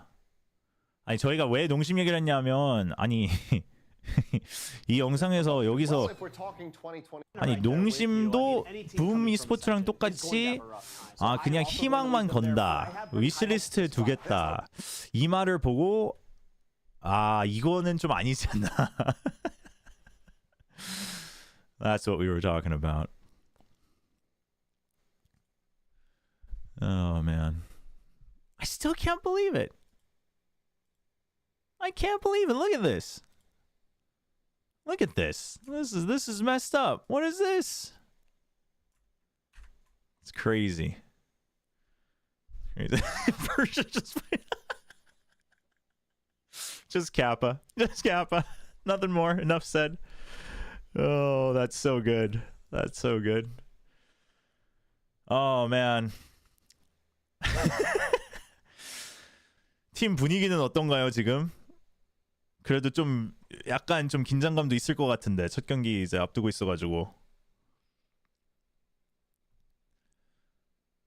I can't wait. Oh, all right. So I asked how's the team feeling, and he says, I mean, this is my personal take. This is just for me personally, but just said I don't feel any threat. Doesn't feel any different. Okay. I'm just saying I've never seen an RQ. Yeah, dude, what are the RQ players doing? Dude, I cheer for RQ all the time, and they can't even drop by my chat and say hello? Damn. That's messed up. Dude, If RQ doesn't win against DFM, we're jumping ship, chat. It's all 농심 all the way. 애들도 보기에도 별 생각 없어 보임. 아, 근데 뭐 편하게 해야죠. 게임은 편하게 재밌으려고 하는 건데. 아무튼 딴 거 다 떠나서 재밌는 경기를 기대하겠습니다. Magnet streams, yeah, I've actually dropped into Magnet stream every now and then. Not in chat, but dude, Ewok's never been in my stream. Oh my gosh, what am I doing, chat? This is why Persia's the GOAT, everyone. Dude, Ewok, I have heart attacks for his team, and Ewok can't even say hello in chat.